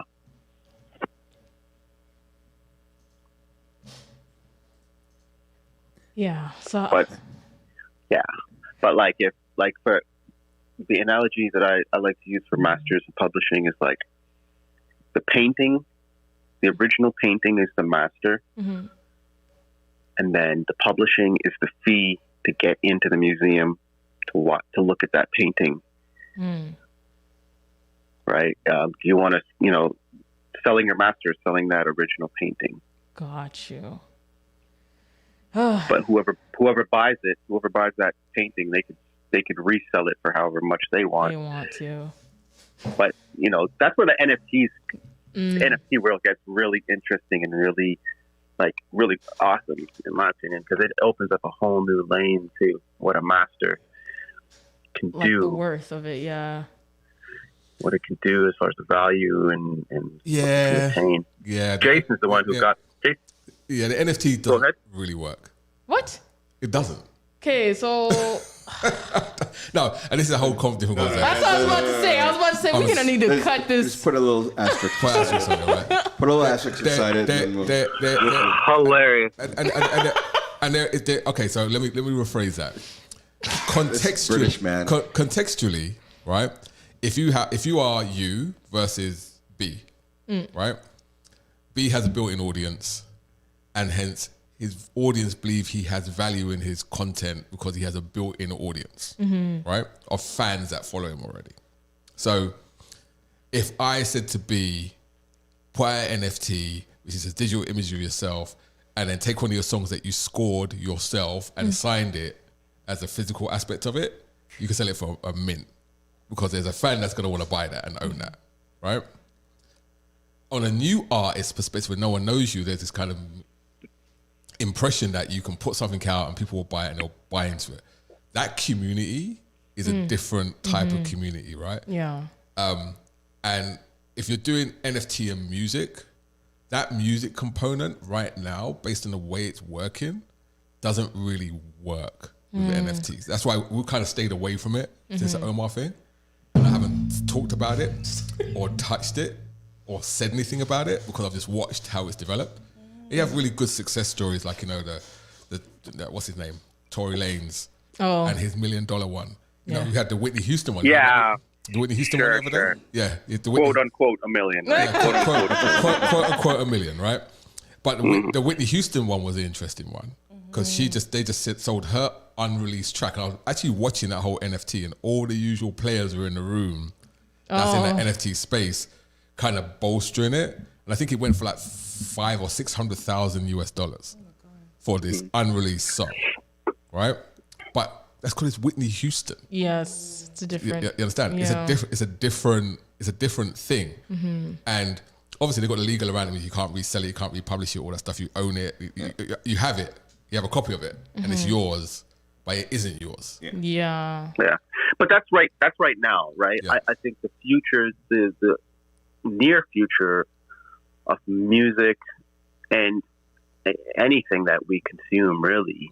I think with the blockchain technology and the metaverse, and I think that it's a road that has endless possibilities that are different than what we've known. Yes. Right?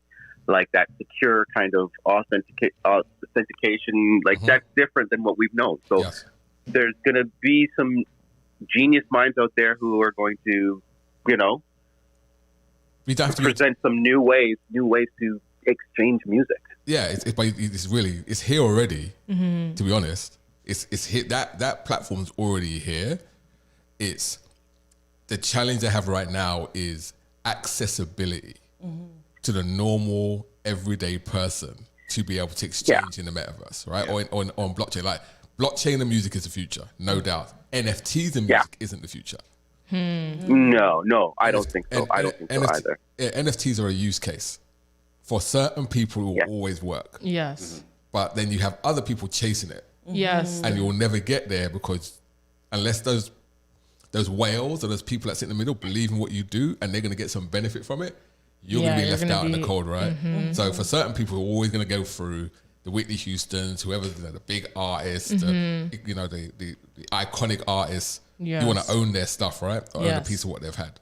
That's the collector's market. I get it. NFTs works fine for a use case. Blockchain, to your point, and I'm telling you this just so because it's important because I actually did an experiment with one of your tracks to see if it actually worked or not. With one of my tracks? Yes. Which one? Remember the conversation I had earlier in the way that his about brain he just does things. I put out that video you put out, Faith in Them. Oh, just the puppet. The puppet, just the puppet, right? Yeah. I went back to the same community that we did the Omar thing with. And I said, hey, we've got this project, which is for a brand new artist. Here's the video. I minted it on OpenSea and waited. Crickets. Gotta love it. Because there's no value. Yeah. You understand? Yes. There's no value to them. Yes. And there's no value in that NFT space. Yes. Great little video, really cute. I think we were the first people that did it again. Mm. But they were like, there's no... They don't know who... It doesn't matter. Yeah. Right? If we had spun all of the pre-work that we did for Omar around that whole thing, it would have hit somebody. Right? But because I said, okay, we've done this now, so we put this out, you already know what we're about, let's do it. They're like, no. Like, they're not interested because there's no residual resale value for them. Mm-hmm. You're not Public Enemy. Yeah. Yes. Yeah. Not yet. And that's what it gets down to. Now, if Jusso gets big, right, and you blow up, for example, you become like the second Her. Oh Lord. Right, and all of a sudden, I repost that Just a Puppet. Guarantee you, someone's gonna go, oh, I want to grab that now because this is the first. Oh, gotcha. Because there's now resale value down the road and value down the road for them. Yes. Yeah, and that's what I mean. Like, I'm dying for B to do an NFT. I got one ready to go. There you go. See? I'm glad he's got an NFT ready to go. It's ready to go. It's ready to go. But this is back to Justo. Oh. This whole thing's about you. I want to hear some music. Yes, like, I've been listening for a minute now. I want to hear some Justo tracks. That's right. I think we should do some Justo and Tall Black Guy. Oh, yes, my gosh. Yeah. Not a lot of people know she did the track with Tall Black Guy. I hesitated to put this song out so bad. Why? Because it's very much different. It's like we were talking earlier about, the music that I make has a certain taste to it, and like the R&B flow, and like how people have a certain timing and flow in their lyrics, and would I dabble in it? And I'm like, yeah, because I rap at home all of the time. So it's like this is kind of like a little bit of thug Jusso, I'm ready. Trying to pay them bills, Right, let's get some thug Jusso in. Trying to pay some bills. Let's get some music up in this music-based show. Exactly. Okay. Oh gosh.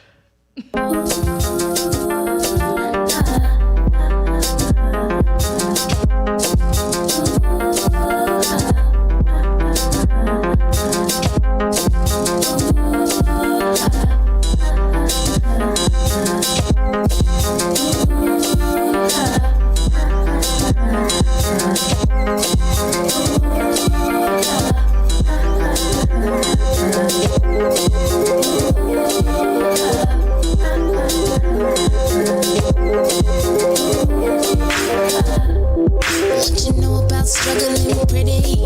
Yeah. Hustling hard when you gon' get it. Yeah. So much pain and suffering with it. Yeah. When trouble comes, tell them come get it. Yeah. You just bought a new wig. Yeah. How you gon' pay for it? Yeah. Paying off credit. Yeah. When's it gonna end? Don't fret. Still got your lights on, you ain't done yet. Don't fret. Got more left than you, baby, okay. Don't fret. Got your lights on, you ain't done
sounds of Jusso. And Get It. Produced by Tall Black Guy.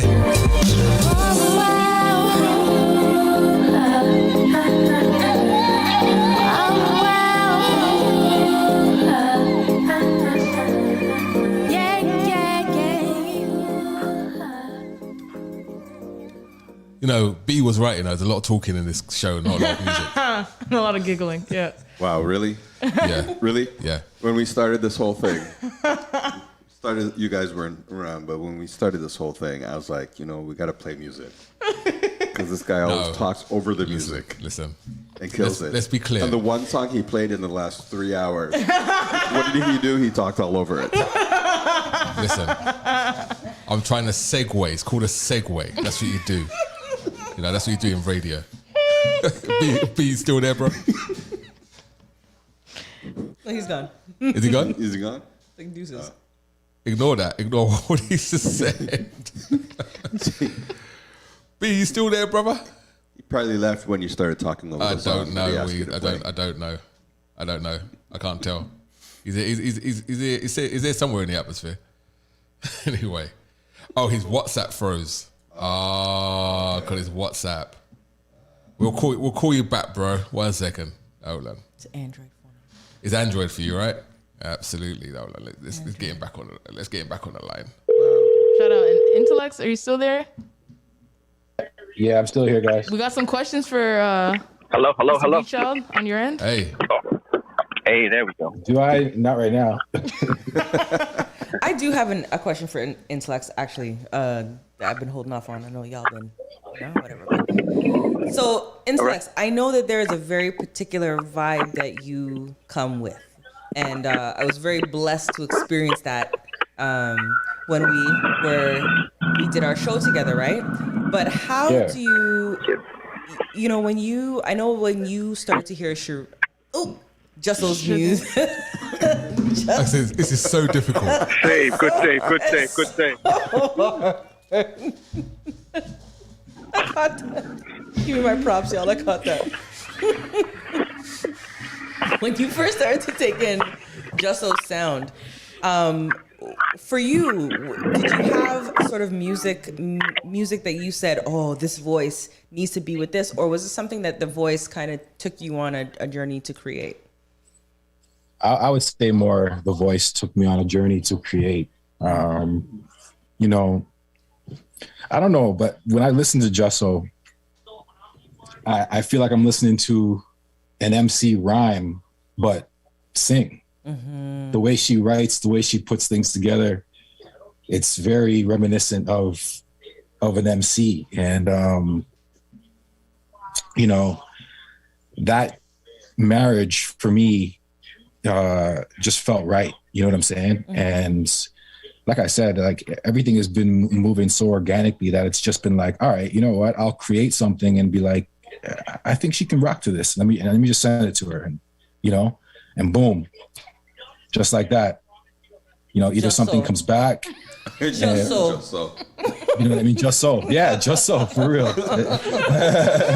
And it comes together so organically and just very seamlessly, so yeah, I would say it's more allowing her to do her thing, and then after that, putting something together and seeing where it goes. Mm-hmm. Beautiful. I love it. I'd really love it if I could hear it though, Intellects. You know what I'm saying? like I said, tomorrow.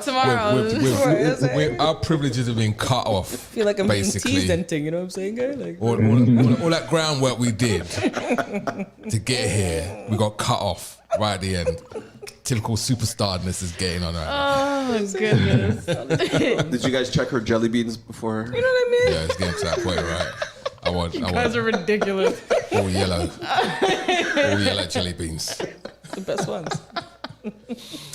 Oh dear. All right, so where we at right now? What's the time? I guess we should probably mention where people can go and donate again. Yes, we should.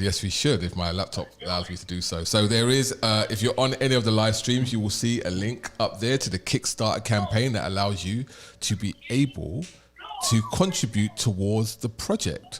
You know, and this is all going towards there's various different levels. Rachel from Niche Artists was on earlier, and unfortunately she had to go to bed because she has to go to work tomorrow because it is like 3 or 4 a.m. Isn't it 4 hours ahead? No, she's in Dubai. Oh, Lord.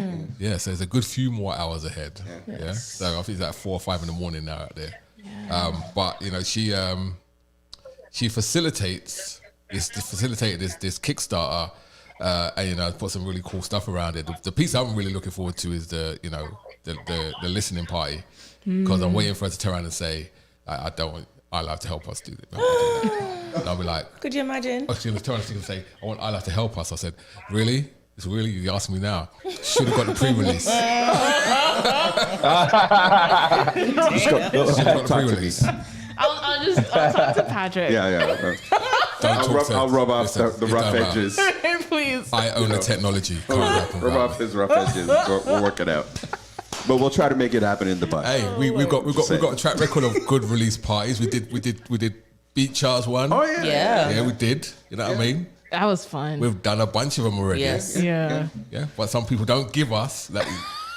You know what I'm saying? It's okay. We can get past it. Some advanced copies of the music. We can get That's what past happens it. when you get big hunting. You know what I'm saying? You know. You guys are so ridiculous. Don't give people Oh, the jeez. All right. So once again, this is a music-based show. So I want to go into our next track here that you did.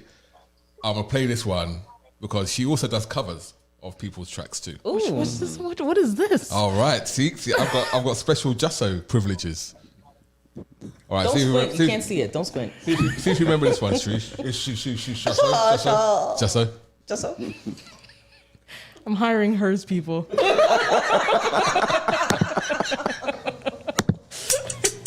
Oh my gosh. Oh.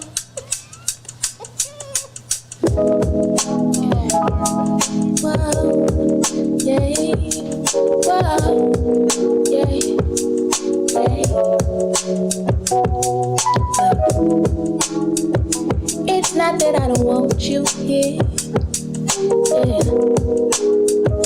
It's something about the way you stare into my eyes. I know that I don't make things clear. Nah. I fall for you every time. I try to resist you. We can get away. Palm trees, beach views, ordinary day. All I wanna hear is inhibitions or replay and sit right next to you. I try not to show how I feel about you, thinking we should wait, but I don't really want to. I just wanna get away and sit right next to you. I don't wanna kiss you, I just wanna feel you. Hey, I want you around. I want you around. I want you around. All right. So we've got I think we've got a very special guest on here again for someone. Sir, literally, sir. Sir Omar, are you there, sir? What? Sir Omar. What? Is Sir Omar there? Hello. There you go. Hello. Yes, sir. I like it. Yes, sir. Is this a big party? It's a big party. Where's the brother and nephew? What? All right, so Yeah, it's Omar. Welcome to the party. Yes, sir. Yes, sir. So just before we say this right now, Omar, just to let you know, there's rules of engagement on this. We can't use her real name. We have to use her stage name. All right? So Jusso is in the studio. Good luck. Don't laugh. Who's it? Jusso. Who's in the studio? Jusso's in the studio because that's her stage name, as you already know. We can't use her real why name. Why are we doing that? Listen, hey, she's trying to stay anonymous, you know. So she's trying to stay ambiguous and anonymous. So, you know, but you know, we know you're. I thought our reason was to promote. we are. We're promoting her. Ain't that the reason? Already, guy. It's too early in the morning.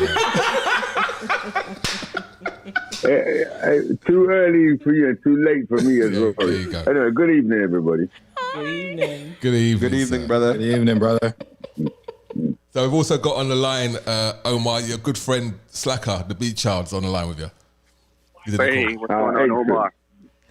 Yeah, big up. The one with the clearest line as well.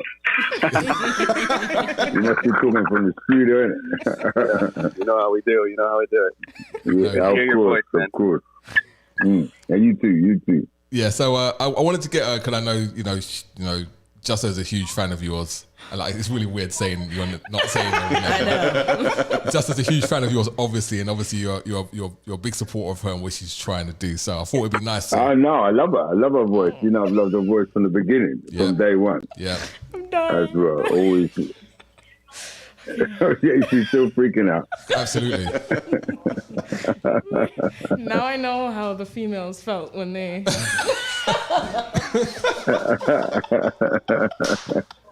We're just talking. Okay. Yeah. No. I've loved your voice from the beginning. Always. You know what I mean? So I'm very excited about your new project. Thank you. As well. So Thank you. Excellent. Congratulations. Oh, thank you. This is such a lovely way to like move into this new cycle and chapter of my music stuff. So I'm really moved. I'm gonna try not to cry because you know. You got it like that. But I'm They can't see you anyway.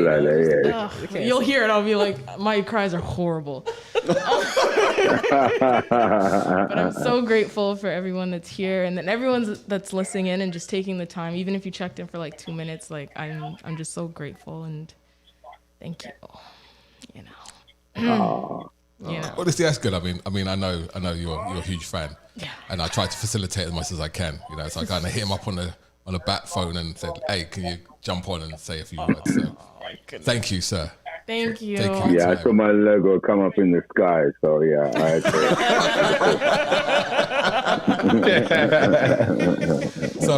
So whilst you're here, Omar, question for you: album number 9. How far away are we from that coming out? We're very close. If you see my Instagram, you saw me with the string section as well. That's kind of like the cherry. Yeah. On the cake. So I got about 16 songs ready. I'm talking to Common, who's going to be over here soon, but God willing, because with the COVID nonsense is stopping everybody from doing their thing. Q-Tip, Pheromone in the RE as well. But Paul Weller, I've been working Paul Weller's studio and recording a lot of stuff. Right. So, yeah, 16 to 20 songs will be done by next month. Wow. Excellent. And then it's talking to whoever who wants to put it out. Whoever's going to do the best job with that. That'll be the next stage that I'm going into. Okay. As well, but yeah, actually, my busy as well. Excellent. But acting and doing other bits and pieces as well. So I heard. How's that going?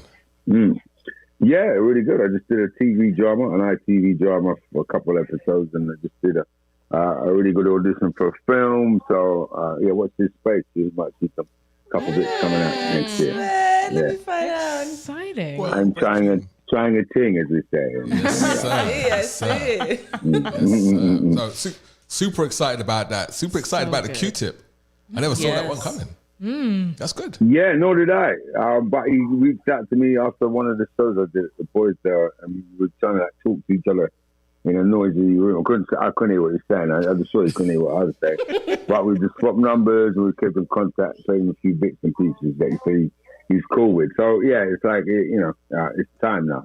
Because I've been a big admirer of his for a long time, and I got the right beats to put them on as well. Yeah. So this album is going to be even more epic. It's going to be like Charlton Heston coming down from the mountain with the 10 Commandments in his arms. That's how epic it is. The first time or the second time? You took 2 attempts at that, right? Well, pick one whichever one you want.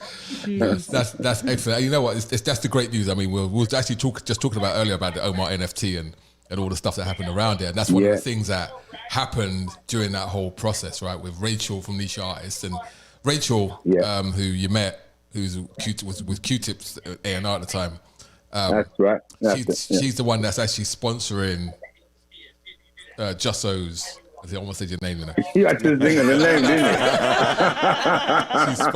she's actually curating the Kickstarter for her under her new organization called Niche Artists. So it's amazing how everything's kind of tied together coming full circle. It's incredible to watch. Yeah. Great news, my friend. Great news. Great news. Sir. Perfect. Yeah, with any luck, we'll have an iLive festival to come over and perform at. Here we go. I knew it was coming. Hint. After album number 9. Yeah. After album number 9. Yeah. It's all good timing. Give it a year. Yeah, private jet. If you could, if you could get me Common, Q-Tip, and everybody else at Feature. Yeah, I can get them. Oh yeah. All right. Omar, you know what my request is, Omar? No, not Erica. What is? Not Erica. No, not Erica. Bro. No. I'm talking to Omar. I'm not talking to you, Jason. Yeah, go on. Is it Erica? Of course. Yeah, that's top dollar, mate. That's that's We'll talk after. You just gotta swing me the number. That's all you gotta do, bro. We'll work it out. Okay, no worries. Just be ready to catch that number. Goodness. Yeah. Just upcharge. You know what I'm saying? Just upcharge. Get your tingle, Mark. Okay, that's cool. Well, thank you, sir. A nice late over there, so I don't want to keep you up. My Erica conversation. No, blessings. Yeah, and I just wanted to say hello, congratulations, and yes. So I will call her Teresa. How about that?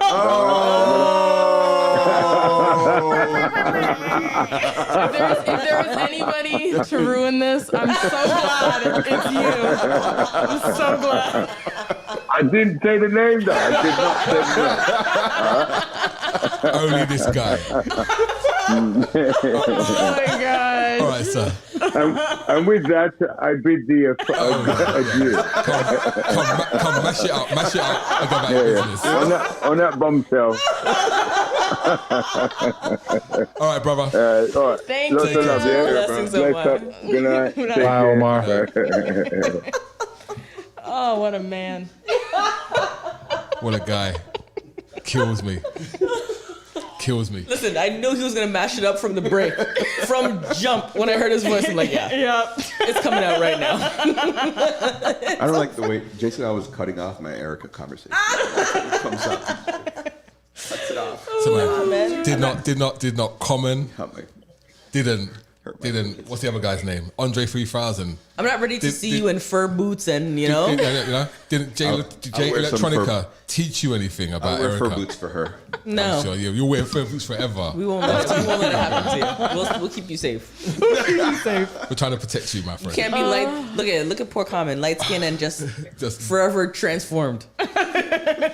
Now he went from sexy to weird.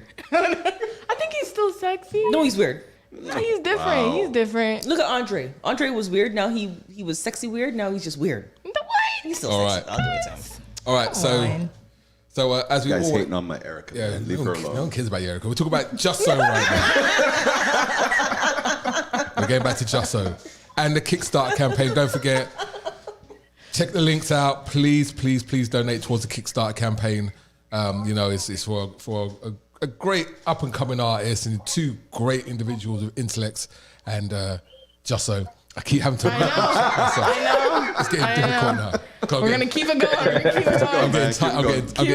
I'm getting tired. So I was like, you're gonna play another track? We're gonna play my track. Huh? What one? Can you play mine? My favorite. What's your favorite?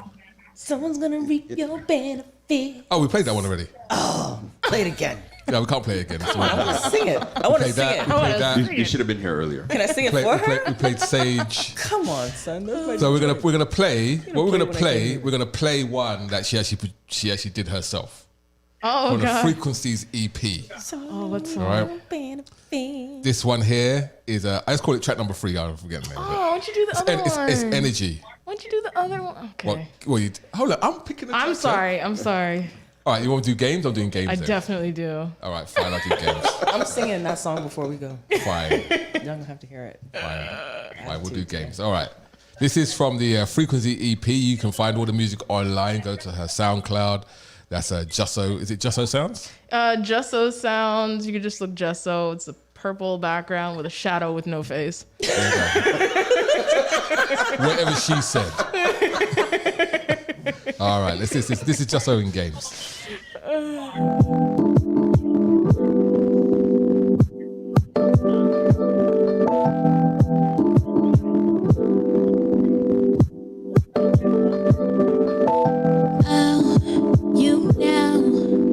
Keeping this thing on the low, yeah. Way I'll go. You know I like things simple. You like to play your games, yeah. I really don't like your ways, yeah. But either way, I stay. I only got me to blame. Unwoke, now awake. Trying to keep up with so lame. You lost your own game, yeah, yeah.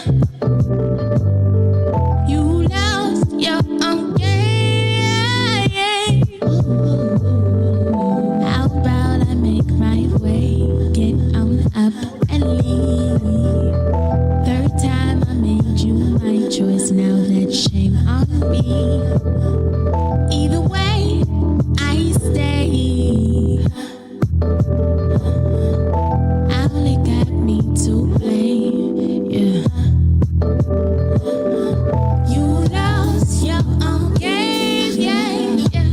You lost your own game. You lost your own game, yeah, yeah.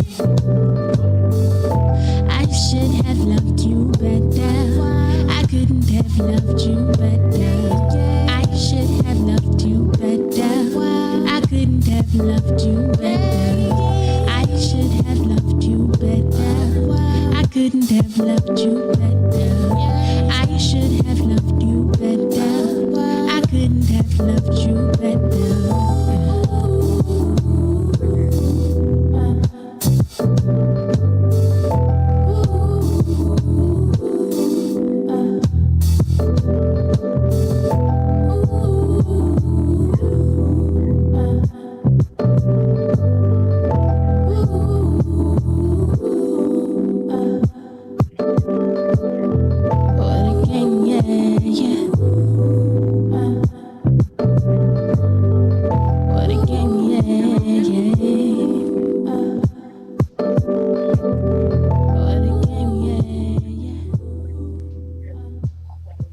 Jusso and Games from the Frequency EP.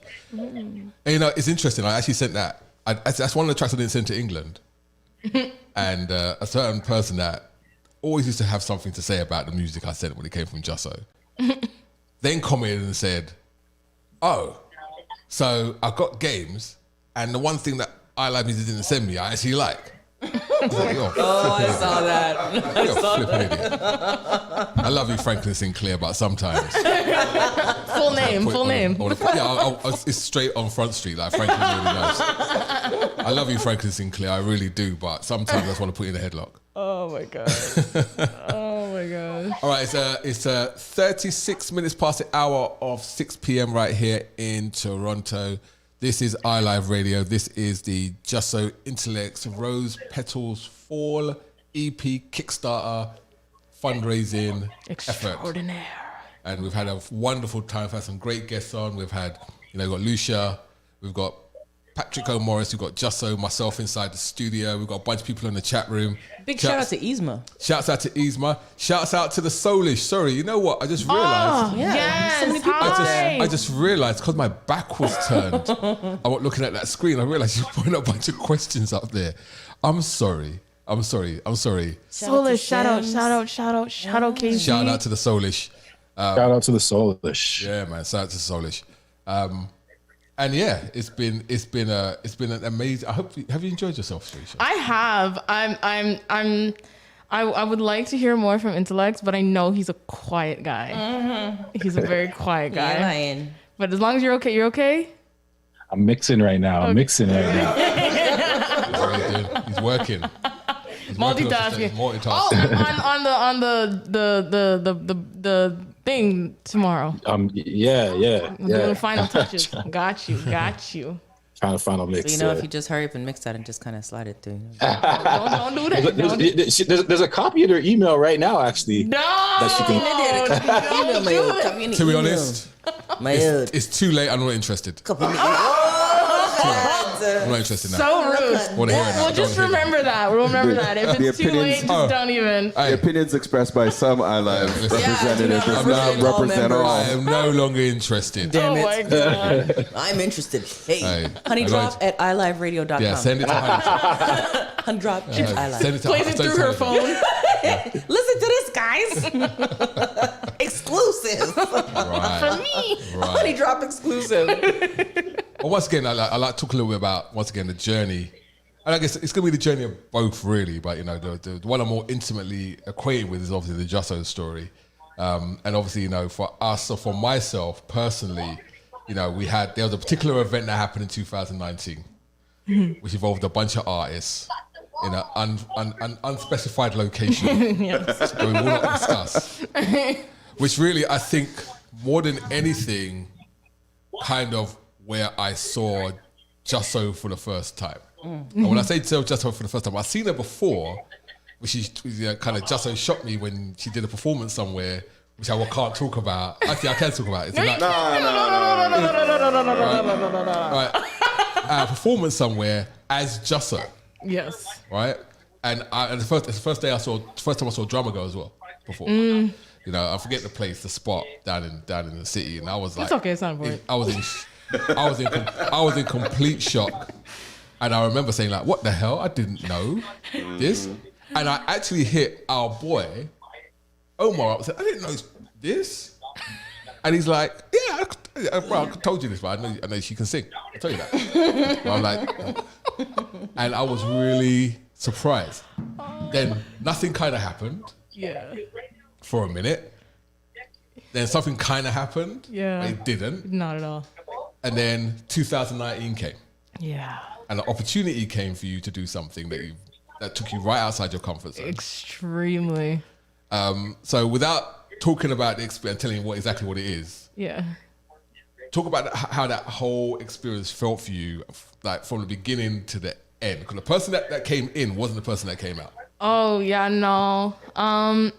Well, the opportunity to get up and leave the country kind of came out of nowhere. I didn't know how to respond to it because I'm not the biggest fan of flying. But I decided, this is an opportunity that I get to do, and it's being given to me for whatever reason. And because it's being given to me for whatever reason, I should just go for it. Because I don't believe that things happen or people say things or you get put in like certain predicaments for just no reason. So I said yes. I booked my flight nervously. And thank God for my brother, because he sat there and kind of coached me on making this decision. And he was just kind of like, do what you need to do, but if you get opportunities like this, how many times are you going to get an opportunity like this? And I'm like, you right. So I said yes, started packing my stuff, getting ready. The flight there, I was starting to write some music to distract myself from being on a plane. And once we got there, it was just everything that was heavy back home just kind of melted away, because thankfully there was nothing to worry about. You just had to show up and be as authentic as you can be in that time that you are, like that I was in my life, like that. Just saying yes to an opportunity to travel, that was as present as I could be, because I'm like, I gotta show up because I paid for this. So once I got here or there, I was like, okay, I unpacked my large flamingo, and I was like, okay, this is partially vacation and time to unwind and just kind of like relax and just let the gates open. And it was nerve-wracking because I was like this pea amongst giants in my mind. And the time that I spent around these amazing artists made me realize everyone has their soft spots. I'm not the only one. And they're not invincible. They're human. And I think that's the first time I kind of realized like everyone's going through a human experience, you know? Not every artist that's here is, you know, perfect and has everything together and, you know, their image is exactly how they want it to be. And like, no, they all had their own things that they were there working on.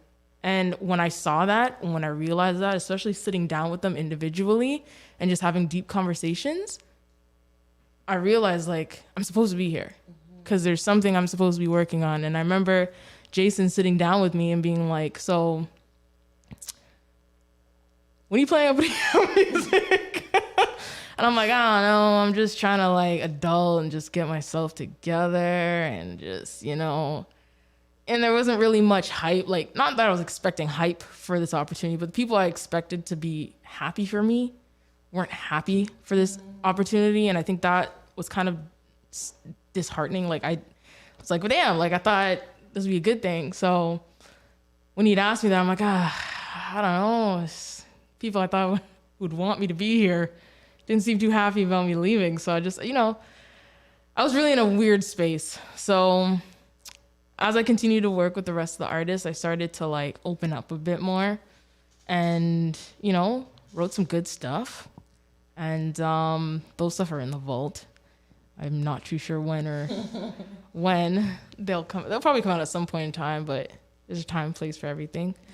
But yeah, it was one of the most look at myself situations I've been in musically, where it's like you really are putting people on higher pedestals than they need to be because most of them don't want to be there. You know, there's some that do and they're trying to act like they're cool up there. But like for me, you know, these people are just human as you are. They cut, they bleed. They don't like certain parts of themselves. Like, you're supposed to be here. You know what? That's part of, before Gwenny started, there was this question I was kind of loaded with, and that was exactly, you sort of breezed through that.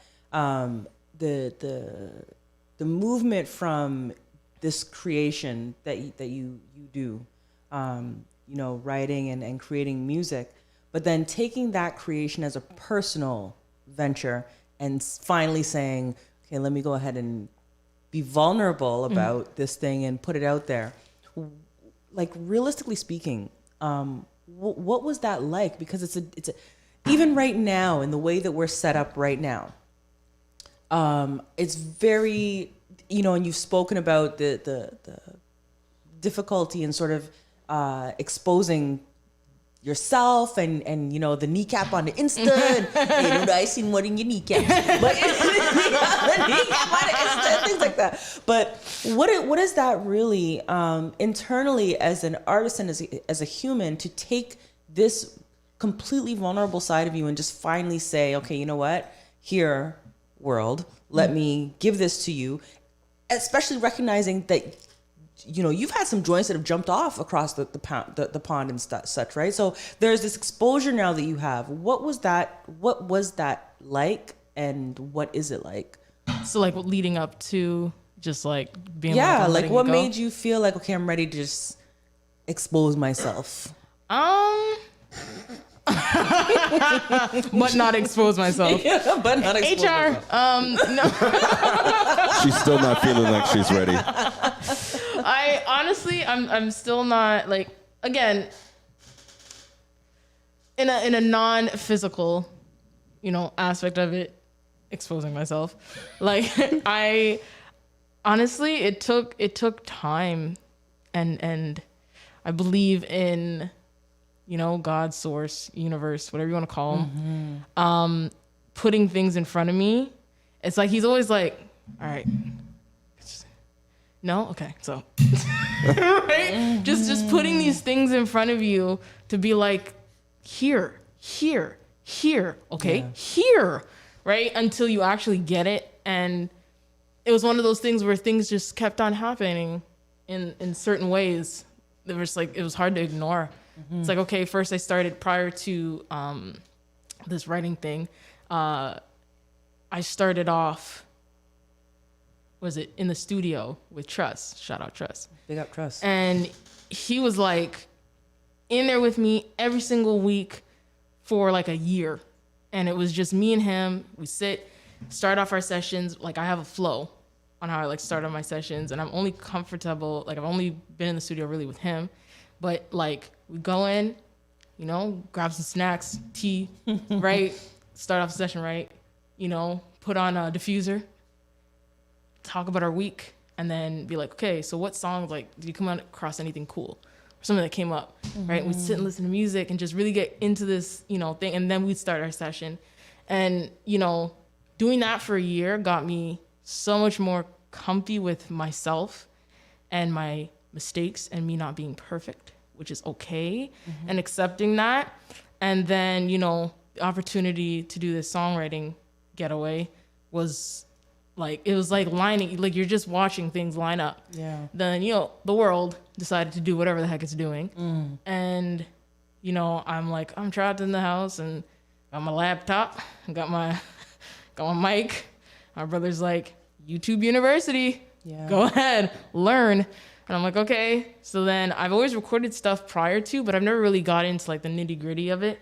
So then I just started recording because I couldn't see Trust. And I was like, all right, I'm just gonna do whatever. So I just started writing to things, finding instrumentals, and, you know, and that's what that whole minute and some second sessions is about. It's like me just finding an instrumental, writing to it, and then putting it out there. So I slowly began to just be comfy with hearing myself. And like I said, that was one of the things that really helped me be more confident when I show up to like present my music or play music or sing music.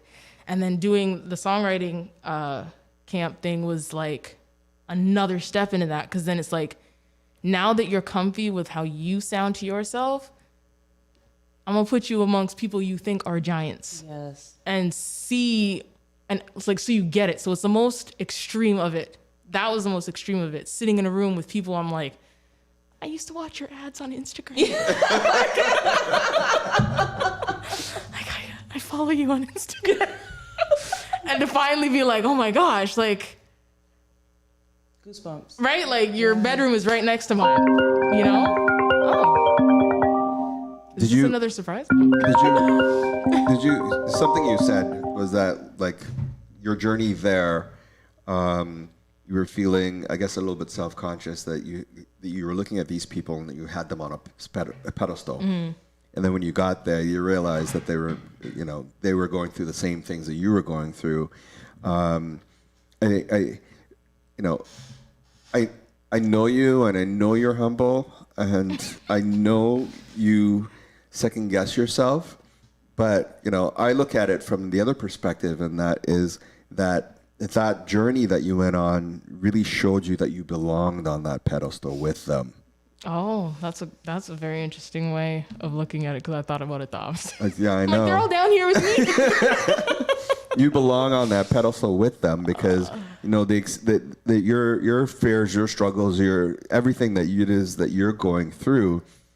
They may be a little bit further along in their career than where you are starting out, right?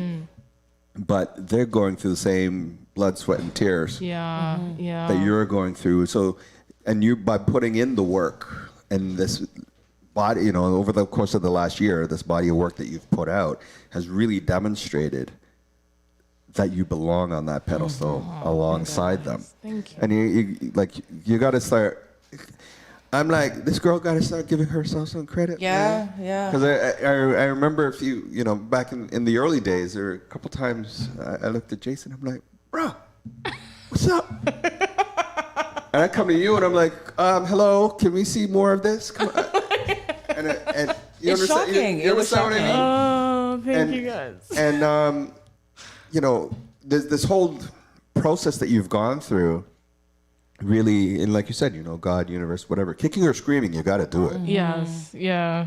Kicking or screaming. Listen, it's a wild, one way or another thing, yeah. It's gonna happen. For sure. Kicking or screaming, you pick. Yeah, it's a wild thing to see transpire, right? Yeah. Because, and my perspective is very close to yours as well, but I think even closer. And I'm being careful with my words because I don't want to uncover you. You know, I don't want to uncover you. But for myself and intellects, you know, my interactions with you, I had no idea that this was within you. Oh, yeah. And the first time I saw you live, I cannot lie to you, someone could have punched me in my face and I would not have felt it. I was like,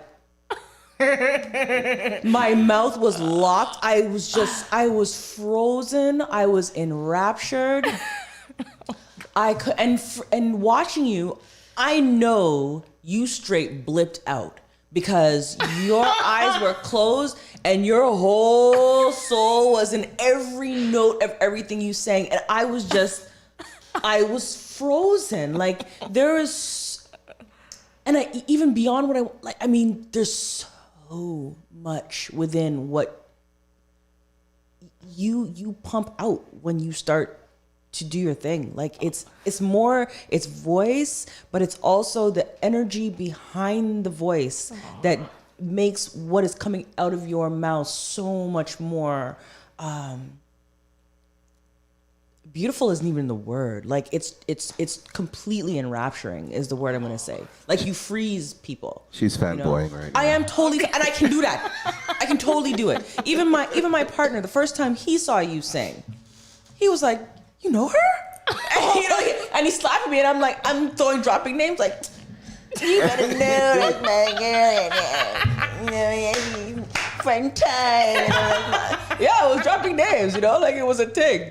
But there's something absolutely. It's there. Once I did hear you, this journey that you're on is not a surprise at all. When that track started to pop off in the UK, it was not a surprise. It was, for me, it was like, it's just a matter of this sound hitting people and it will go where it needs to go. For real. Thank you. No doubt. Honestly, Intellects and I were actually having this conversation because, off the jump when we started working on this project, it's like the gratitude I felt because a lot of people are like, this and like this stuff comes, but it's the producers. Mm-hmm. Like working with the producers or the musicians, what they feel, what they put into that's my starting point. Like I could write stuff. I like to write poetry as well, but like I could write stuff by myself and feel the feels and whatever. But there's something about when I hit and connect with a certain producer that is just like, I'll sit back and I'll listen to some stuff, even some of the stuff that we worked on for this project, and I'm like, huh, well, damn, who's this? Like, and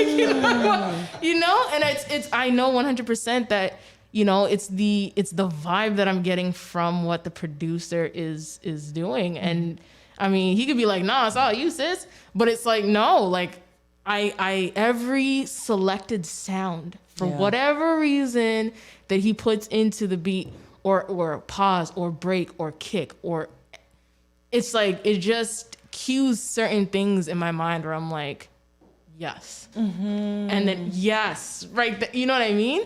So it's just, it's producers really do something to you. So Intellects, if you're still there, I'm so grateful. Yeah, huge. So grateful. I have another question for you, actually. Speaking of producers, now and I can't say it because it'll out you again, but track with your kin. The track with your kin, and your kin is a heavy hitter in the city. Yeah. What's it like working with,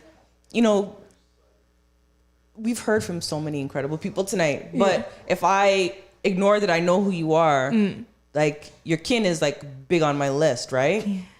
What's it like working with an individual like that there may be the bias of saying, it's good because you're kin, or do you get a more, this trash guy coming to me? What's that working process? One thing I can definitely tell you is that my kin will never lie to me. Never. And I think one of the things that he says is, man, if you were trash, I would have told you were trash already. And the fact that we are kin, man, I'm so glad I don't have to tell you. I'm so glad I don't have to tell you that you're trash because you're not. So thank you. So you saved him. So So I'm definitely grateful for that because, I learned a lot from him, and it's just like my best friend. Like I can't even, been through a lot together, and I learned so much. And, if I do something that's not up to par, like he'll tell me. He always lets me know. And he'll always tell me, let it sit for a bit. Or, keep stacking the vault. And then at least when you're ready, you have something to pull from, but don't rush it. Right. Take your time. Right. So, that's another why for me. That's another why. So, yeah, I'm glad he doesn't have to break that news to me. Me too. That'd be so horrible. Because if you get those words from that particular kin, that kin says to you, yo, it's trash, guy. You might need to not do this anymore. Career ending. That would just, if I was you and that was my kin and he said I was trash, I'd be like, camera, wrap it up. I'm gonna leave it alone. Oh my gosh. Yeah, that's awesome. And the track is actually ridiculously beautiful. Very unexpected, to be honest. Thank you. In the pairing, because I'm expected to get some boom, some boom bap and snap my neck, but here is this beautifully, the piano to it. And beautiful. Talented guy. Can you please don't hit the table? I will. You're not the boss of me. I'm just joking. Jason, what are we queuing up here? I think Jason's queuing up a song Sneaking. before. I don't even listen to anybody anymore. You might have to turn off Lucia's mic. He's rubbing off on me. I'm about to turn off her mic completely. Because she's banging up the table like crazy. Banging up the table like crazy. Haters. Bunch of haters. Not really. So can we continue to promote the Kickstarter? I think we should do that. Can we read what's going on in there? There's so many things. And if we have somebody else online, we should probably talk to them again so they don't think we forgot about them. Right. So over there on the old YouTube. Soulish, of course, is she says this is what she says about Jusso. She says Jusso is inevitable. Your remembrance of who you are and embracing your gifts, it was just a matter of time. Who is this? Soulish. And the Soulish. Am I allowed to say her name? No, you can't say her name because we can't say your name. You can't say her name. That's how it works. Oh, hi.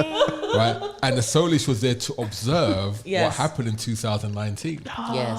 I love her so much. Yeah? I love her so much. So the Soulish understands what happened and the evolution and the growth. And the moments that we had and the sit-down talks we had to have. And yeah, I think she had a few with me too. Chain.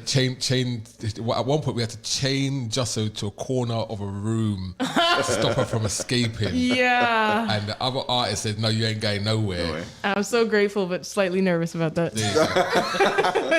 Yeah, and that's where Deep Blue came out, right? Yes, which it's making its way. Slowly, it is making. Deep Blue might eventually come out. It will. Okay. Yeah. I'm glad to hear it. Not now. No.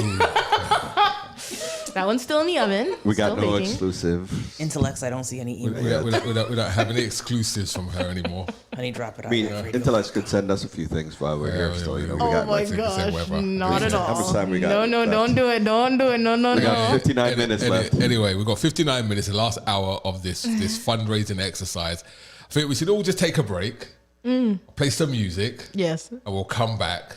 I'll just play some randoms. And we'll come back. Everyone just kind of Some random decompress, like go get some fresh air. Everyone's been kind of tied up in this room for a few hours. I think Jason needs some fresh air. I've already had some fresh air, carried up some stuff up to the thing, so I'm good. All right. Intellects. Honey, drop it. iLiveRadio.com. I'm not talking about that. Don't do it. All right, so we're going to play some music. Don't forget, check out the Kickstarter. The links are in the chats on the various platforms, including Bandcamp. So make sure you go check it out and continue to support independent music. All right, let's do this. Mission Control firing chain has begun. We are now going for main engine start. Mission Control, we have main engine start. The countdown has begun. Roger that. T-minus 10, 9, 8, 7, 6. All 3 engines up and burning. 3, 2,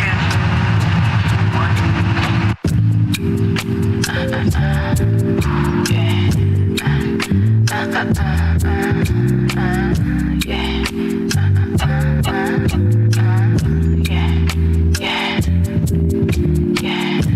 the way, out the door. Anyway, make a way. Want it back, gotta wait. Well, okay. I ain't even tryna wing it. Haters hating, gotta do it. Steady chillin' by the wayside. Hating lower than the baseline. Pick up the phone, future your call, feel it in bones. Yeah, yeah. Setting them goals, seeing them gains, ain't nothing changed. Yeah, yeah. Movement is cold, your negativity could never hold. My entire aura's fashion and gold. They wanna bite, I ain't saying I agree with ya. I be right there. Whoa, whoa, whoa. Roger, be there. Whoa, whoa, whoa, whoa, whoa. Right there, get there. With ya, with ya, with ya, with ya, yeah. One double wow. Keep me taken out, yeah. Whoa, whoa, whoa. Yeah, whoa, whoa, yeah.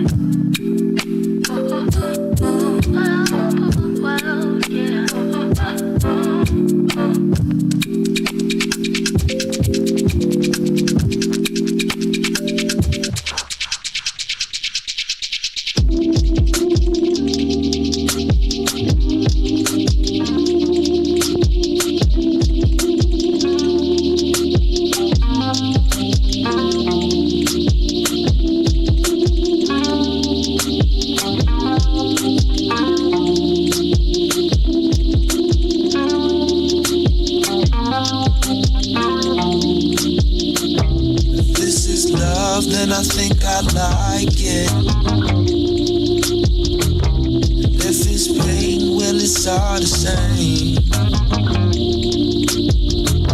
If this is love, then I think I like it. And if it's pain, well, it's all the same. If you think black skin is a sin, that say you not thinking about the sun we bathing in. You lost.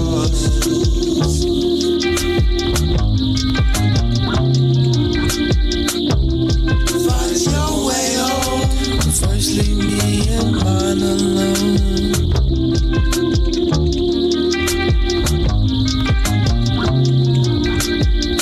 If a flower grows in the forest, who should it be rent to? And if you were never born, who would run my mental? If this is love, then I think I like it. And if it's pain, well, it's all the same. They go rock the artist, so they go rock the youth. But make that shit slap, you gotta cover up the proof. Here today, gone tomorrow, roll like poof. Man without the sun is like a tree without the roof. I woke up feeling great, body in a pleasant state, ability at a peasant's place, growing at a steady rate. When it's got no time for breaks, breaking bread to show my thanks. We got steaks with fakes, sucking blood because they take. I stopped checking the news, crazy what that shit do. This how they control you, harvest your energy, deplete your energy, control your energy, make you your enemy.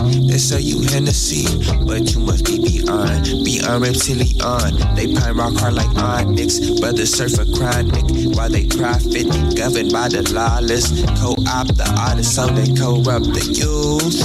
If this is love, then I think I like it. And if it's pain, well, it's all the same. If this is love, then I think I like it. And if it's pain, well, it's all the same.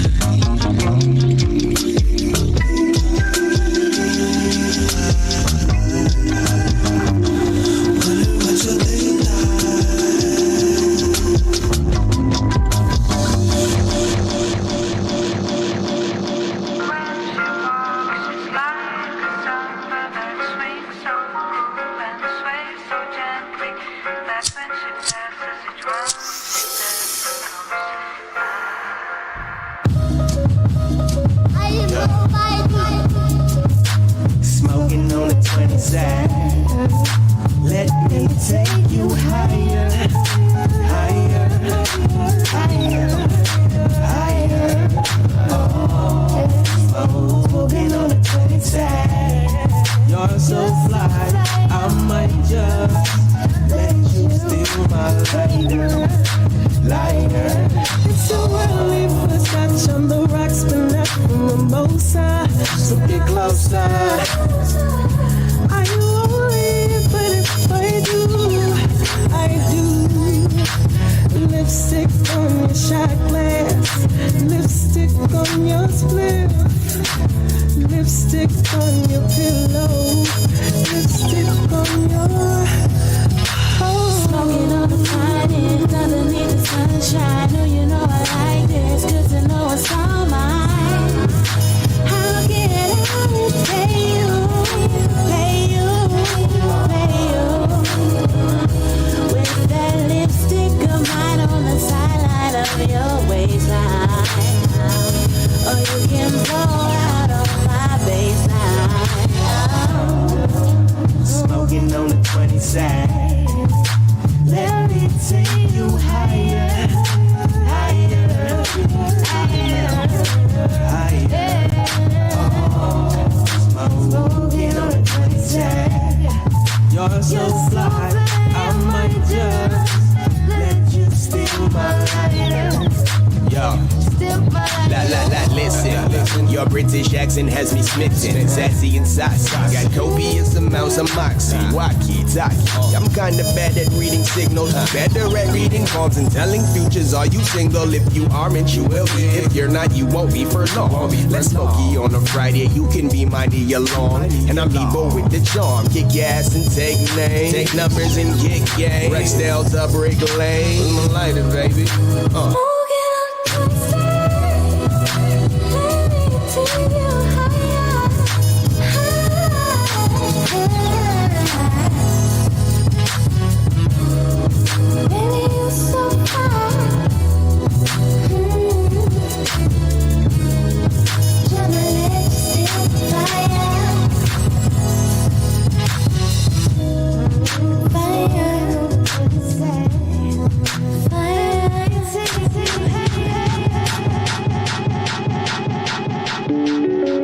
This is my sentiment, questioning if being here is truly fulfilling. I feel like I'm out of bound, wanting to know the meaning of belonging. Pacing with my head hanging down, circling like a merry-go-round, wandering around in the city, wandering around in the city, wandering around in the city, wandering around in the city. Grayscale of cloudy skies, shadow the way to hide, solid ground.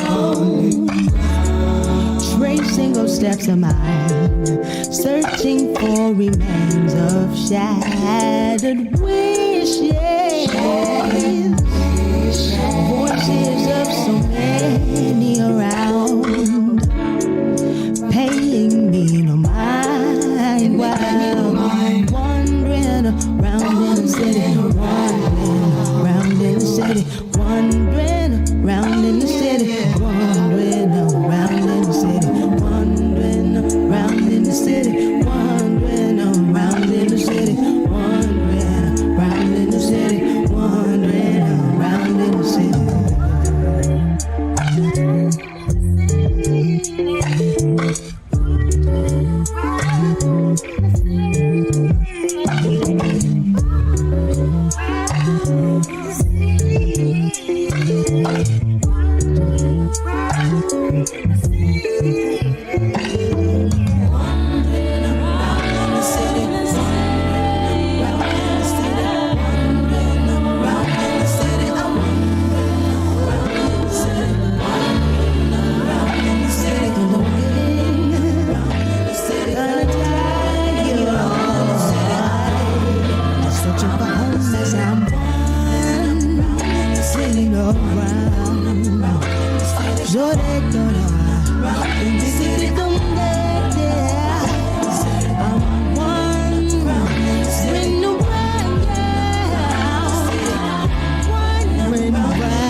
see mine.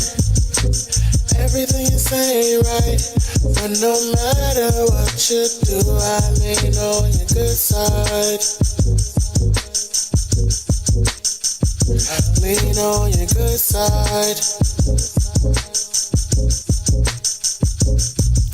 I swear my life is like an episode of Insecure, something like Issa Rose.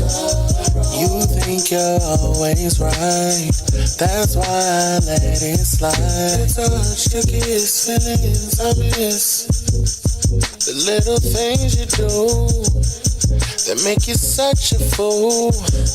I think are so damn cool, simply because it's you.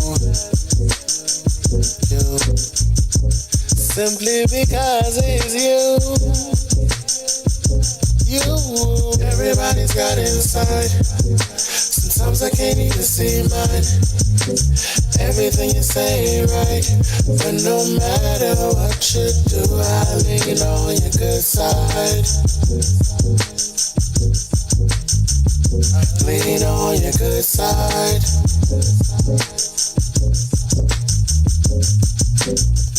Don't wanna see you any other way. Just want to see that smile on your face.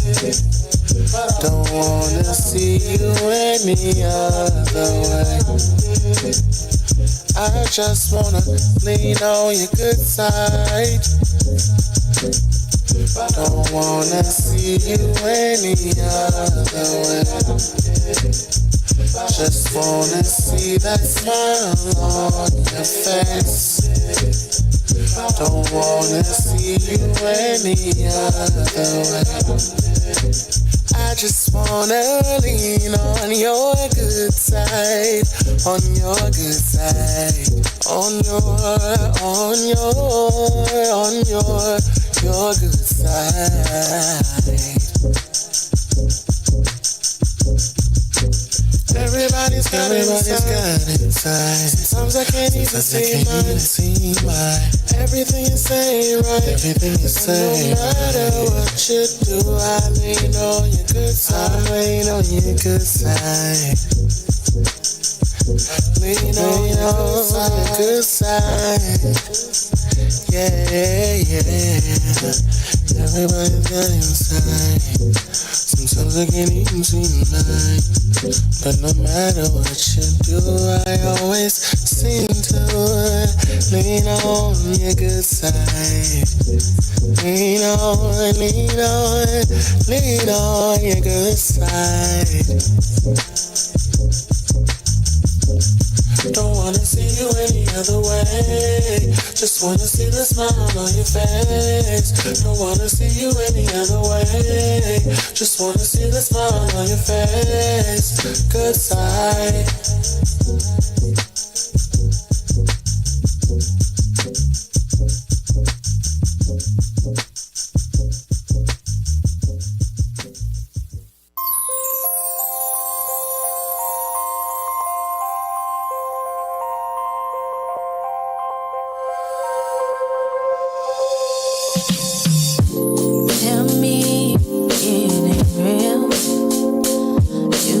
Just hit yesterday. Don't know how I feel. I just know things are the same.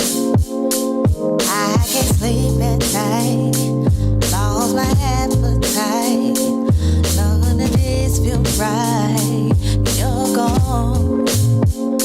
Your face is all I see. Haunting me, why'd you have to leave me? Why'd you go fly away, fly away, fly away?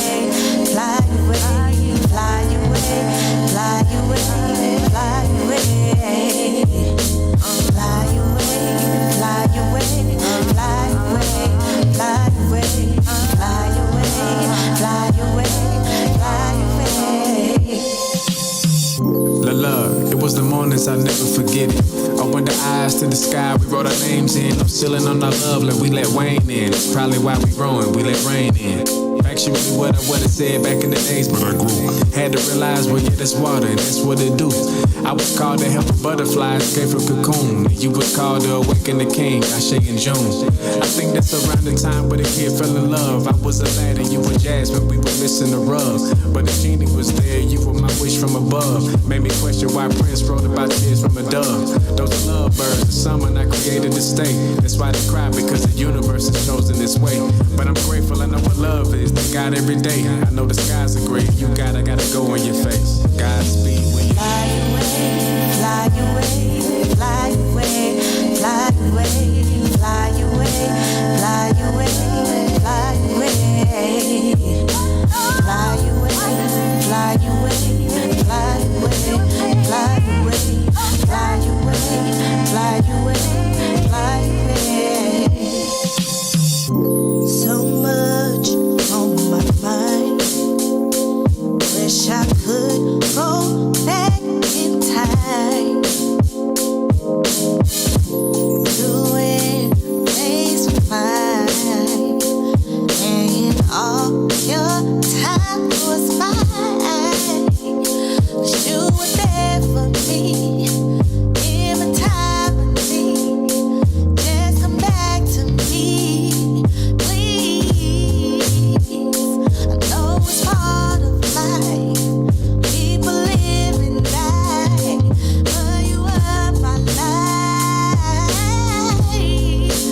Why you go fly away, fly away, So that was our little musical interlude. fly away, fly away, fly away, fly away, fly away, fly away, fly away, fly away. Whew. Everyone took their break. When I took the potty breaks, gone and got some cold air. You know what I mean? The wife is in the studio with a little tripod, doing some video in. There's just a little flash in the background, see her waving there. Hello, wifey. Aww. There you go. That's the love of my life right there. Aww. Can you believe that this is happening? I know, Can you eh? believe it? He's almost he's nicer. Oh my gosh. You I have know. no idea. So grown up. It's like weird. Like the mush that comes out of him, it's like, it's startling. I Even when refuse. he's mean, it's still still softer so on the soft. So soft now. Thanks, wifey. We appreciate it. I'm gonna take him up north with a soft blanket. I'm not. I refuse to have any of this conversation right now. Think he reached his cap. You know what I mean? You know, it's still, You it's still, started it's it, still, bro. it's You still, started it's it. still lying under the surface. Oh my god. It's still there. It's okay. We're glad it's under the surface. Still under the surface. It's right there. So we're back with everyone in the studio. Intellects is still on live. Still there with us, brother. He's doing DJ man things. He's doing DJ man things. He's mixing. Is he mixing his stuff? So diligent. Well, see, that's for you now till he comes back, innit? He's got us Oh, on well, mute. okay. So, I mean, please follow Intellects because, you know, I'm going to hold him down since he's doing his thing. At Intellects circa, I'm horrible with his tag. I'm going to go look for it now. Guys, bear with me. While you look for the intro. Do you know what? Intellects has actually been producing music for a long time, eh? Yeah, no, you see, you missed the whole conversation of that before Oh, you really? turned up. Oh, See, forget it. So we'll She tell you came all late. again. She came late. I just gotta say, And she- you know, I'm and she proud of wasn't my listening. boy. So Proud of my maybe boy. Jason, you can shout out real quick where people can go and they can do the donate. Sure, you can go and donate over on the Kickstarter. If you go over to if you go into any of the chats on any of the streams over on YouTube and on Facebook, you'll see a link. Click on the link, and your opportunity to contribute towards the Rose Petals Fall Thank EP. you. Yeah. You're making it painful. hard. It's painful for him. Man. I don't understand. already, Rose man. petals fall. Yeah, I get it. I got it. Yeah, no, I get it. I got it. Right, Rose Petal 4 EP. Be able to contribute. Anyone that does donate will get a copy of the digital EP. Even though it's not said on the Kickstarter, it was announced today that you will. And obviously, there's various different levels in terms of contribution and what you'll get. And obviously, at the top one is the invitation to the listening party that we're not going to host for We're trying to work that out for Dubai. Okay, so we'll talk. Oh, thank you so much. Someone's gonna reap your benefits. You can reap as much benefits as you want. You know, you're going to Dubai. You know, this is a different nation. I hear it's nice there. Oh yeah. Until you do something wrong, Patrick, then all of a sudden they cut your hand off. Yeah, for real. I'm not gonna do anything wrong. Yeah. I'll be all right. Cool. You get caught out there with your hands cut off, bro. I'll be okay. Okay, sorry. I found Intellex. Found it? All right, good. Yes. Good. So it's at Intellex03_circa78. It's very long, but you can find all of his dope stuff in his music journey on there.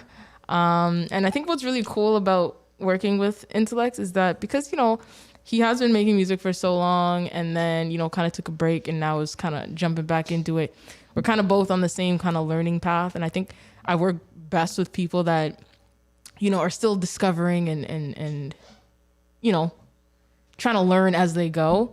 So it's refreshing to have patience and understanding of my lack of knowledge in a lot of things when it comes to this music stuff. So it's nice to work with somebody who is like, it's okay. It's all right. So yeah, follow his stuff and follow everything that he's doing. Thanks. Should people follow you too? Oh, me. So it's at Just So Sounds, and my name is not Just So Sounds. It is Just So. You know, just the Just So.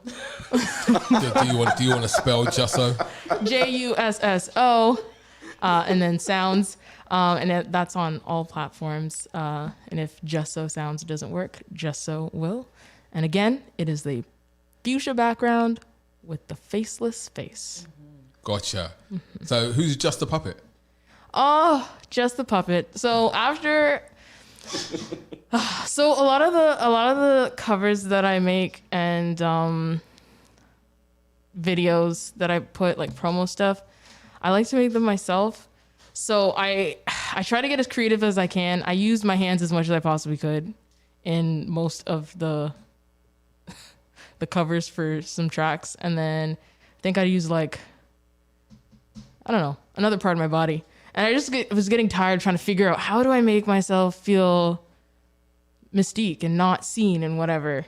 So I just made a puppet that went on adventures. And I felt like I was 12, which is what I think made the process so much more fun and not pressured. So I just got some felt and I made Just the Puppet. And, you know, Faith in Them came up. And I don't know if anybody caught that when I posted it. And then Your Girl, that track came up. And just making the visuals for it was so fun. I got a box of tricks, which is very fun. I didn't get to eat it. And in fact, when I was making the video for it, the box fell. So I couldn't even enjoy a bowl for myself. But that's not here nor there. But it was just a fun little thing that came up for me, just being tired of having to take pictures of myself. So I wanted to just have fun. And I'm like, I don't care if people think I'm a serial killer. This is fun. This is fun. You said it. See, I knew it. This is now recorded for prosperity. So, you know, she admitted it here. You heard it first. If anybody That's the exclusive. Have any of you actually heard Faith in Them? No. No, you haven't heard Faith in Them? Do it. See, that's how you don't follow iLive NFT. Because if you did, you would have heard it already. Anyway. Shout out Brand Juno. Shout out to Brand Juno. How is Brand Juno doing, by the way? He's good. You know, right now he's doing a little bit of a hiatus, you know, adult stuff. He's adulting too, is he? Yes. So kids. But he is going to be coming back into the game soon. And I am so excited because that'll most likely mean some type of collaboration at some point in time. Absolutely. All right, let's give him a little taste of your little puppet show. Called Just can the they Puppet. see it? No, they can't see it. Okay. I'm not going to play it. In fact, I should do that. I think you could. But I don't know how it will work based on this setup. Let me see. I'll do Faith in Them, and then I'll see if I can do the video part. But it might be a little bit difficult. He's having a Star Trek moment right No, now. you know, in my This is a head, Scotty moment. You know, in my head, I'm trying to work it out. I can't do it, Captain. 2 minutes later, here you go. Keep talking. Let's see if I can pull this off. So we're gonna be doing So I don't know what Branjuno is going to be doing, but him as a producer is just, he ranges from so many different realms. Like his genre, they're so good. I don't know what they drink out there because he's from Ireland, and the rest of his crew, beer. Whiskey. Whiskey, you're right. The rest of his crew is just so talented and just so good. And I'm so grateful to have crossed paths, and I don't even remember how it happened, but such a great dude. Great dude. Very smart as well. Mm-hmm. Yeah, I don't think you actually sent me the video. I did. You did? I did. You did? I know I did. Sure? Oh, check the folder. Always check the folder. What folder? Go to Google Drive. Right. You may not want to say the name of the folder. Yeah, well, no. I don't. You sure? I know I did. I don't know. You know, you sent me the waves. But Why are you looking at? You're playing the track. You got to go to Google Drive. I'm going to Google Drive. Go ahead. All right, going to Google Drive. Go ahead. So while Jason tries to Shared folders. Did you share it with me? Yeah. And it should say Jason and. See, it's not shared with me. You know, I know that. Come now, come. Sorry, soon come. Sorry. Continue talking. Patrick, what were you gonna say? No, I was just gonna say that. So, what producers haven't you worked with yet in the city that you'd want to kind of work with? Anybody on your list? You want to shout out? Hit you up.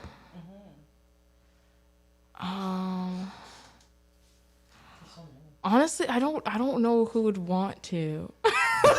Oh boy, here we go again. I know, because it's one of those things where it's like, I feel like, okay, and this is not taking shots at anyone in the city. Like, I see you, trust me. You may not know who I am, but I more than likely know who you are. And I see all the talent that's in here. But one thing that I do notice is that things are very cliquey. Mm-hmm. And it's very hard to get into something if you're not with someone or if you don't know somebody. You're not going to get ratings if somebody in that circle doesn't rate you. Yes. Right? And again, not shooting shots. I'm just like, or firing shots. I'm just saying, like, I feel like that it's probably like that in every city. That's a very Toronto thing, to be really Is honest. Because as far back as I can remember, that comment and that situation, you hear that tried and true. You know what I mean? If you're not part of a particular grouping, if you don't affiliate with certain people, it's very hard to sometimes find yourself working with particular sought after or those that you want to. That's a Toronto thing. Screwface capital. I've never understood it, But you know what? You're different now. You need to take your power, reclaim your time, and tell them, "Listen, I'm Jussel." Yeah, but here's the thing, right? Just so. And this is where the size of the city and the 1 degree of separation becomes an issue. All right, you're very right. It's very cliquey. Yeah, right very now. much so. And as much as the whole R&B sound has now started to explode, have you realized, like in the last 2 years over this pandemic, all of a sudden all these R&B artists are being featured on G987 and the Block on CBC. Yes. And everyone's starting to rise up now, right? Yes. R&B's now the lick of the sea. Yes. Right? Okay. Well, that in itself creates even more clicks. Yes.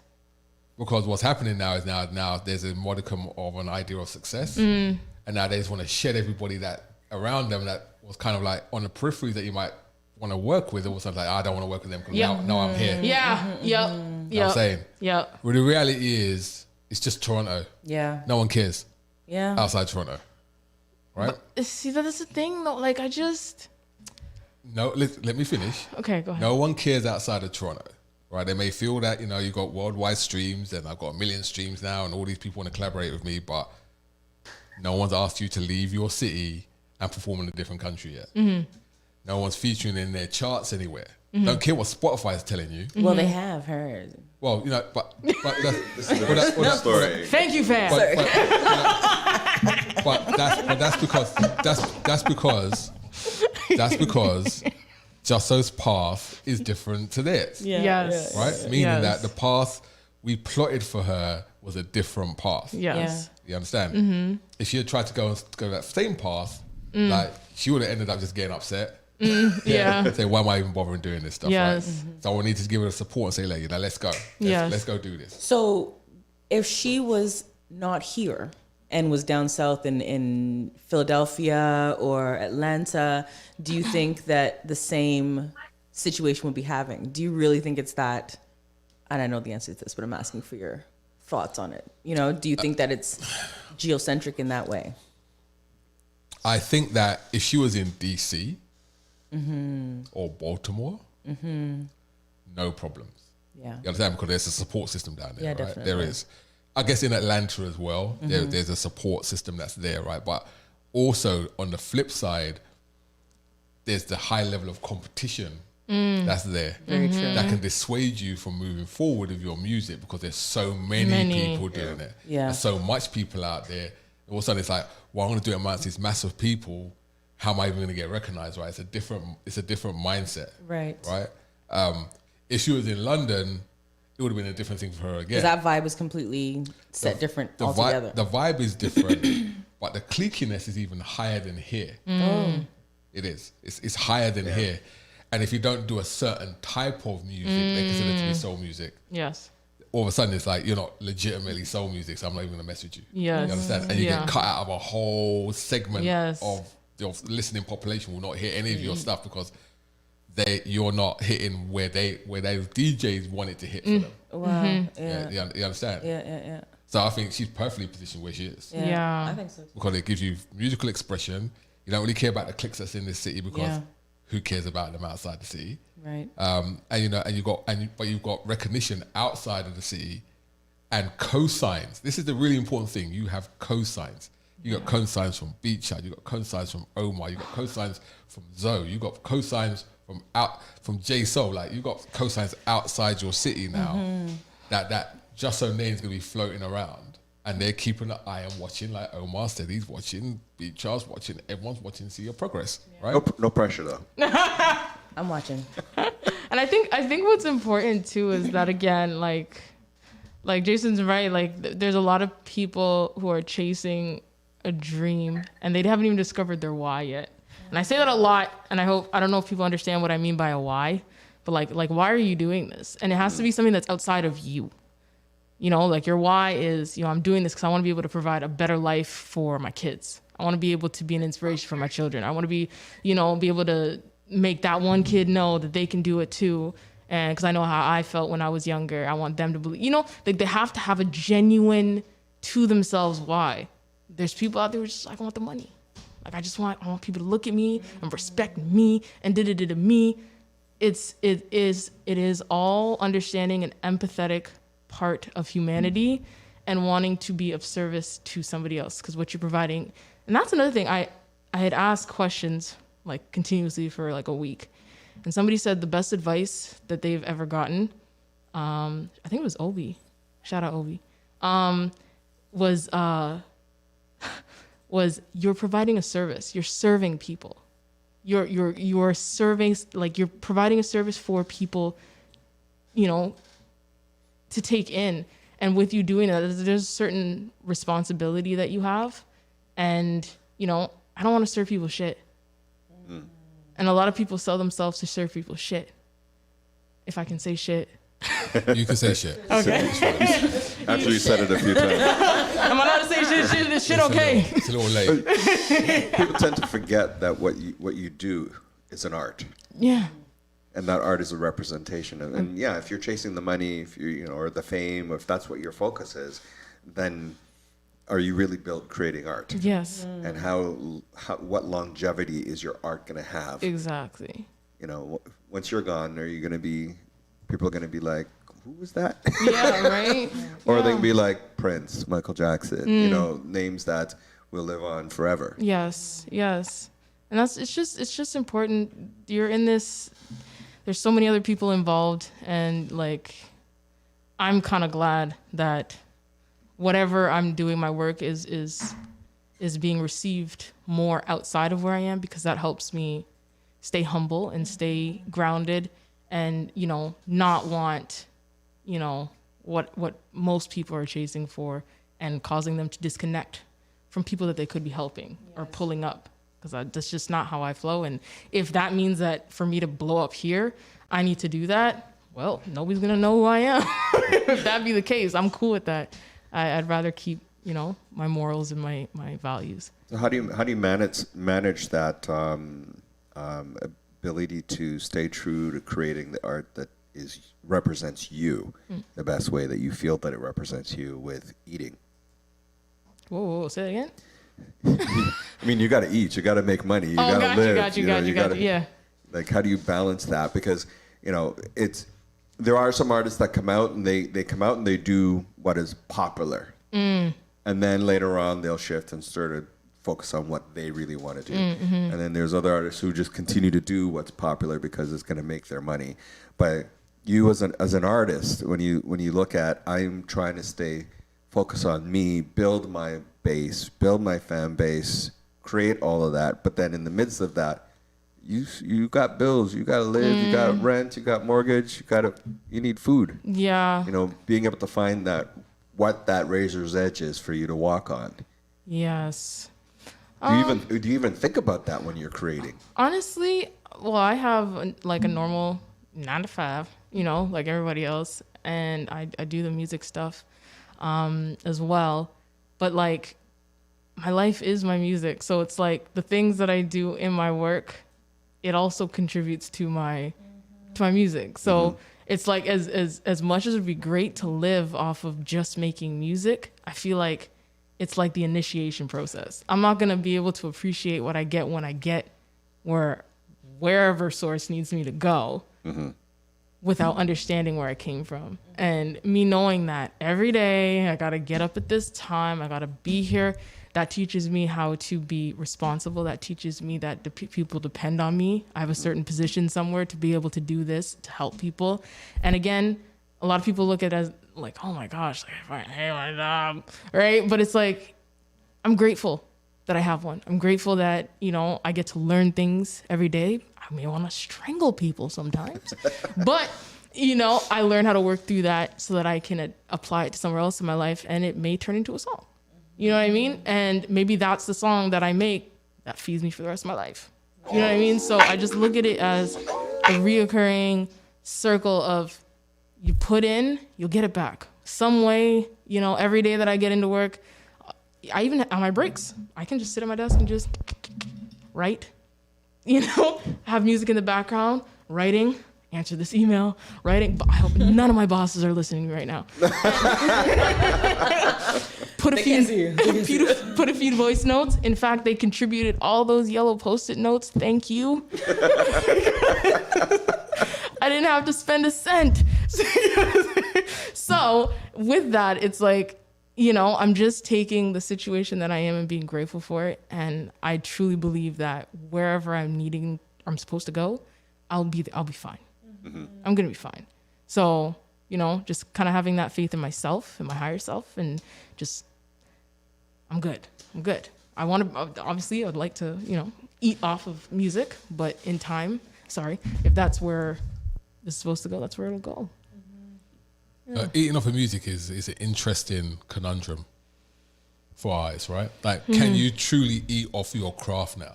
Yeah. And when I say that, are we talking about eating off your craft because you're constantly doing shows? Because that's the only way you're going to eat off your craft. Yeah. You know, getting paid to do shows. Yes. And appearances. Yes. You know, you can definitely eat off your craft if one of your songs is picked up on a sync deal, like, you know, Beat Child and the only difference. Yeah. So that's just amazing that you get picked up by McDonald's worldwide for a year. That's you set for life, pretty much, right? Yeah. You know, so you don't have the sync deal part. If you're not doing performances all the time, how else can you possibly eat off your art? Yeah. Yeah. Because it's not designed for that anymore, is it? It's true. It's true. You know, you got. I don't know. With these upcoming times, you gotta be creative and figure out some things. And in the meantime, make music. That's all you can do. So. Yeah. Is that what you think? Well, I just don't. I'm still new to this. I don't. I'm not a pro. I don't have any experience other than what I'm bringing to the table. But I'm learning as I go, and I'm learning a lot about myself and working with other people, and you know, it's all a journey. Okay. Journey I hear you. continues. Yeah. So I think I might have it licked now. We might be able to get the video. See, I told you, Star Trek. We might be able to get the video. If I got this right, it should work. Yes, it should work. It should work. Is it gonna explode? It should work. All right, so we're gonna try it. All right, and I won't know until we go live. All right. All right. So let's go. Let's go. Oh, where's the volume? See, that's what I'm thinking. See, there's no Oh, volume, right? you muted Intellects, no? I didn't mute Intellect, man. I didn't see. It doesn't work. I see you rolling There you go, with because it's faith useless. in them. The video, I the see you video's finally playing, but putting no faith sound. in them. There's no sound. No audio.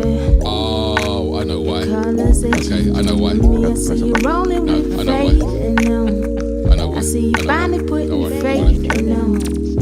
No, it's not. I know why. I know Yeah. why. Oh, there. Your Oh, colors I that get it. I you understand. I bet you finally Yeah, I couldn't get wait. it. I get it. Sorry. I was struggling.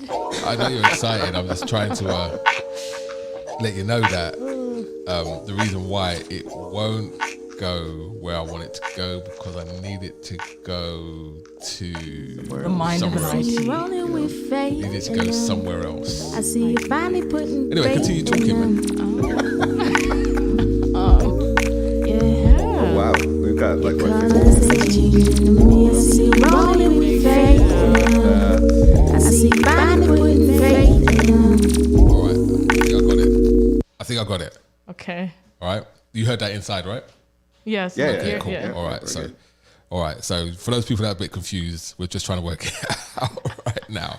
For those who are listening on the app or through the through our website, Jason's trying to put together a video so we can watch it and listen to it. You can, if you can jump over to the YouTube page, or I think it's streaming through Facebook Live as well, right? It is. It's streaming through Facebook Live, streaming through everything now. All right, cool. All right, Okay. I think I got it. We're gonna hear it inside and outside at the same time, and go. No, we're not. I don't think it's playing, bro. Oh, I thought it was. Really? Oh, sorry. You shook the play button.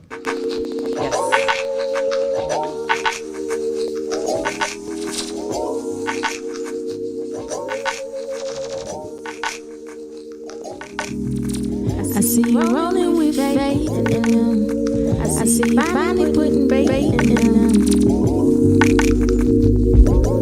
Yeah. Your colors they changing me. I see you rolling with faith in them.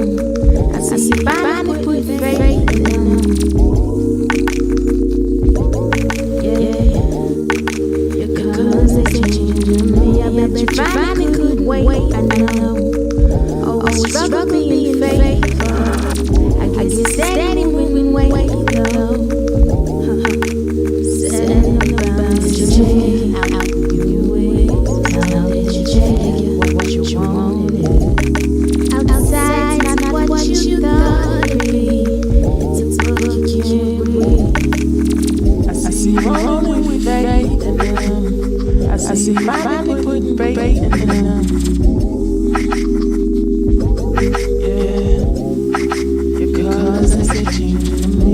Rolling with faith in them. I see finally putting faith in them.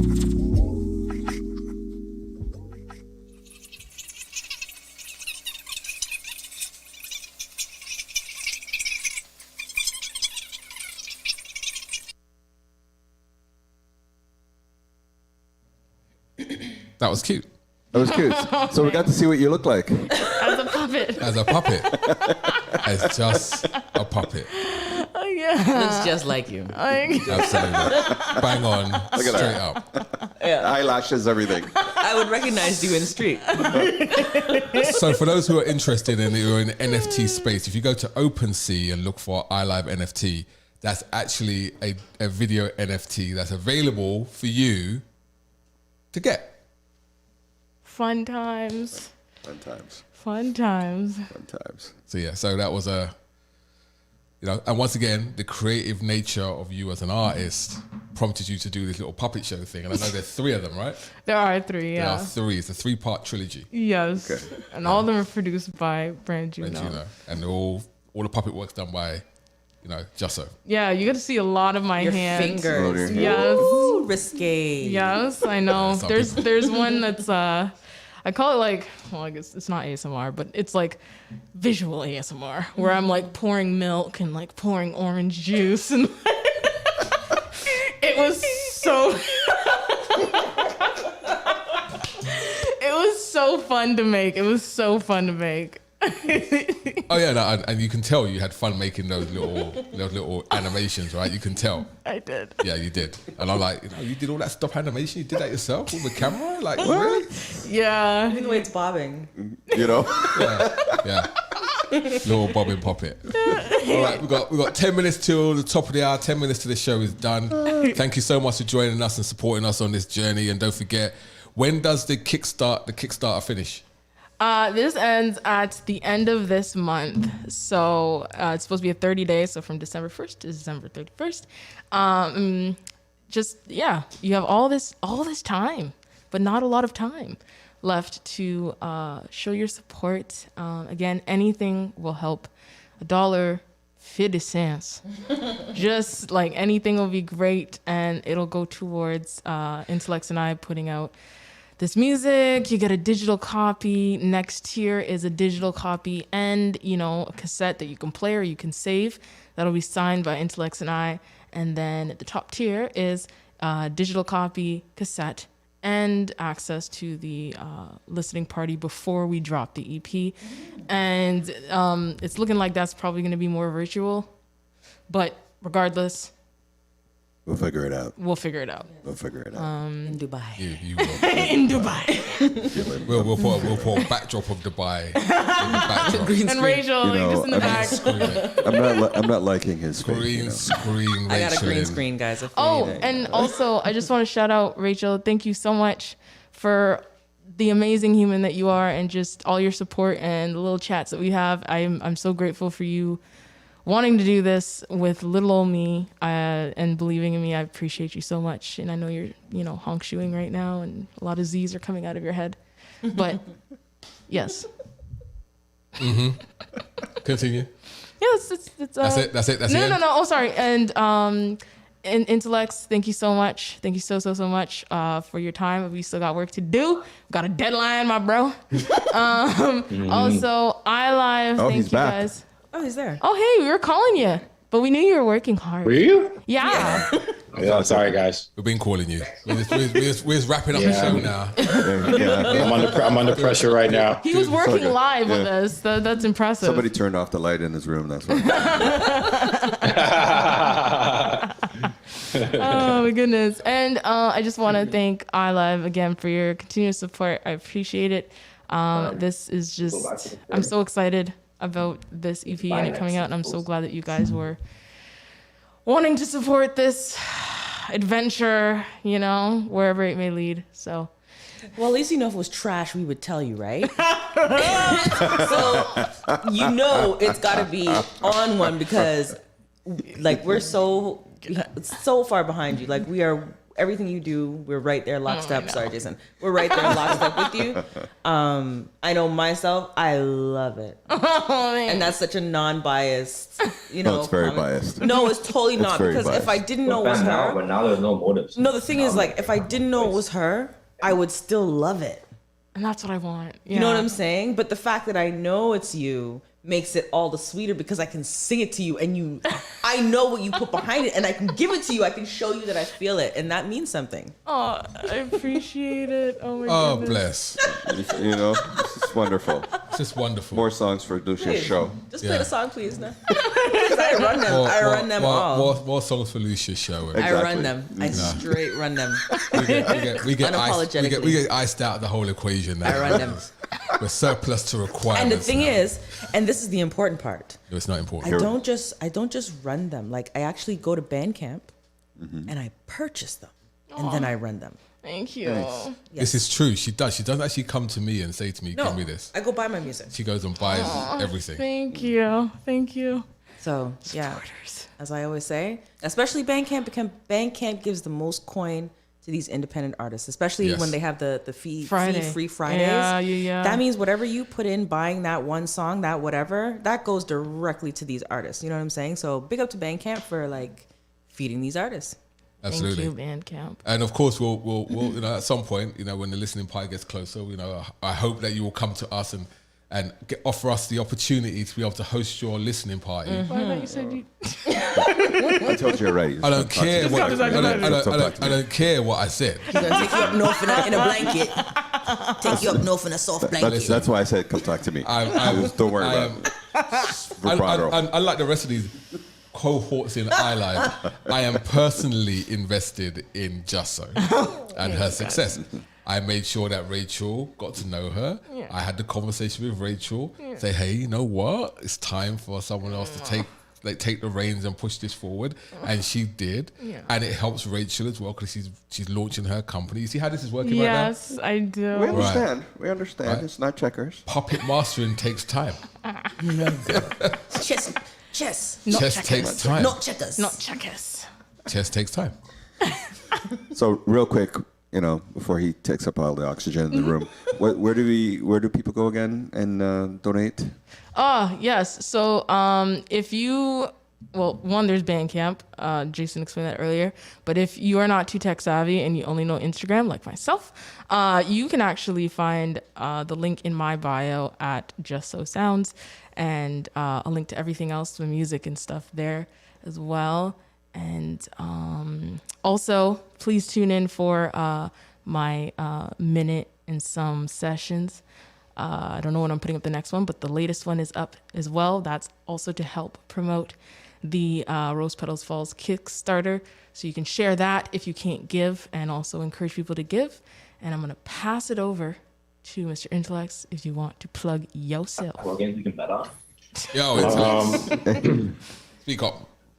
Yeah, man. I mean, you can find me on Instagram, intellects_circa78. You can find some of my music on SoundCloud as well, at Intellects there as well. I don't have a Bandcamp set up, unfortunately.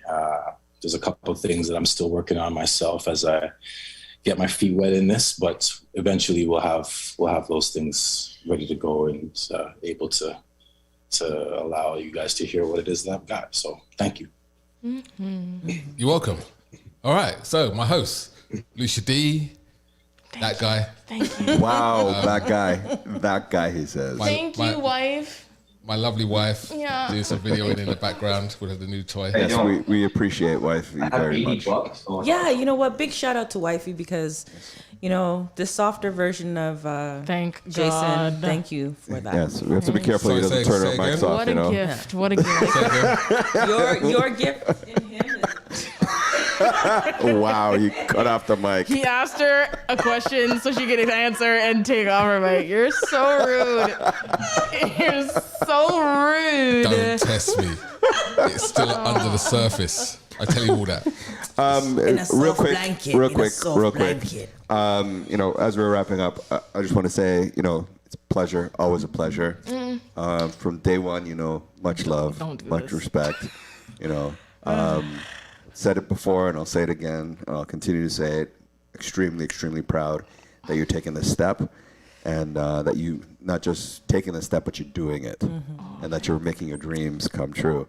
And your iLive family, we love you. We got your back, and you know, however, whatever, whichever, just raise your hand, and somebody's gonna be there. need to step You absolutely know this, man. I do. Like, you're like my surrogate daughter. You already know this, right? I know. My daughter's not here. You're my daughter. I know. My replacement daughter. You know this already. So I know. whatever we've done, whatever I've done out of love, and we've done out of support for you and your career. It's taken a while. We were patient. We waited. We nurtured. We encouraged. You know, and now you are super proud to see you on your feet. Doing your thing. Walking like a newborn giraffe. Yeah. That's me after weed juice. None of that stuff, right? But and with Rachel as well. You know, I'm super proud of Rachel as well because her journey has kind of come for us as well. You know what I mean? So, you know, just to see both of you get to a point where you're now finally kind of now met, not physically, but you will. And you know, and where that's gonna go is where it's gonna go, right? Where it doesn't matter. We are the Borg. You take us with you. It doesn't matter. No, thank you guys. I love you guys so much. Thank you. Live well and prosper. Who hired this guy? Get him off the air. It's actually live long and prosper. No, Thank you. My one's live well and prosper. Live well. Because ain't no one living long these days. Oh, yeah, live well. On that note, I think we're out of time. We are out of time. This has been the fundraiser for Rose Petals Fall. Attaboy. Right here on iLive Radio. Don't forget, donate, like the Soli said. Donate on the Kickstarter. And we are out of here. Thanks, guys. Thank you.